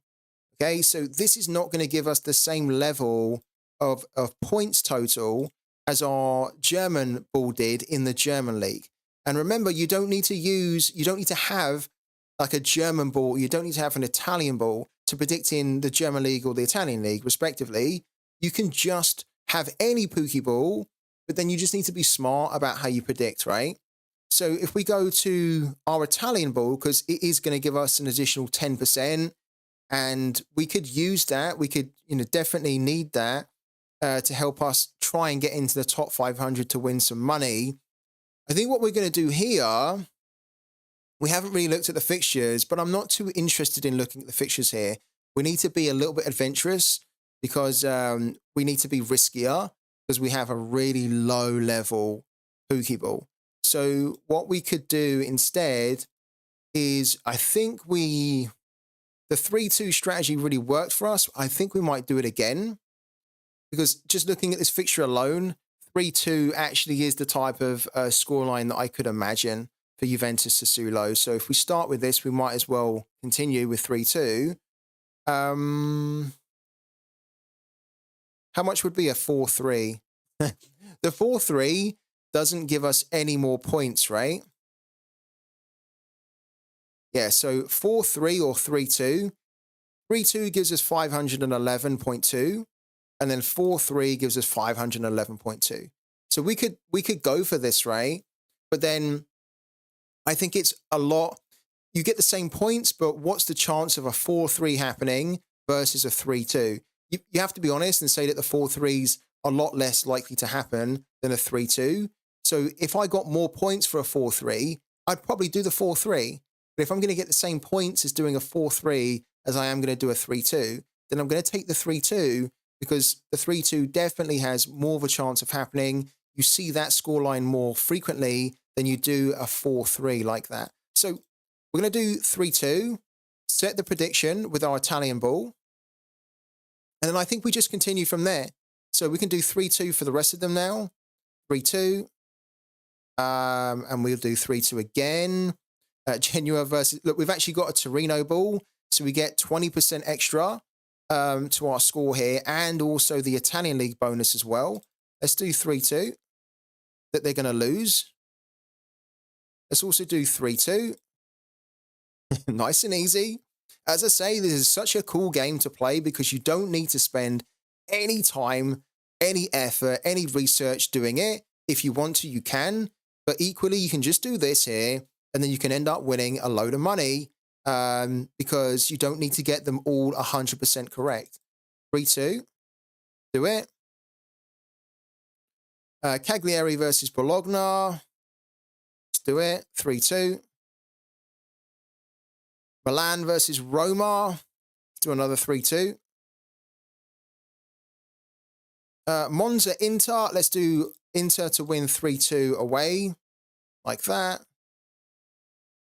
And then Verona Empoli. Let's do 3-2. Again. 3-2 club. And then Lazio Lecce. Again, I think this could actually be 3-2. There you go. It's 3-2. Right. Done. There you go. Without me explaining it, we could have done that in about a minute. 3-2, 3-2, 3-2. Done. We're entered in now for the Italian League for this weekend, and we're going to see how we get on. And we could end up winning like another £20 just from putting 3-2 in for every single scoreline. Mark Gort could end up winning the Italian League again for putting the same score in, and he won £100 for doing that, where he put literally 2-1 in for every single game, and he won £100. Brilliant. Absolutely brilliant. And this is what I love about this game. Doesn't take a lot of time. You don't have DMPs, which are going to cost you a reward. If the game kind of gets cancelled, they'll try to play it in the next game. If not, you get your energy returned to you. Brilliant. Really good. So we have 72 left over. And then what we're going to do, as I mentioned, we're going to pay the remaining 72 forward. We're not going to compete in any more of these leagues this week because we don't have enough energy to fully predict in the French league or to fully predict in the Spanish league. So what we're going to do, we're going to pay at least 50 into here. And what we're going to do this time is we're going to do this here. Chelsea Fulham. Let's switch to this ball here. This is our over 2.5 ball. Okay. So this one here, this is our Brazilian League ball. And we've boosted this ball for home and over 2.5. And it gives us a bonus of 30% extra to our scoring on an exact score too. What we're going to do, we're going to put 2-1 in for every single game, I think, in the Premier League. So 2-1. Then for Newcastle Man City, we're going to do 2-1. Like that. And then what we're going to do, Everton versus Aston Villa. We're actually going to do 2-1 to Aston Villa. You could do 2-1 to Everton as well, if you fancied that. This isn't going to give us loads of points, by the way. You can already see, look, 289, 281, 338. It's not going to give us tons of points. So what we're going to have to do is we're going to also have to put 2-1 in as a bit of an upset. If we want to try and just be a bit different and a bit edgy and to get higher up in the leaderboard. So, for example, Man United versus Tottenham. Man United should technically be considered the favourites to win this one. So if we put 2-1 in, it would be 320 that we would get. But if we done 2-1 the other way, we'd get 396. And you know what I'm going to do? I'm actually going to do 2-1 that Tottenham beat Man United for 400 points, right? So that in itself there is going to boost us if we get it correct there. And then for, we've got 32 left over. For Burnley Luton, Luton we saw have crazy odds to win or get a draw. And I actually think that Luton could potentially get a win here. I still think it is probably going to be more like 1-1. So I think it probably is going to be like that, right? But because we're doing a 2-1 strategy, we're going to put 2-1 in here. We're going to back Luton to beat Burnley 2-1 for 456 points. If we done 2-1 the other way, it's only 307. we might as well try our luck here because I think that Luton do have the potential to beat Burnley, and this would be a bit of an upset. And the odds are very, very favourable for Luton in a fixture which I think they are at least the match for Burnley, if not maybe a little bit better. So set the prediction, 2-1, and then we can actually do another 2. So why don't we also do these ones here for Saturday, January the 20th, where we can do Arsenal to beat Crystal Palace 2-1, like that. And then we've got Brentford versus Nottingham Forest. And here's what I'm going to do here. I'm not going to put Brentford 2-1 for Nottingham Forest. That only gives us 306. I actually think that Nottingham Forest are playing pretty good at the moment. So I'm going to go Nottingham Forest to beat Brentford 2-1 for 457 and set that prediction. And we've done it. We've done it. It's as easy as that. We've done it. We don't have to think about this. Excuse me. We don't have to think about this anymore. That is your time spent on Pooky. We have 2 energy left over, so we can change one of these if we want to, if we feel like we're going to get more points, if the odds change. But if not, we're done. We're done. And we just have to wait until the games play, and then we can see if we can get some money from it. Yeah, game week 61 starts in 6 days, but English League starts in 3 days. Yeah, it is confusing. Yeah, I don't like that. I think what should happen here, and maybe I'm wrong in saying this, but what this should say is that the game week actually starts in 3 days, 20 hours. So it should take the first game, the timer from the first game, it should be reflected there, not starts in 6 days and 13 hours time. It is confusing. I've spoken to Pooky about it. They gave me an explanation as to it as well, but I didn't, and it kind of sounded like it made sense, but from a user perspective, that doesn't really make sense because you can see that this game is starting in this league is starting in 3 days, 20 hours. So surely the game week then starts in 3 days and 20 hours, right? Rather than, how could it not if the first game starts in 3 days, 20 hours? So I agree with you on that one, the Don. Have you guys seen the strategy for Pooky, and what are your own strategies for Pooky this week? Are you doing something similar? Are you putting in the same scores? Are you trying to do it based off recent form? Are you looking into the stats? Are you... One thing we said we were going to do, and we haven't done it, we will do it, I think we'll do it next week. One thing that we were going to do is we were going to let a random, like, pick my score. Pick a score? Or, hold on a minute. Like score predictor. Score generator, that's it. We're going to do like a score generator. So if we go over to here, yeah. So one thing we're going to do, I'm not kidding, one thing we're going to do, I think we're going to do it next week, is we're literally going to like use a score generator like this where we say go back to... let's say we were doing the English League again, right? We would say, okay, Chelsea, Fulham, right? What's the score generator going to give us for this one? And we'd say randomize, and it would say 3-2, right? 2-3. So then we would go back, and then we'd put 2-3 in here.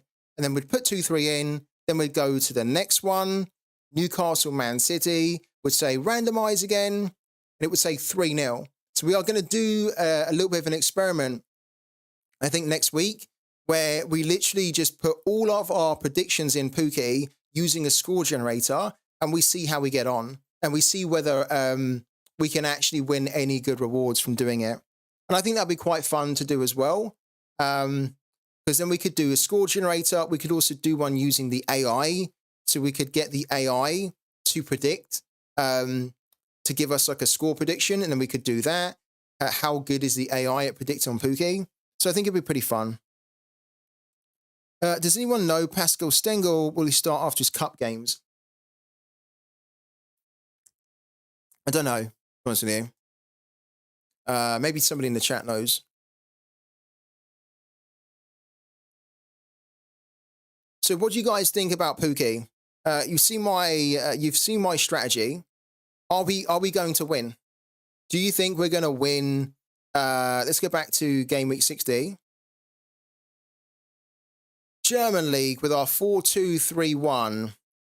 Do you think we have a chance here? Let's zoom it out. There you go. Zoom it all the way out. Do you guys think with these scores we have a chance of winning some good rewards this week? What do you reckon? Mark Gork says 100% you win some with that. So you think that's enough for us to get into the top 500 to win money, do you, Mark? Because I do. I actually do. In the German League, I think for sure, because there's so much over 2.5 that I think that even though it took us a minute to do and we've had no thought, just 4-2 or 3-1, I actually think that is probably going to be, I don't want to jinx it, but I'd like to hope that that's enough to give us a top 500, top 50%, not top 500, top 50% finish, and then we can win some money. What do the rest of you guys think in the chat? Win or loss? What do you reckon?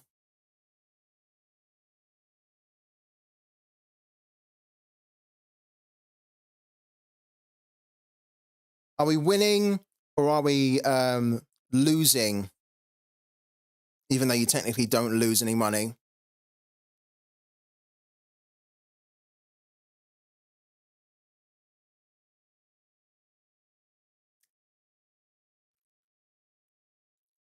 And the chat gives me nothing. Chat, are you awake? Given the matchups, a lot of them should be over 2.5, so probably win something. I think so too, yeah. The Dom, what have you put in for Pooky at the moment? What have you done for your predictions?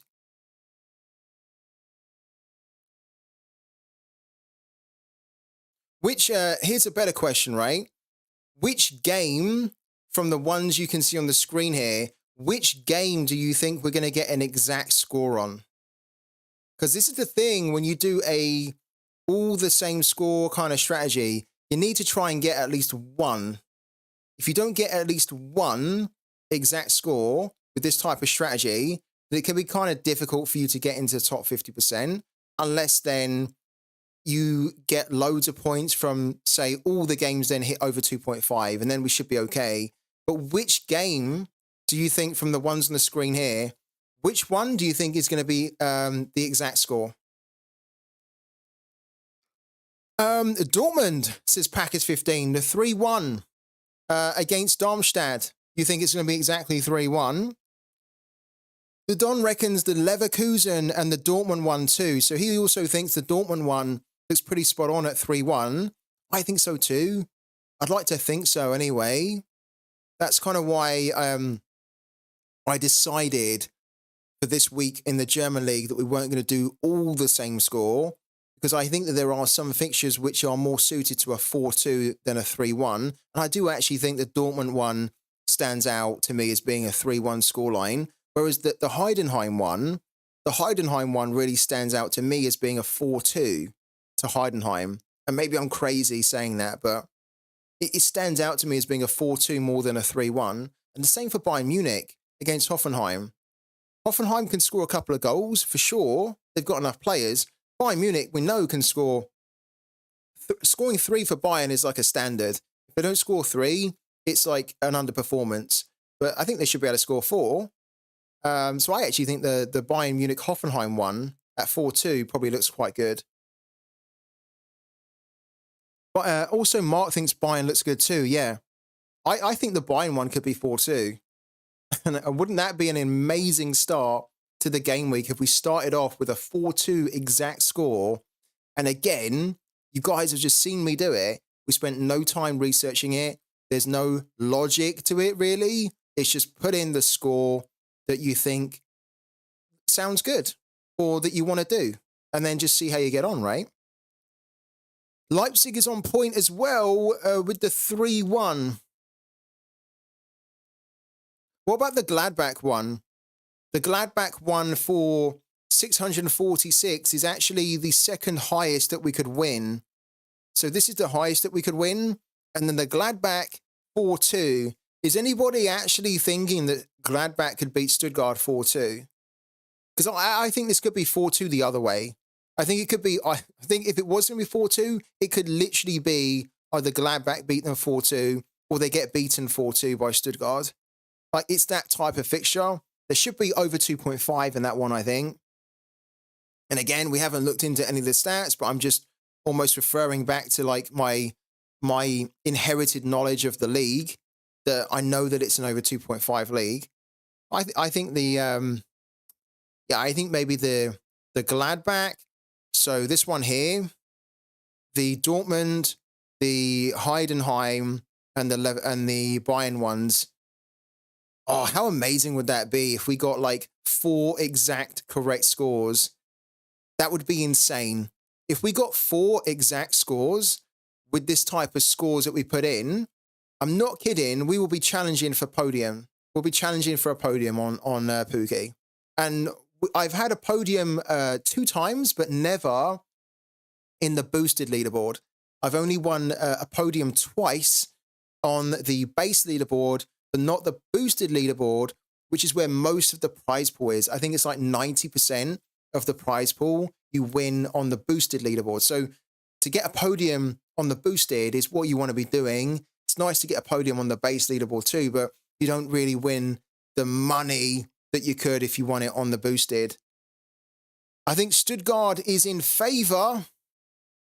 Like, what would you guys do as like the craziest score? So maybe not 4-2, maybe not 3-1. What would be the craziest score that you would put in for one of these matches? And I want to check it live on the stream to see how many points it would potentially give you. So give me your crazy scores and we'll check them now live on the stream.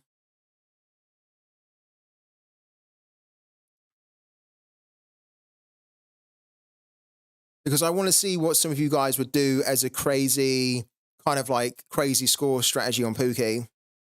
Like a realistic crazy score strategy, right? Leverkusen to win 5-0 is Mark Gork.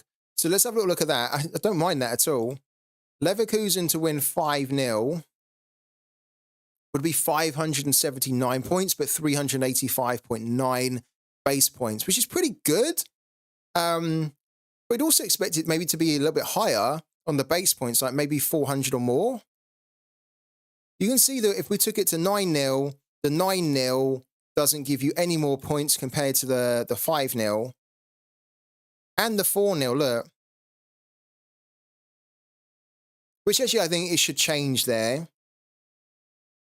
Arthur Nice is 0-0. 0-0 in what game? In this game here. Because the 0-0 would give you a mammoth amount of points. Yeah, 0-0 would give you 603 with this particular Pokeball. Let's zoom it in again so you guys can see it a bit easier. I mean, here's something, right? Here's something that I would honestly, maybe this is almost like a challenge, right?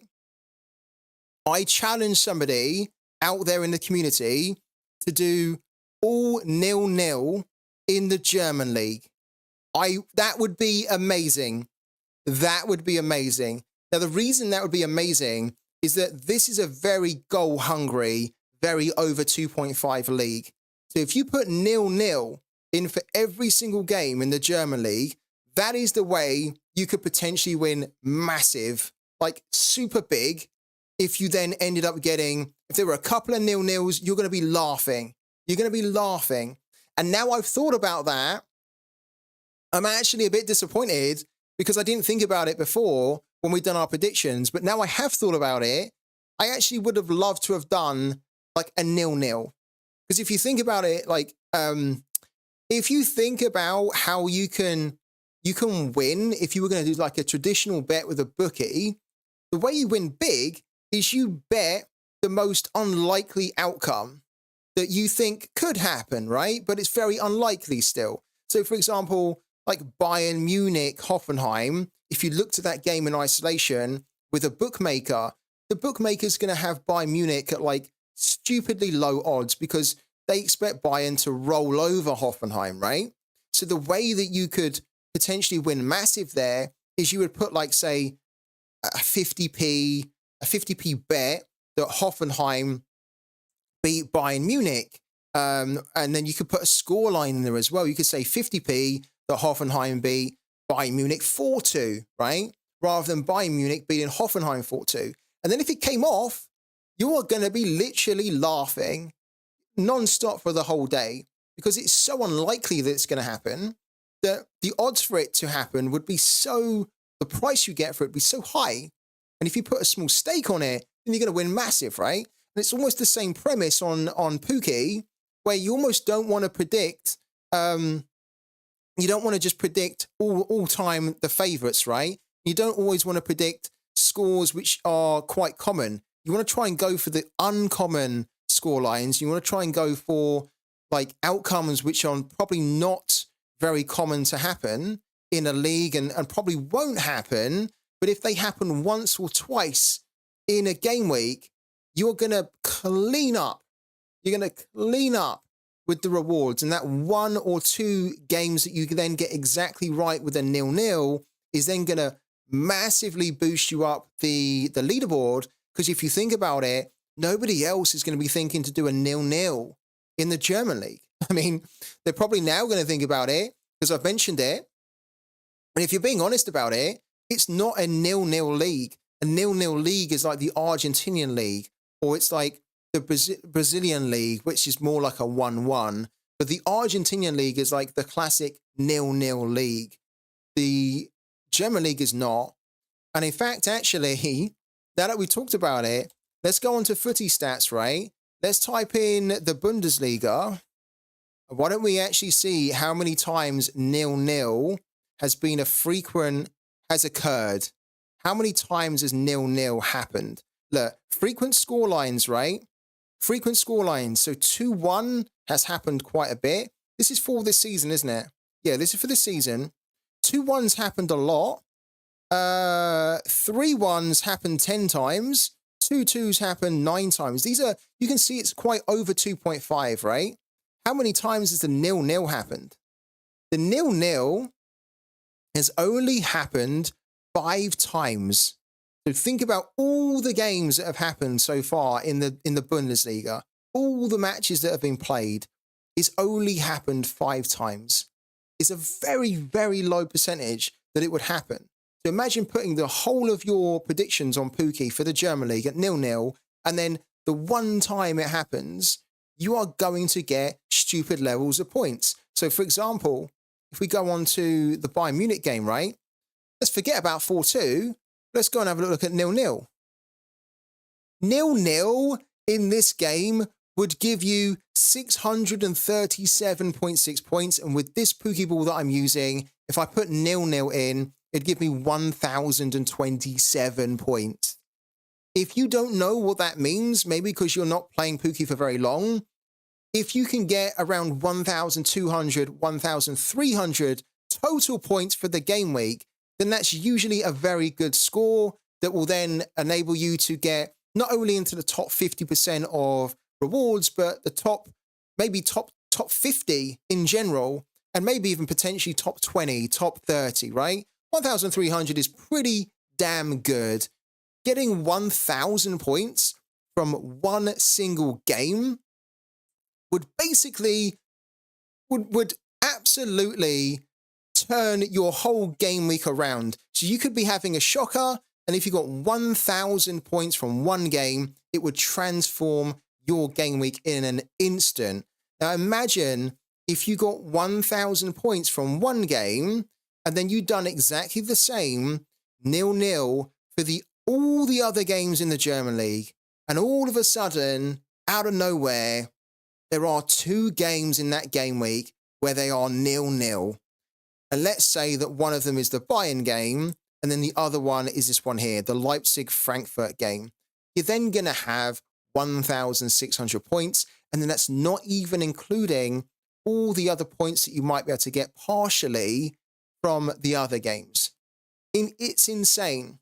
So maybe I should have done the 0-0. Maybe we do the 0-0 next week. But if you're not doing it, you should try it out. You should try it out. Anyways. There's only been 0-0 5 times a season in the Bundesliga. Yeah, exactly. Which is why you should do it. Is anybody on the stream actually going to take that challenge up and do it? Is anybody going to do a 0-0 in the Bundesliga? Pure 0-0 for every single game. I challenge somebody to do it. I would love it if somebody done it and they ended up winning like tons from doing it. What about the Bochum game? They got 0-0 twice. It could happen. It could happen. Like the Bochum game could be 0-0. I think that like potentially this one could be 0-0, Freiburg, Union Berlin. Because Freiburg, even though they're good, Union Berlin aren't good at scoring. You have to say it's probably not like a high chance to happen, which is why I love it. Because if it does happen, you're going to be laughing. All you need is 1. You don't need 9. You don't even really need 2. You need 1-0 from the 9 games. And that 1-0 will most likely be like here, for example. What's the 0-0 here? 0-0 603. 0-0 603. If you get 1-0 here, and then you get a couple of additional points just from the other games, you can probably get up into about 1,000, and then you're going to be winning money. And that's why it's so fun to play, because you don't need to spend lots of time. You can experiment, you can play around, mess around, and you can still end up winning far more on this game at the moment when you compare the returns to, unfortunately, limited on Sorare, but hopefully the limited is going to improve soon. Malv, are you going to do it? Malv, are you actually going to do it? Who's doing the 0-0? Who is doing the 0-0? I mean, Malv says he's going to do it. If you're actually going to do it, then I'm going to be following the Bundesliga even closer to see whether there's any 0-0s. Because if there are, it's going to be amazing. It's going to be amazing because you're going to win very good.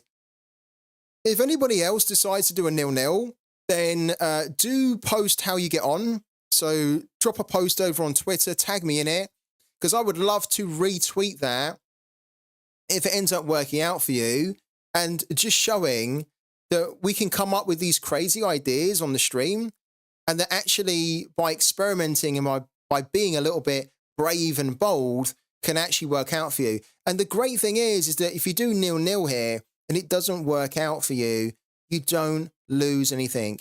You're no worse off. You don't lose money. Of course, you won't win any rewards if there's no 0-0s at all. But it's like a nice, fun thing to do to see if you can actually catch that rare score and then win big in a game week. So Malv, I'm going to hold you to it. He says he's going to do it. So Malv, I want to hear how it's going for you, man.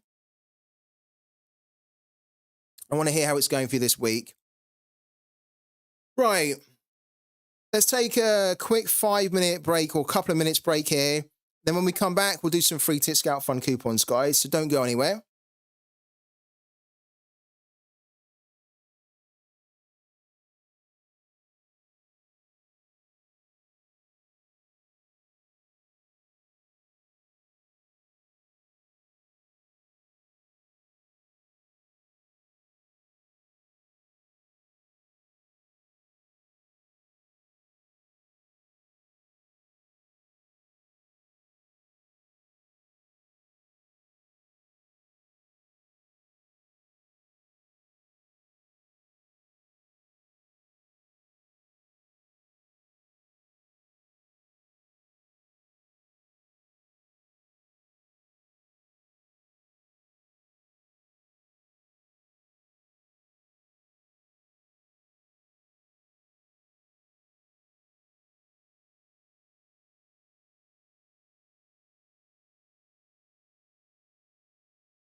All right, guys, back again. So, we've got about half an hour or so left of the stream. If you're just tuning in, we've been doing a whole mix of things today. We were selling loads of our limited cards because I've just kind of reached a point where I was already reaching the point anyway in the summer, right? In the summer, we decided we needed to cut down the limited cards we had. We needed to use that money to rebuild in rare, which we've now successfully done because we've got lots of rare cards now, over 50. And we've got a couple of goalkeepers, and we're doing really well in rare. But I've still just got too many limited cards, and we've been having a lot of great success on Pooky recently, the other game we cover. And the returns that we're getting on Pooky versus the time we're putting in is just amazing. And in comparison, the time that we're putting into Sorare Limited versus the returns we're getting just makes absolutely no sense at all. We're putting in far too much time. We've put far too much money into limited, and what we're getting out of it is basically nothing. So I made the decision yesterday. Well, I made the decision a few days ago, but then we decided on the stream yesterday that we were going to start to sell, get out of limited, just reduce our exposure to limited, reduce our holdings of limited cards, sell them. Even if we make a loss, it doesn't matter. The key is just to get out of that now and to use the funds that we've made from it to then put into Pooky and take more of the opportunity on Pooky here right now, because this is almost such a gold mine right now that we don't want to miss out on on basically farming the gold mine as much as we can whilst it's available, whilst the window of opportunity is available, because I'm pretty sure in the future that they may even change the rewards format, or how high you need to then finish to get into the rewards. At the moment, it's super generous. You only need to finish in the top 50%. On Pooky, on Sorare, in comparison, you've often got to finish in the top 10% to get something. And even if you do, it's not worth winning. It's like a 60p reward. Maybe it's £1 or something. So we've been selling lots of limited. We ended up selling about 30 or so. We ended up having now about 30, we've raised £35. We then used the money that we already had on Pooky to buy a brand new Pooky ball, which we've now done. We bought a common Pooky ball, this one here, which has given us the Serie A Torino Pooky ball. And then the plan now is to start using more of our common Pooky balls in addition to our rare balls that we use all the time. So that then what we can do is we can get our common Pooky balls up to max level. Then when they're up to max level, we can combine two common Pooky balls to create a rare Pooky ball that's then worth $80, $90. A common Pooky ball you can buy today for about $25. So imagine combining two $25 Pooky balls to create like a $90 Pooky ball. Yes, please, we want to do that. And then the same also for the rares, but we're going to combine two rares, which you can get, I think, for about $90, as I mentioned. We want to combine two $90 rare balls into each other to then create a ball that's then worth about $350, $400, right? Yes, please, we want to do that too. So we've got a nice plan. We've just also done our predictions on Pooky. The usual kind of wacky predictions of put in whatever and then sit back and let the money flow in. And we also started to put our lineups together for the new game week this weekend. We also finalized our lineups for the midweek, which is now already started. So we've done a lot today. The one thing I want to do is I want to check how Alanyaspor finished from their game that they were playing earlier today. Right. Because we had the potential. Yeah, okay. We had the potential where we could have improved our score from the weekend in Cap 240. But in order for that to have happened, we would have needed Hadejanai to have got more than that, Balkovic to have got more than that, Taskran to have got more than that. We also needed Cordova, who came on for Carica. We needed Cordova to come on and score a goal or something. So in terms of like last game week, the weekend's game week, we haven't improved our score. João Figueiredo? Why is João Figueiredo out? Oh, he's a sub. Oh, God. That's a great start, isn't it? To our chance to try and hit the threshold.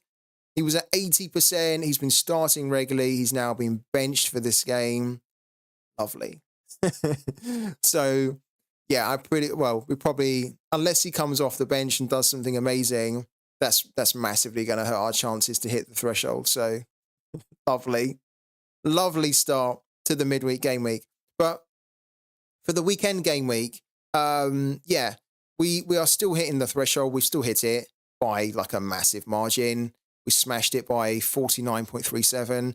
As you can see, we were just hoping that these guys would improve a little bit because we weren't that far away from winning like a card as well, which would have been a nice bonus. But you guys know that I don't play Cap 240 for the card. But if we were that close to winning one, I wanted to see whether we could at least sneak one, but we didn't. So it's absolutely fine. So yeah, pretty good game week overall. Wasn't expecting much. We didn't have many teams out. We only had Cap 240, which was our main focus. We had Cap 220, which was like a bit of a punty team, and it didn't do that good. And then we had Cap 240 rare to try and hit the threshold, and this one bombed for us because we had Chidozi, who didn't play because he's away with the national team. We had Samba Camera, who came off the bench. It's not great because he wasn't a starter. And then Figueiredo, who started, we captained, and he didn't do that great. So this was dead pretty easy, pretty quickly. Yeah, João Figueiredo on the bench. Yeah, we've just seen that. Yeah, pretty bad start to our chance to try and hit the threshold. So yeah, anyways, we knew it was going to be a bit of a tough one in the midweek to try and hit that threshold because even if Figueiredo did start, I'm not overly convinced, and I was saying before the game week started, I'm not overly convinced that these guys would score that great anyway. And Ali Varul, I'm pretty sure is going to concede 3 goals minimum, so he's going to get a negative decisive. So yeah, it's okay, it's fine. We have lineups to build for the weekend. I've also opened up some of the free Tip Scout Fund coupons as well, so feel free to check them out if you've been waiting for those. We've put a team together for Cap 240, Cap 220, and then All-Star Rare. Then our focus needs to be on Cap 240, Limited, which we're probably going to run the same stack that we ran from the weekend, just gone, which hit us the $5 and the £4. What we're probably also going to need to do, I don't think we can run a team for the Bundesliga specialist because I don't think we no longer have a we sold our forwards. So we had Jonathan Burkhart, we had Hoffman, but as part of us selling off our limited cards, we sold them. So we can't put this team together, and that's absolutely fine. So we're going to cancel that team. We weren't winning anything from it anyway. And then Cap 220 Limited, we'll probably put a team in for that, just because we don't need to have a goalkeeper for it. I don't actually think we've got more limited goalkeepers that are starting. We've got Tascaran for 240, we've got Mark Martinez for Cap 220 Rare, and then we've got basically our other goalkeeper, Kaminski, for the Premier League Winter Special. And you know what? I'm actually happy with this. We used to have so many goalkeepers and so many limited players that allowed us to run so many limited teams, and it was kind of fun to have so many teams in the mix. But it isn't fun for me after a while because you just see that it's just more of a headache and more time to spend on these limited teams. That's time not well spent because they don't often deliver rewards in the first place. And then when they do, they're not high value rewards anyway. So it just feels like you're wasting time, a lot of it. So it's actually quite nice to kind of cut it all down and now know that we can only put out basically 3 limited teams this weekend. One of them for 240, which is the main one. Cap 220 Rare, which is obviously going to help us to try and win more rare cards rather than more limited cards, because we don't want to win really any more limited cards. We're sick to death of them. and we're trying to still shift them.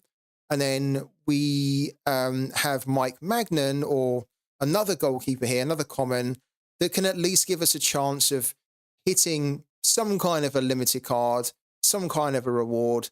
Probably not, but if we do, it could be the rare limited card that we might want to keep and that actually might be pretty good. So it could be like a gem amongst the trash, but most probably it won't be, but we'll put a team anyway in for it because, yeah, we can and we don't need to have a goalkeeper for this competition. Hello also to Noodle as well.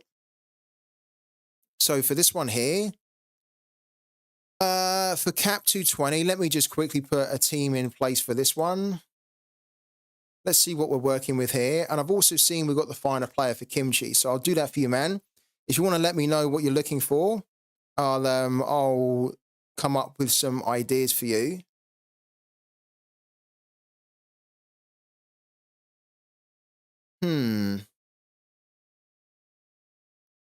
Manuel Ryman actually might be quite a good option here.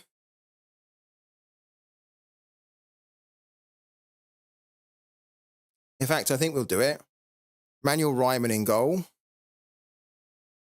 Because then what that allows me to do, if I want to do it, is the Masovic who I took out of the Bundesliga specialist, we can now pair him up in Cap 220.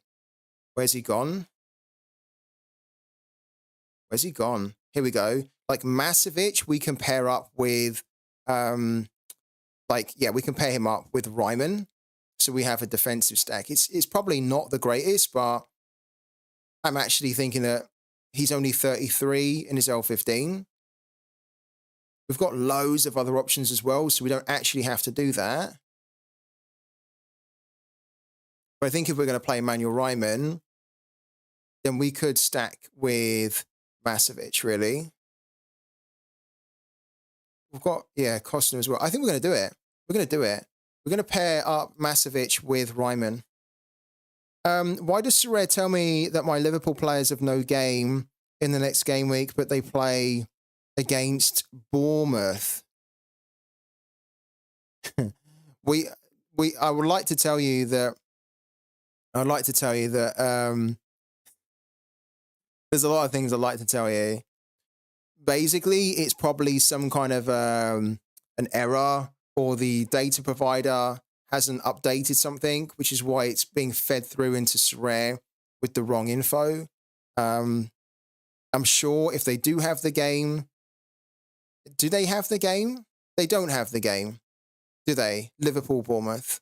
They don't, because we looked at it on Pooky, and there's no Liverpool. If you're talking about this weekend, there's no Liverpool game, no. Look, Liverpool Bournemouth is on the 21st. So that's the reason. Might have been rescheduled. Yeah, they play here. So that's why there's no game. They're not playing the next game week. They're not playing this weekend. Yeah.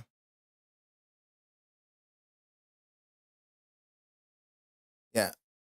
I just remembered that because we just done our predictions on Pookie, and I was like, I don't remember seeing Liverpool Bournemouth for this weekend.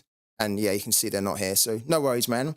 I need an MLS goalie. I have checked out Roman Celentano. Oh, no. Yeah, don't go for him. Chris Brady on a shit team, and Jonathan Sioris,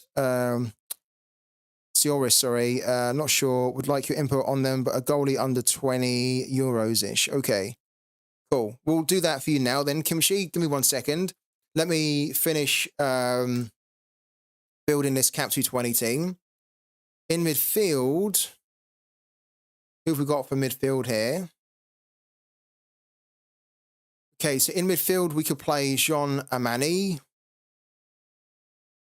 We could play Liam Henderson as well if we wanted to. Or we could play Jamiro Montero. I quite like Jamiro Montero. Yeah, Jamiro Montero's a baller. Let's put Montero in here. We've also got Benedict Gimba, who wouldn't be too bad either. But Montero's a good one. And I picked him up a few months ago so I could play him in the AFCON. So, yeah, if I don't pick him, then what was the point in buying him like a few months ago, right? So he's in. And then up front, I think it's probably going to be Killian Corridor, because we don't have enough of our under 23 players to put out an under 23 community team. So I'm just going to use, Killian, who's got 52. And then we have 41 left over to spend, which actually isn't a lot. It's a little bit tricky, actually, to find then a player for 41. But then we've got Jean Amani. We've also got Ahmed Agoose as well. Danilo. So we could potentially play Danilo as well to give us a bit more of a Bochum stack if we wanted to. Patrick Van Aanholt, who we've actually sent but hasn't been accepted yet in an offer. I think we'd put Jean Amani in for now. I don't know whether he's actually going to start, but we'll put him in for now.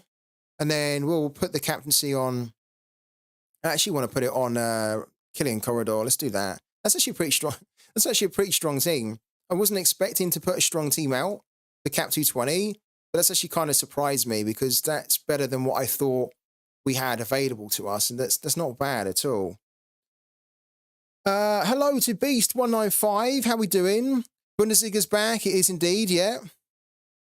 By the way, do those diamonds change worth like the rating? The diamonds? What you mean like when we are line up? Oh, I hate this freaking lobby. It's always moving up and down when you don't want it to do. So you mean up here, right? This diamond. You mean this diamond here?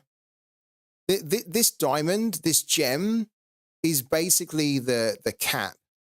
So you're saying that do the diamonds change worth? It's not like a rating.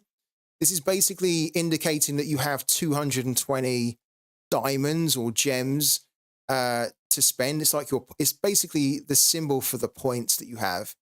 So if we take out Amani, who's a 41, he has an L15 average score of 41. It tells us that we've only got 41 points remaining to spend to come under the cap, right, of 220 points, or to exactly match the cap of 220. So if we put like can't put Manuel Neuer in, but you know, like if we ended up putting in somebody completely random in here, like in the extra slot, like this guy here, it's going to tell us that we're minus 15 because we've spent too much. We have to come under the 220. So the diamonds don't do anything other than just indicate. It's just almost like a symbol to represent that you have those points. Technically, you don't even really need that, because you know, like if you didn't have that, you would just have the number, and then you could see from the number how much you're under. So this is almost a little bit irrelevant, but it's the icon that they decide to use. Sorry, I meant the worth of the player. What do you mean? What do you mean? Are you referring to this diamond up here, Noodle? The diamond here, and whether that has an effect or a bearing on the worth of a player? Is that the question?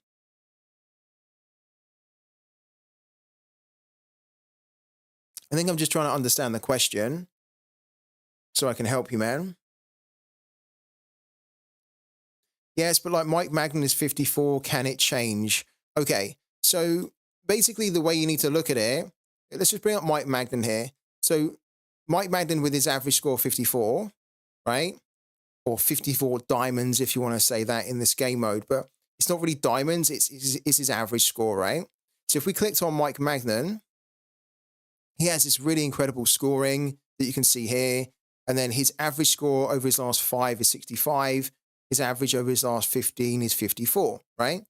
Now, if Mike Magnan, if his average score ended up being under 40, if he ended up having a really bad run of games and he wasn't scoring like this at all, these high 80s and 70s, if he was scoring like 25, 15, 30 for like a big run of games, as in like 6 or 7 like games in a row, then what it would do is it would drastically reduce his average score down from being like a 54 to say under 40, maybe 35, right?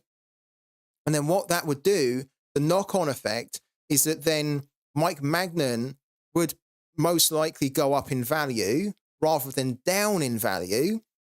Even though he's been doing really poor, Mike Magnan would actually be more attractive to Sorare managers, and that attractiveness would increase demand for him. And the reason being is that you want to actually play a Mike Magnan then in a cap 220 or the cap modes for as low as possible on the L15, right? Because if you can play a Mike Magnan in, say, a cap 220, but he doesn't cost you 54, he costs you, say, 30, right, from your cap, but you know that he's actually not a 30 scoring player. He's much more of like an 80, 70 scoring player. And you're basically getting a 30 player that can hit you scores of 70, 80. And then what that means is that you're then getting a massive overperformance on the average score of the player. And because he's only costing you 30, it frees up more of your budget to then pick players who are costing more. So you can basically then put a really strong team together for a really low cap that ordinarily shouldn't be possible. And that's basically the beauty of the cap mode, is that it's all about trying to find players that you think can massively outscore their L15 that then don't cost a lot in their L15. So you can then hit like a score of, say, 400 points from a team where maybe their cap was like 200. So they double what they are averaging at the moment. That's basically what it's about. Yeah. So if Mike Magnan went to kind of like 80 and 90 in his average score, he'd probably take a little bit of a hit on his price, because then people wouldn't really be able to play him as much in the cap modes. However, they'd still be able to play him in other competitions. And you could argue whether he would actually take a hit or not, because if he was having an average score of like 80, 90, then he'd be smashing it. So that then actually managers would be rushing to get him whilst he was in that incredible form. It would just mean that he wouldn't be in such demand for like the cap modes.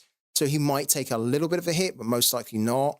But yeah, if their values, their average scores go down a lot, then you'll often find that their price will go up, because then they become the cheat code of a game week where everyone is searching for that really low cost player they can play that's then going to hit like an 80, 90, 100, but they only cost like 30 or 20 in their average score cost.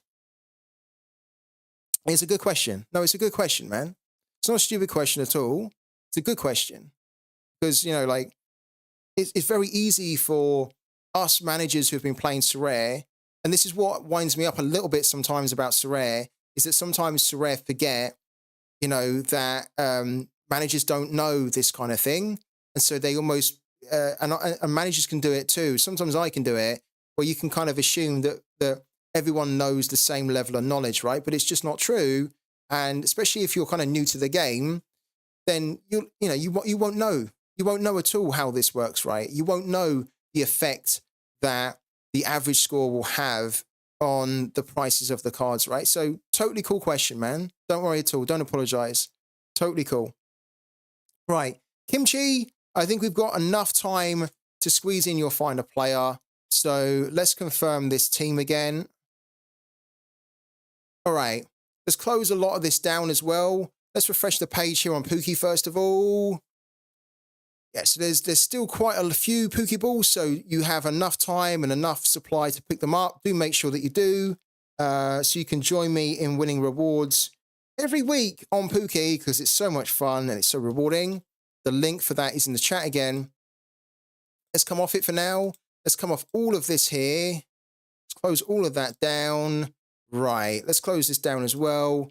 And then Kimchi's basically looking for an MLS goalkeeper who you can spend 20 euros on or less, right? So I think you know some of the options which I'm already going to mention to you, because these are players that you've probably heard before, but we have to run through them. So obviously there's the likes of Steve Clark that definitely should be part of the consideration. He's only £11.74.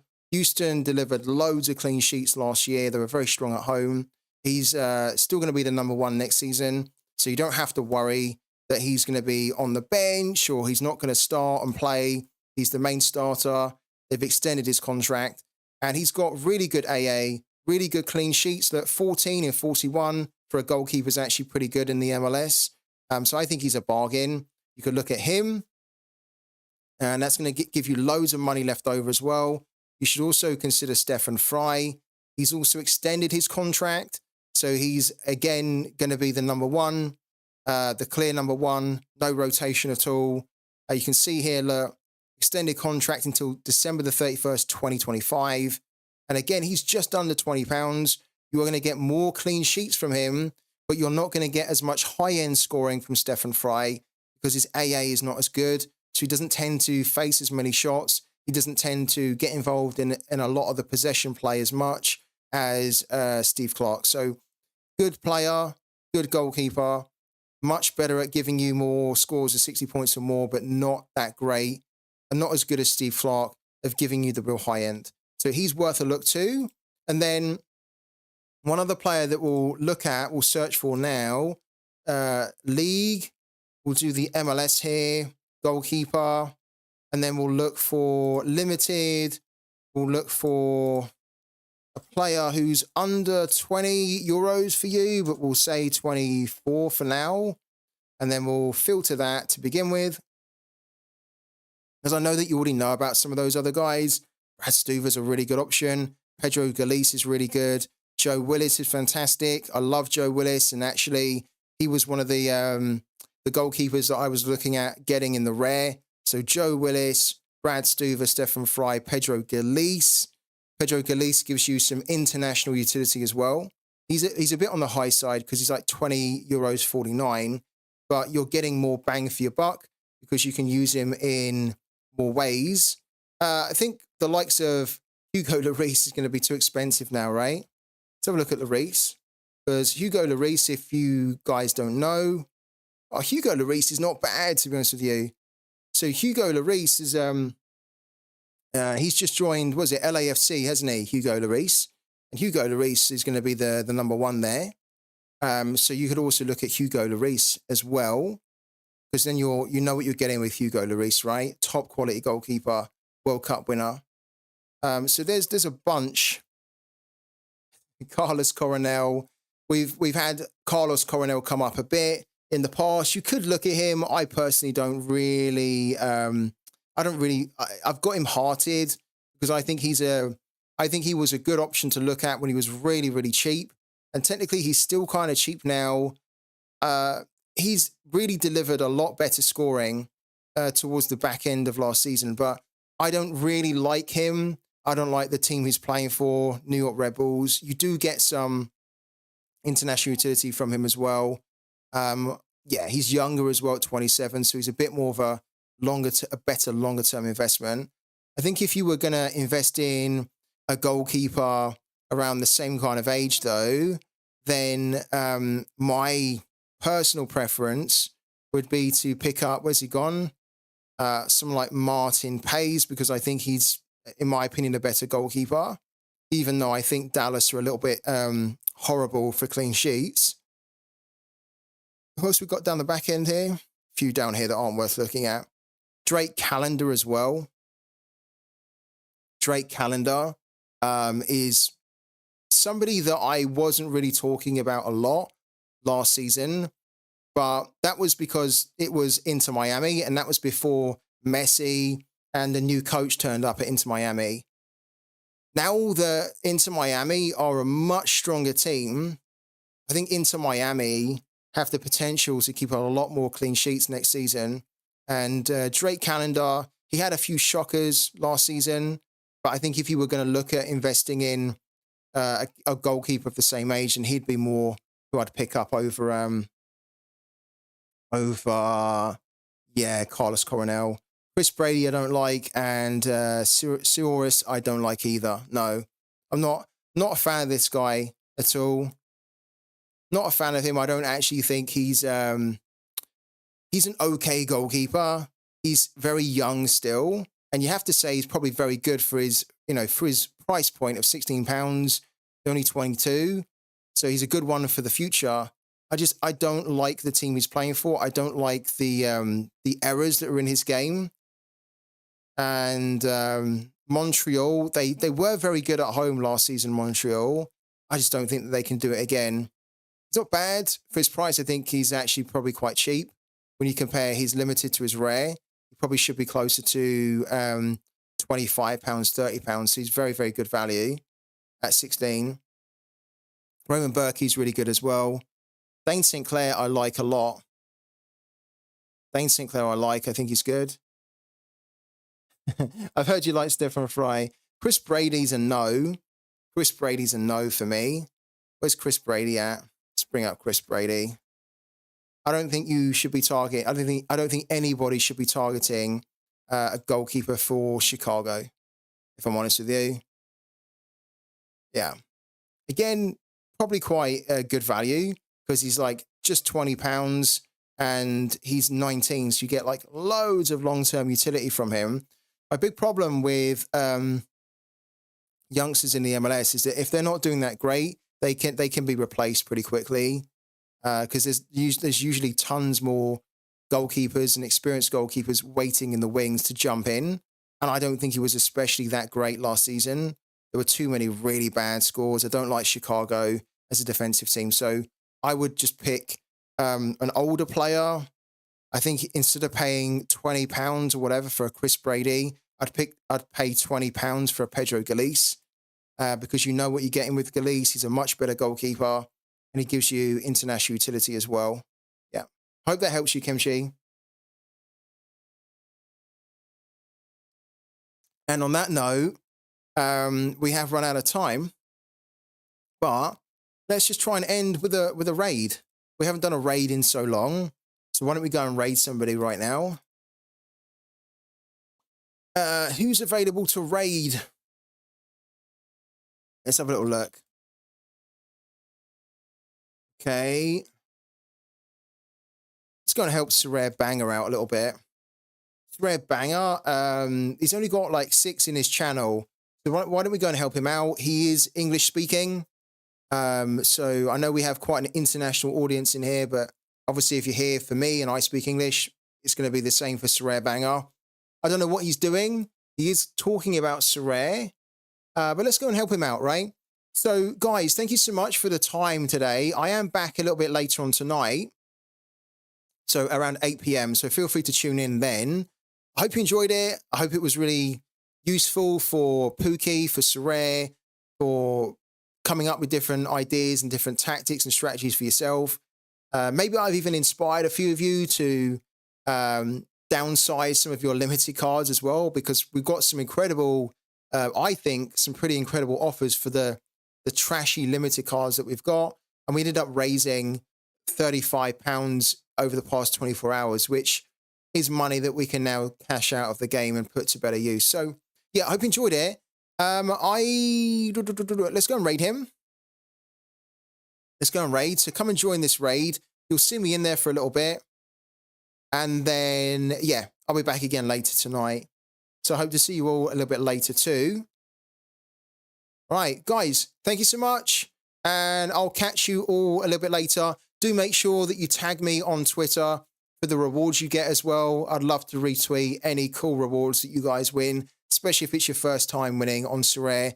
Make sure you tag me on Twitter, and I'll do my very best to retweet it and share it with the whole big Sorare community that we've got over on Twitter. So let's go and raid Sorare Banger. Let's go and raid him. And yeah, guys, thank you again. I'll catch you in there, and I'll see you later on.